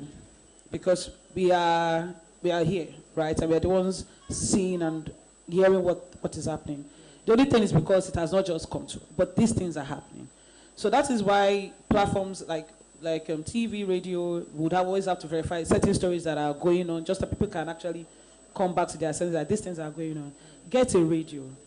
If you don't have a radio, please just get a radio. And always ensure that you listen to the news, because at the end of the day, social media would always change the narrative. Either it's one person saying it and people believe in that person, another person saying something, they believe in that person. Before you know it, to put your heads together and then you get lost. Right? So I'm going back to the question, using our platforms for good, using our voice for good. If you can't speak, if you cannot face the camera to speak, use your text, use your words, say something. Right? 2 days ago, 3 nights ago, right, I used AI to generate the kidnapping for the girls, right? It took me like 4 hours in the middle of the night, right, using AI to create a story about it. It was the next morning that the other story came out, and I was like, hey, Bola Tujasi, right? So, and because of the way this week has been back to back, my eyes are really swollen. I've not slept well, event back to back. I had to just do something. So I used the skill that I know, using AI to like create something, and I posted yesterday on OSG. But even aside from that, we also be following up with what is going on, and also using that also as a means to actually use that as also like using that as our voice to what is going on out there, right? So we like we also have the conversation on the basis of being responsible, being accountable, and also ensuring that we use our voice for good and for change. Thank you. Thank you so much. So the legal practitioner, Ayodeji, what do you think we should start to do? Because again, now there's a fear. People are actually afraid to go on social media to lend their voice, to add, their 2 cents to the conversations and the things that are happening. Again, because we've seen that in the past, now you're actually picked up for the things that you post on social media. You disappear. You just disappear, my sister. She said it to DSS in case. Because somebody told me this morning that I'm very sure this DSS is following you. You will not know yet until. But hey, so how do we, from the standpoint of the consciousness that these things can actually land you in jail, or you could actually just disappear, how that's literally the fact, right? So how do we still lend our voices to the issues around governance, right, and public trust and our nation without that fear, without the repercussions of maybe ending up, on the wrong side of the law? How do we just use it responsibly, as a lawyer? So what are the things that you would just advise? What I'm laughing is freedom of expression is still your right, right? Okay. And for every fight, where your right stops, that's where for every starts. for every fight, there is also something that you would obviously, okay. So freedom of expression. Let's say, for instance, so they will still keep on picking him and dropping him, picking him and dropping him. So long you know for a fact that whatever thing you are saying, like they said, is verified. The problem we have with people in this country is fear-mongering. They will practically take a particular story just because of they want or they hate the leadership. They would allow their hate control how they speak about an event. So I've seen situations just because he wanted to make it sweeter, he went to AI to create a group. Like the video is already bad video, cutting of it. Then he used the AI to make it worse and start posting. I know you're speaking about fact, but how you speak about it, awareness is different from when you're attacking. So people are now making sad news or bad news, they're weaponizing it and attacking a particular individual in the government. That is not how it works. You are speaking so that your people, we are fighting, it's a collective fight, not your attack against somebody, because this is how it works. When certain individuals, you're an influencer, you're speaking against a particular thing, the opposition, because they don't care, opposition, whatever, they don't care, it's about the battle for power. They would take you and they would finance you to keep on speaking, because you're no longer speaking fact out of your consciousness of, oh, this is what's happening, I want the people to be aware. I need justice, I need things to be right, I need Nigerians to be better. You're not speaking from that fact. You're now attacking individuals. You're weaponizing an event that should be a collective fight. So if you need people that would, I know King Peg is always ready. You call in an EFCC, you're in Kirikiri. He's very good at that, right? Okay, so he's my new lawyer now. He's very good at that. He knows me. You call me a Kirikiri. I will just look at you and say, okay, well done, sir. But one thing I know is so long your freedom of expression has nothing to do with either you are defaming somebody, that you are attacking somebody, or you are releasing unverified news, which can be in a way that you're creating terror. So, see, when they want to attack you, they will attack you from a place of public policy. Yes. So what is your news doing to the public, right? Yeah. So that's how they attack threat you. to national security. So that's the language. that's how it goes. So when you are sure of yourself, you're sure of your sources, your sources can stand gidigba at your back and say, yes, we told you, or you got this source from this news from this particular, you go ahead. Freedom of expression. But understand one thing, if you must be an human rights activist or you want to fight for people's rights, it comes with certain things. It's generally not everywhere. Okay, so on a final note, because we have like just 2 minutes to wrap up, Omolabake, now there is the problem of us as Nigerians just quickly moving on to news stories. Like what Olori Spagel said, Tosi Achibade, she said something that before she was able to finalize a post, after taking 4 hours to edit a news story. So there is always something happening, right? As a PR strategist, how do we ensure that the important conversations, right? That ensures that those conversations that we're having, that those are the ones that will bring the results, the important conversations that will bring the results. How do we ensure that we keep it relevant? How do we do that? Okay, thank you. I know there are cases where there are even anti-parties. You put out publication which is real, and some people deliberately want to take over that conversation, right? It happens most of the time. Like, I've seen cases where even the communication we want to put out there, the other brand wants to also take it down so that they can go up when it comes to trending, Twitter trends, and the likes. Honestly, you honestly just can't stop. You can't stop.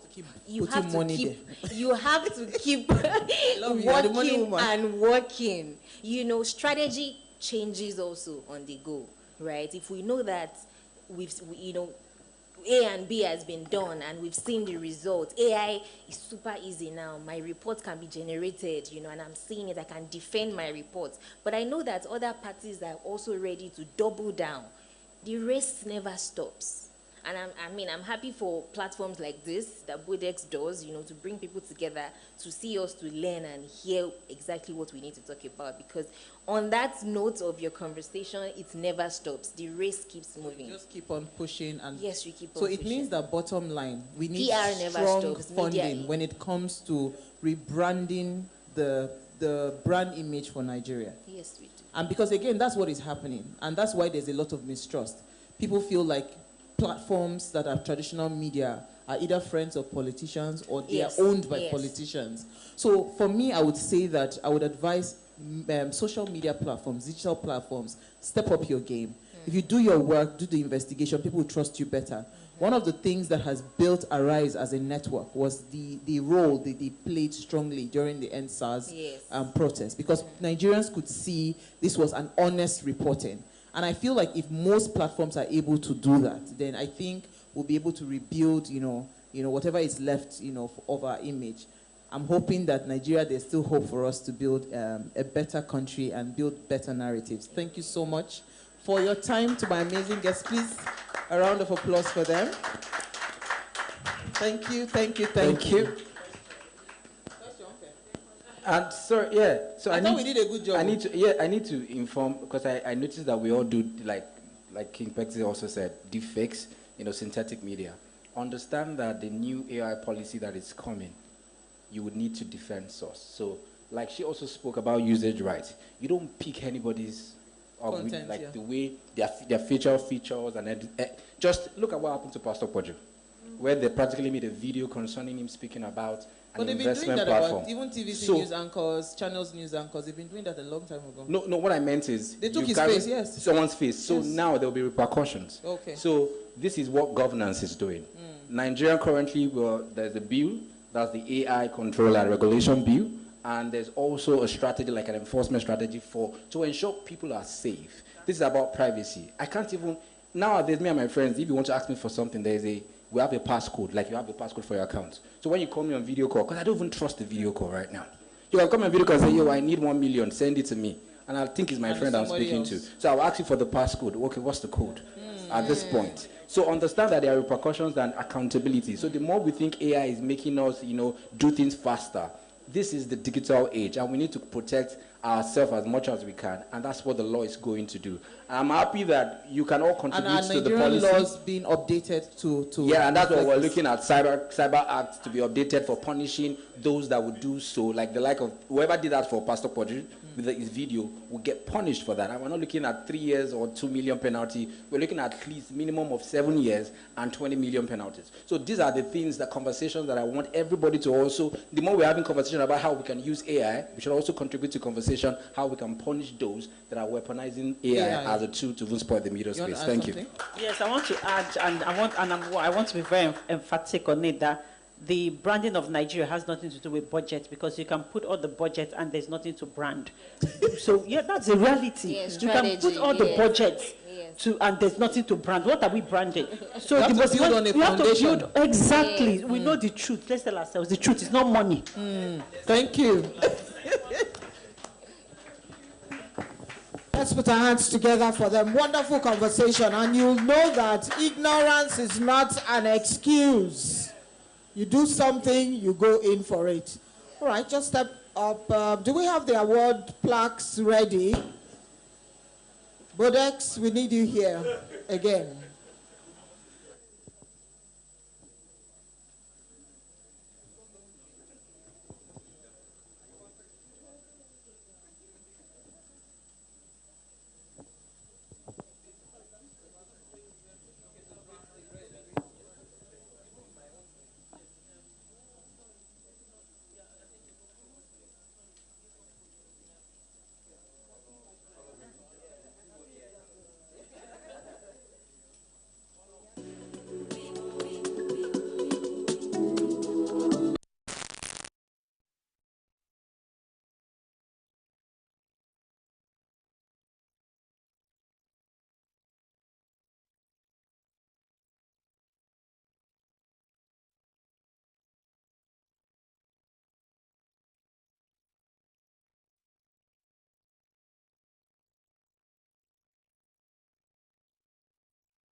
is not what I should talk about.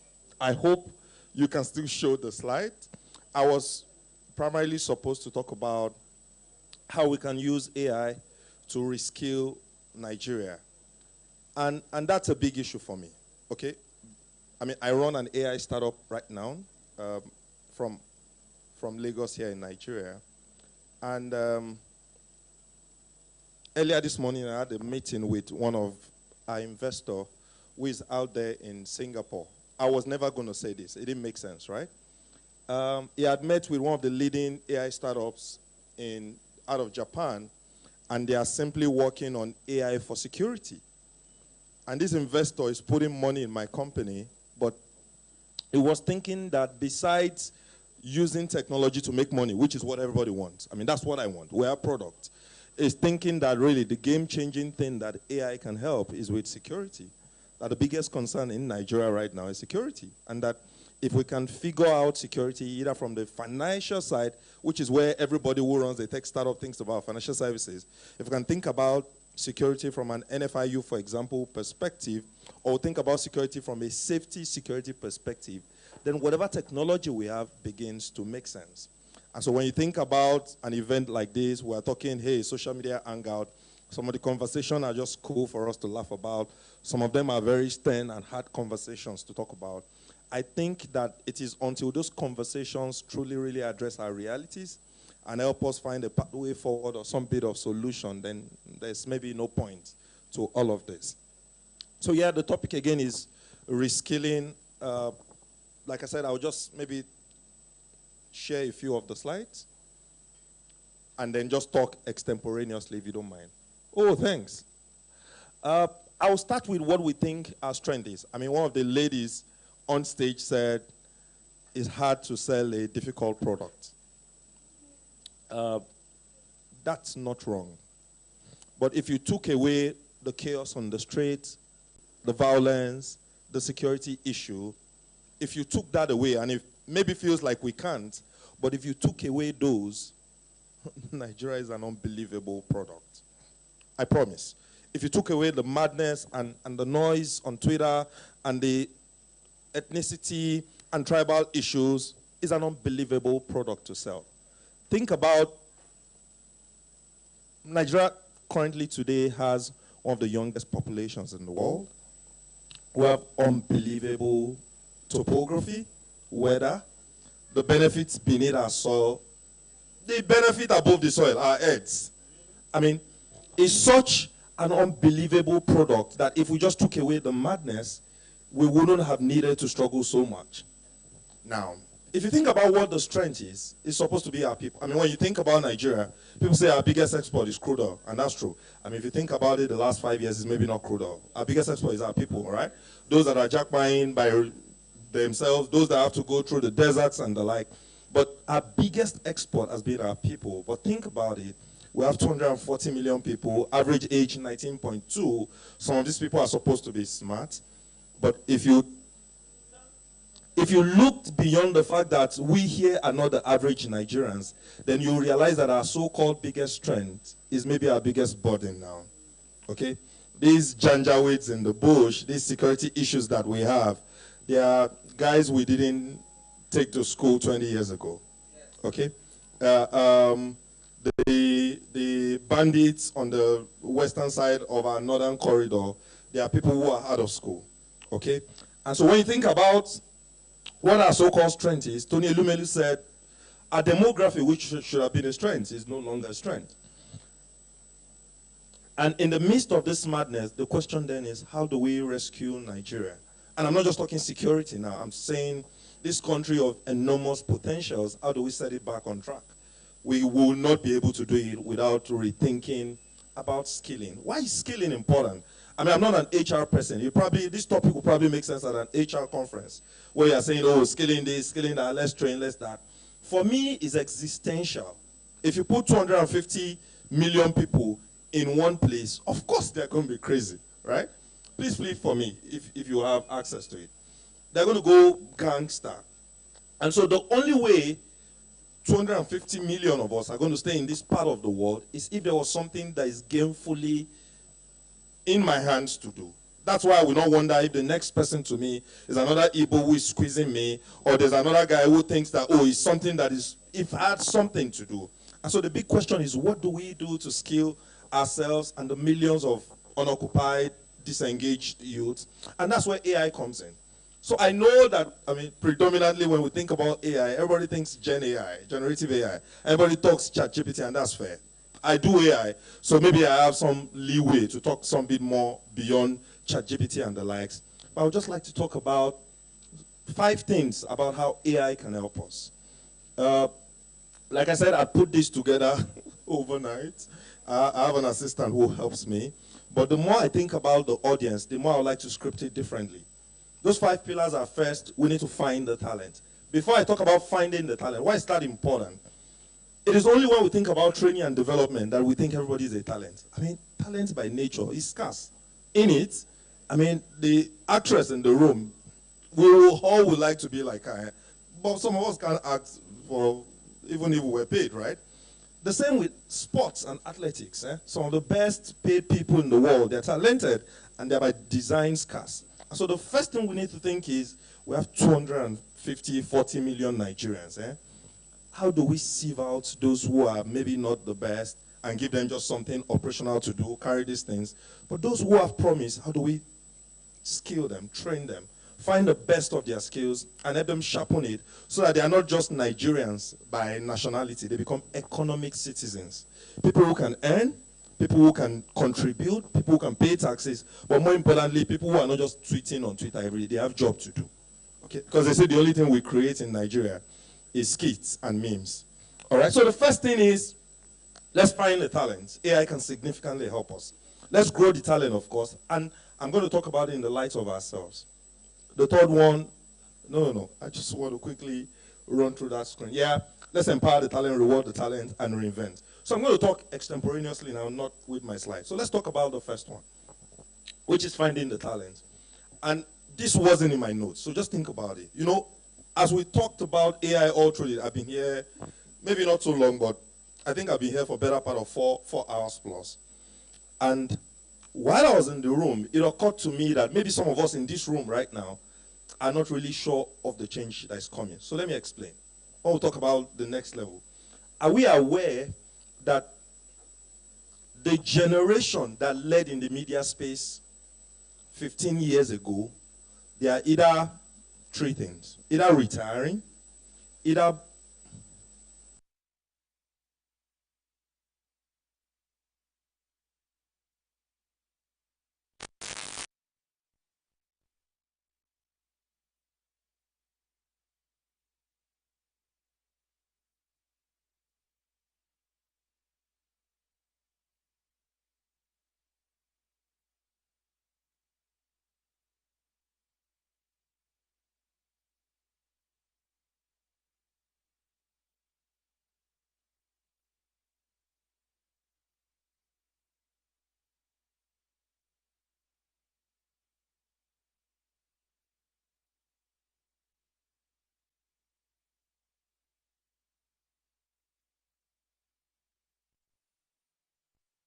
professionally trained, and so there were platforms for you to demonstrate your skills. That's what would have happened. Today, there are people who are impulsive, and I'm not talking to you, but you guess what I mean. Those who are impulsive, who can put a camera to their face, can speak, can be Sabinos, and suddenly make a lot of money, right? That's the day of content creator, which is where we are now. But in the age of AI, it is not people that is creating the content. Think about it. So in the next 5 years, 10 years, what will make money is not your skill. Think about it. So the future of talent, of reskilling, that's what I want to talk to you, and not what I had in my slide. Think about it. That if AI is going to be the dominant platform for content creation, and we can't deny it, it means that it is not about you anymore. It's about the skills that you have to use AI to leverage content. So the first one is, how do we find the talents and skill them appropriately for the future that is inevitable? The first. The second, oh no, we're not going to show this. Just keep that slide and let me talk through from my head, right? The second is growing. And typically when you're talking about talents in the workplace, in a nation like Nigeria, some of the biggest job to do is that now that we found the talent, let's train them, let's skill them, let's help them. One of the things that Pexi was saying, and it's good to see you again, by the way, is beside the fact that many of us think generative AI is just ChatGPT, and I say it's not, the biggest barrier with AI, artificial intelligence, is what we call speed of obsolescence. So in tech, many years ago, it used to be that a technology usually lasts about 3 years. A technology, whatever it is. And then we had the cost of the mobile phone. Mobile phone started using about 18 months. Now, I hear it's about 6 months. I mean, if you're a lady, you have an iPhone, whatever iPhone that is reigning now, 6 months from now, they'll do this thing X. So if it's iPhone 20, now just say iPhone 20X. And then when you buy it 6 months later, they will release iPhone 21. It's just that the technology behind it every 6 months changes. With AI, everything we knew last year, almost everything is now expired. The speed of obsolescence is like this, that you have to learn and keep learning. And so one of the things that we have to do is what Pexi was saying earlier, which is prompt engineering. It's not just a body of work, it's a body of knowledge that everybody needs to learn. I wish that this was a workshop where I could just get us into a game about what it is and how if you don't understand prompt engineering, you are not ready for the economy of the future. I promise you. You might be real good, and that's not bad, because today, the biggest earners are the creative people. That's why we call it the creator's economy. In the next 5-10 years, it's going to become, you are not the one creating, AI is creating.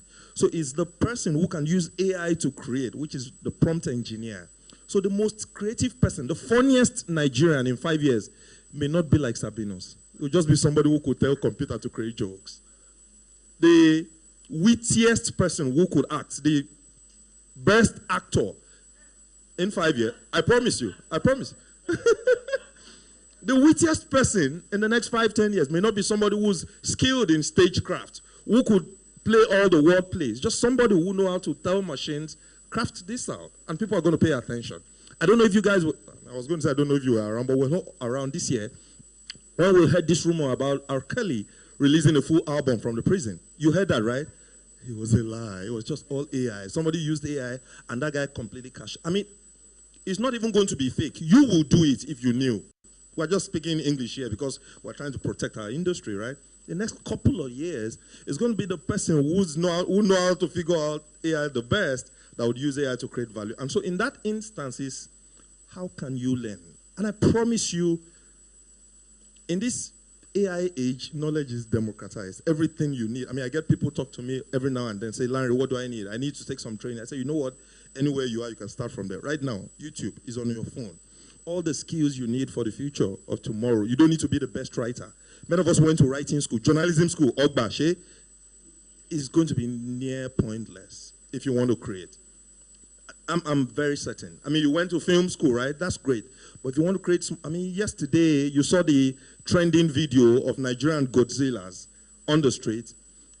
Nigerians, younger Nigerians who understand AI, they are becoming smart and are creating content that are grabbing attention, but they are not creative. They only know prompt engineering. And so what you have as your biggest talent today, which is your creativity, it would be great if you could combine it to AI, but if that's all you have, you will not be competitive, because that's what happened to the best media people 20 years ago. All they had was that training. And you guys are the winners of today. I promise you, we may not be winning tomorrow if we don't evolve. The third is empowering the talent. And what does that mean? In my deck, I put together the fact that it's never enough to train a talent, right? In an average organization. And you need to give them something. You need to give them the bandwidth for them to do stuff.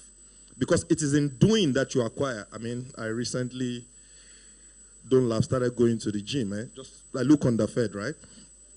But if you think about it, in the breadth of its meaning, you realize that it is only in doing. I mean, somebody said to me that nobody can teach you how to swim in a classroom. You can't. You can't say, oh, back butterfly stroke, just go like this and you will float. You won't float. I mean, you only ever learn to swim in the pool. It's the same with empowering talent. And what does that mean? Maybe one of the biggest weaknesses that we have as a people is that we are incurable consumers. Just look at us. Even the clothes that we wear, we can't make. It's unfortunate, right? The makeup on our faces, the shoes, the jewelry. We don't, so we consume. It's the same with AI. So we just go to chat. Every time we talk about AI, we just go to ChatGPT. It almost feels like we lack imagination. It's not so, but we have been like this for a while. The good side about AI is it equalizes. I promise you. I mean, it sounds like big grammar. So we say AI, artificial intelligence. Think about it. With prompt engineering, you can create stuff. The guy who created Yan GPT, the young Nigerian, who's created a new AI model that translates AI content into Nigerian contextual language, is just another guy. I'm saying yourself, myself, if you're a films person, like, yes, I heard her being called Lady Bimba Kitonla. She could be making movies that are AI powered from her bedroom. You're about to start. That's beautiful. I'm saying that whatever it is that is your interest. I loved when Olori Supergirl was saying the same. We could not just be consuming AI today, which is what we do. We could be creating stuff and just playing with it. I mean, certainly you shouldn't be losing your curiosity, but we shouldn't be afraid to try. Number 4 is what I would have said is rewarding the talent. I think here it gets easier because it's society that would reward the talent who could respond to it. So I was talking, I belong to different multiple industry groups, and I was saying, think about it. The business model behind the internet is failing now. Hello? Right now, if you're, I mean, one of the ladies that spoke earlier, she spoke eloquently about how she creates content for brands and how brands, she signs contracts with the brands about how they can use her content, and I was smiling. This is nice, okay? There are AI influencers now that are more popular than you. You. There are AI influencers that can create better content, more engaging quips. They can do better than you. Oh yeah, now go and sign. And so the question is, how do we get rewarded for our craft? So I was telling the guys that the lifeblood of the internet is content. That's what the internet was created for. It's an information expressway. There's nothing on the internet but content. Think about it. I mean, of course, there are pedophiles and idiots, but I mean, even those ones, all of us consume or create content, right? Now there are machines who create faster, better, more engaging content. Last year, the richest man in the world, Elon Musk, said 2024 was the year where synthetic content overcame human content. So we are sure today that content and data that is created by machine is more than the content that all of us create together. So it means that how do we still create content that gets rewarded? If, for example, I mean, real life example, who uses Google here? So let's talk about Google for just a minute or two. Before, it used to be that if you had a blog, I mean, the blog sphere, you create a lot of content, and then you get some Google ads, right? So today, what happens is that when you add a blog and you create a lot of content, when people say, oh, I'm looking for the best hotel in Ikeja, if you had created content about hotels before, you'll be listed on the first, second, third page. Remember, and many of us used to fight that, oh, we want to get to the first page of Google. Makes sense, So now today, if you go to Google and type it on your phone, I'm looking for the best hotel in Ikeja. Although Google will still list, but the answer, the first and second and third answer is from Google. But it's not from Google themselves. It's from Google's AI. Now, that Google AI is not just telling the person that these are the hotel. Google AI is recommending. So if you run a blog and you create 50,000 content about hotel, they still won't see you. AI is winning. And so the question is, how do you win in a world where machines are... Somebody was talking earlier and I found it fascinating. We thought knowledge was king. Machines have better knowledge. We thought information was powerful because there's a slight difference between knowledge and information, right? Knowledge is a body of thought. Information is what happens, like staying informed. Machines know better. They're better informed. So how do you win in a world where there are a billion machines? More than you. And so we have to think about the business of our business very differently. If machines are going to be our mouthpieces, how do we instruct them? How do we guide them? How do they make money on our behalf? The skill we need for the future, completely different. And then the last one is what I call reinventing the talent. This is powerful because, let's think about Pixie. I apologize I'm using him as an example so much. It was probably the cute-faced kid 15 years ago. He's an old man now, right? Okay, I've been using old, Peximabino, right? When you think about it, it was the right profile for a social media, what do they call them? Say, super kid 15 years ago. Now he probably has enough responsibility. He has, he has salaries to pay and all of those madness, right? And so the profile and personality required to thrive in this world is probably not the best fit for it. So it was the best 15 years ago. It's probably not. And so unless you adapt, you die. It's the same. And so the job of reinventing ourselves, of thinking beyond what is traditional, of thinking about this event differently next year, of thinking about ourselves, how we earn our money, how customers see us, what we think value is. I mean, when I talk to people, parents about AI, parents tell me they struggle with AI because they think it's going to make their kids dumber. Have you heard parents say that? That they are too lazy. That our children will be lazy. They won't do assignments. Because we think that cramming is what knowledge is. And I was saying on radio some time ago that 30 years ago I was in secondary school. And I used scientific calculator in secondary school. I mean, I was in school 96, right? And my parents thought that I was lazy because I was using scientific calculator. Unfortunately for my parents, their parents thought they were lazy because they used four-figure table. And so, as technology continues to make our world easier, better, smarter, if we don't evolve to meet technology at its place, it will be difficult to reinvent. So no matter how much you make today, that money will not be there. It's not that that money is moving, it's just moved to another location. And unless you reinvent, in terms of skill, in terms of network, in terms of partnership, in terms of event, in terms of platform, in terms of possibilities, you may be trying to fetch water at a well that had long dried out. So my encouragement is that AI is not technology. I mean, it is, but it's not just that. Some people think it's another fad. I was talking to senior management of Standard Chartered Nigeria, and I was telling them that in our world, in history, there are about 5-6 technology that's changed the whole world. One of it was fire. Fire. The day we discovered fire, life changed. Do you know that when the world was created, there was no fire? Fire to cook. So fire alone changed the economy of the world. If you moved away from fire, the next one was maybe electricity. Changed global GDP, added about 5% in growth to the global GDP. The third one was railway. It was amazing. The fourth one was automobiles. Crazy. The fifth one, maybe the biggest that we have seen in our lifetime, was the internet. Guess what? None of them has added 15% to the global GDP.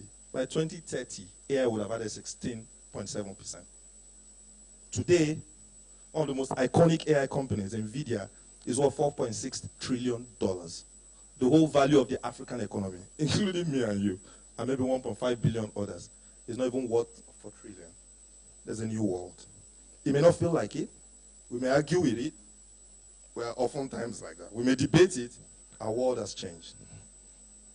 I hope you will change with it. Have a beautiful rest of the day.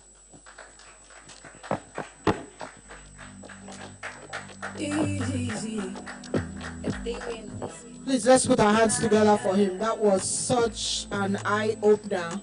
If we were doubting before, Larry has actually put it on the table, so we know where we are. It's either you evolve. I don't want to use the 3-letter word. You will just fizzle out. That's it. That's what it is. So I'm just hoping that we're taking something out of this meeting, this conversation, or this, this event that we have had today. Mr. Basanta, please step out. We have that something for you. You know what it is. We have a plaque that has your name on it.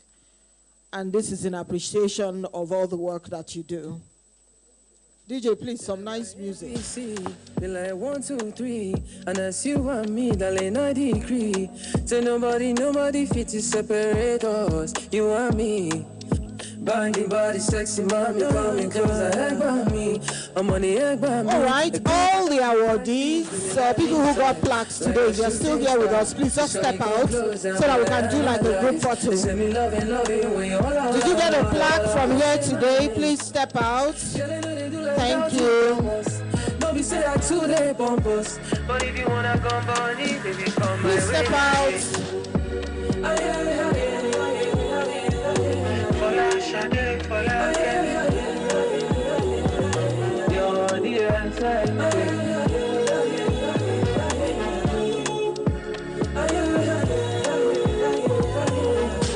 She from the West Indies. She be my ecstasy from a different breed. Seen her differently. A girl in no key person. Don't care about nobody. Nobody but you.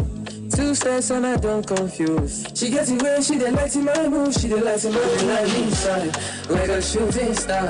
And shorty come close, I make her analyze. And send me love and love. But why do you want the very tall ones to be at the back?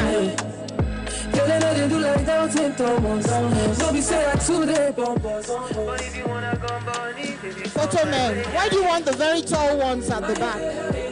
I think it's those of us who are vertically challenged. They are the ones that should be up and the tall ones down.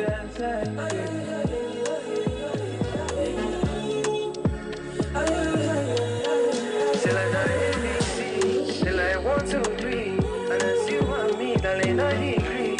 Till nobody fits to separate us. You want me.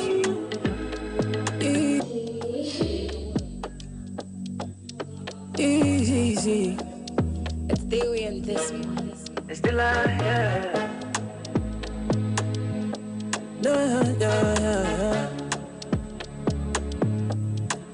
Till I know ABC, till I 1, 2, 3, and as you want me, darling, I decree. Till nobody fit to separate us. You want me. Binding body, sexy mommy, coming closer, egg by me. I'm on the egg by me. The cricket off in my steez, do me like inside, like a shooting star. The shorty come close, I make her analyze. They send me love you when you holla, say my name. Girl, I know they do like Downton Thomas. Okay, before we all join this picture, I want to recognize one woman who's been sitting in with us all through this event. I'm not sure we all know that Bodex's mom is right here in this hall. Please, let's put our hands together for Mom C. Mommy, just stand up where you are. Let's get to see you. Thank you so much for what it is that you've done. Mommy, anybody go near repair, I follow you. I call up a post and I put to wear.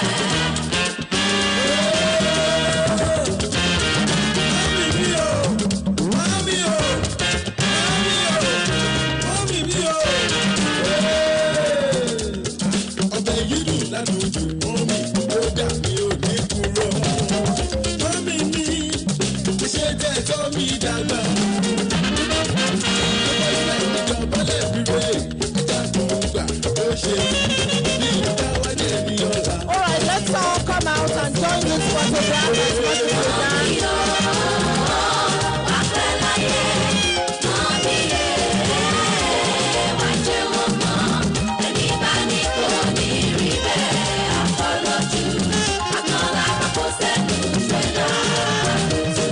Alright, please step out. Let's come out. Let's come around and take pictures, please. Please step forward. Let's join in the photo. Step forward. Let's take pictures so that we can remember what it is that has happened here today. Let's take pictures. Please, if you're done with Mommy, so that she doesn't just stand there.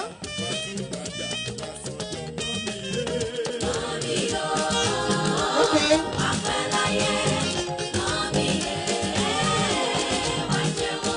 Step forward, just join the picture.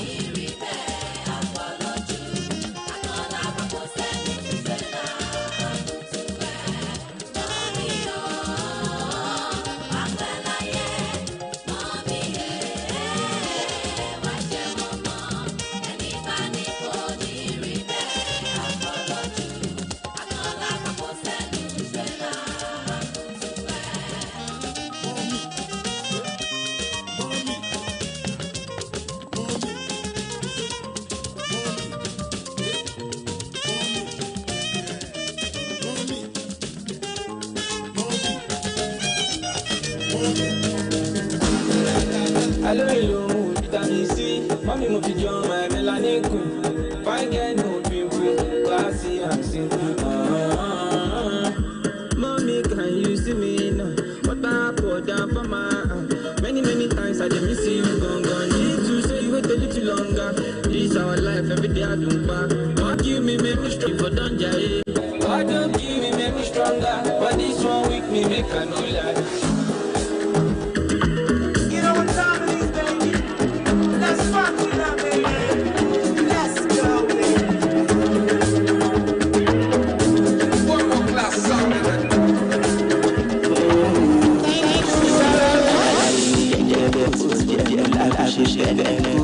My baby give you nene, oh, I swear no go pass my Rochelle. Allow me like my we're doing the vote of thanks now.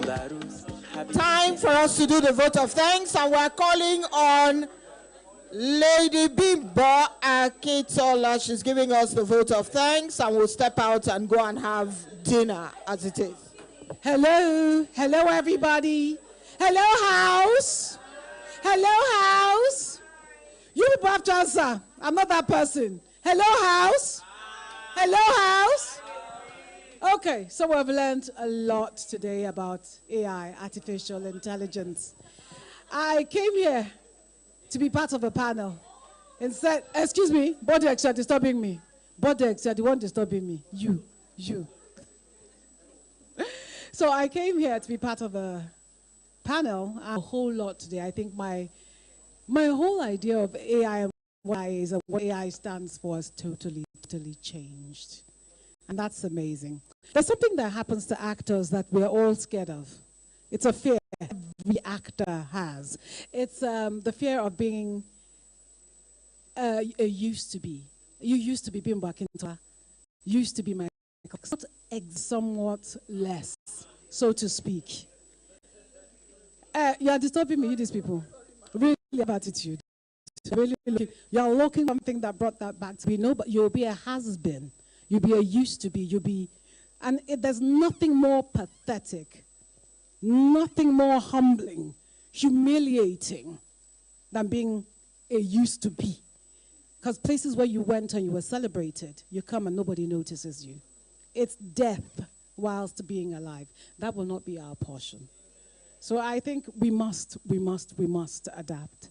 That's the most important part of what I learned today, and I hope you all learned that.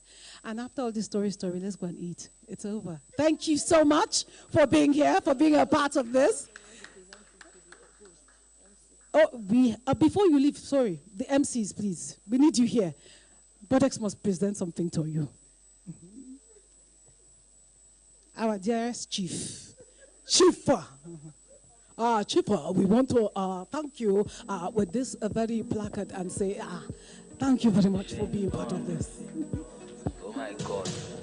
Because you're looking very GLA, MOROUS. You're the best. I'm a law UK, I'm a law USA.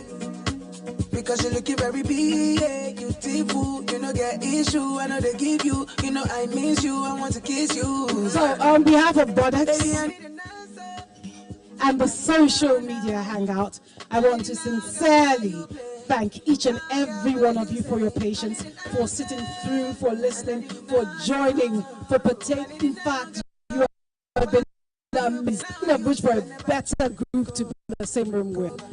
Thank you so much for being here today. It's not over until the fat lady eats.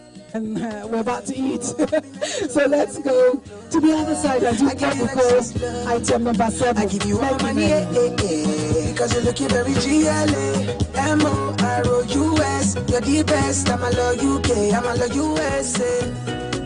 Because you're looking very beautiful, you know, get issue. I know they give you, you know, I miss you. I want to kiss you. Let me go normally your drama.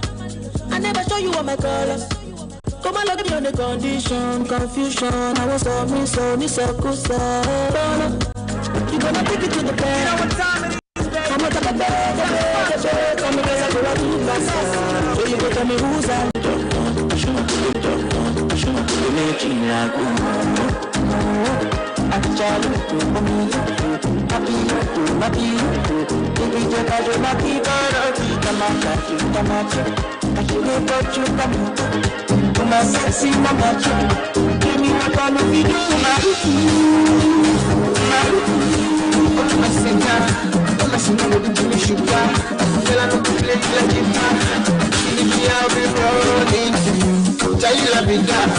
Fight for you, Rabita.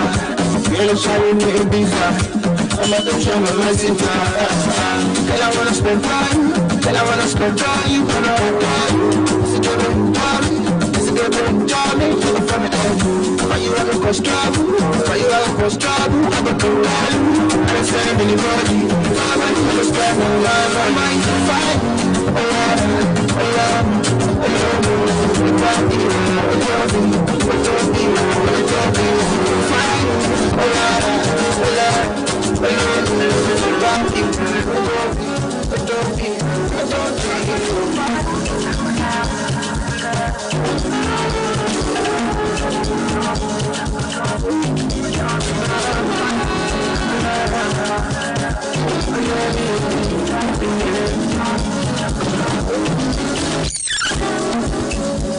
Come on, I did you for you, baby.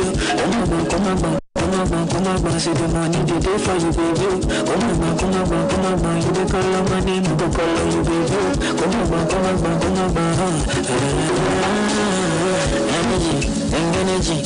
energy, with the big energy. Energy, let me show me Messi. Come down, let me get energy. Always in the movie, you know. That was a new shot, you know. That was a new come for the phone.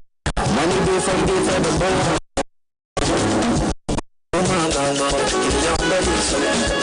I'm one sexy lady, so go when you did on top. Well, I'm not this for my body. When I need love, I go see Pelepe on the good dance.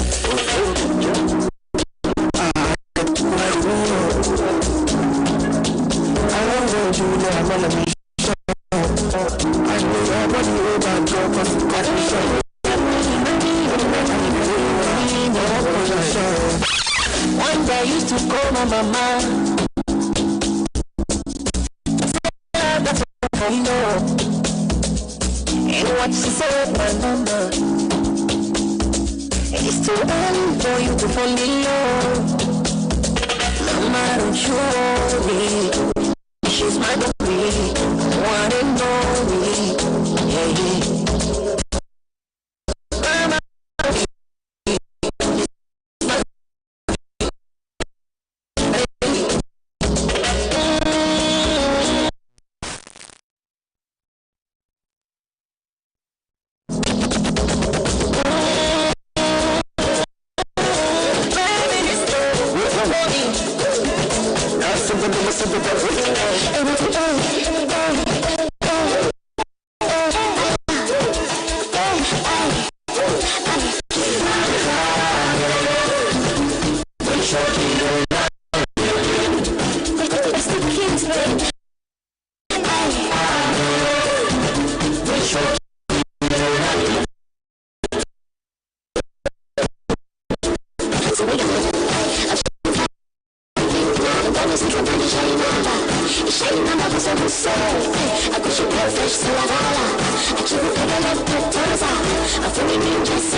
lè ṣe ọmọ mi ò dúró lọ́gọ́ jẹ́jẹ́ mi lọ́mọ tó ṣe fún ọ̀rẹ́ bẹ́ẹ̀rẹ̀ olífàdà má fún mi lọ́mọ ìnira ọmọ tó kì í ní transfer fare má gbé wá fún mi bàbá anadolẹ́bù.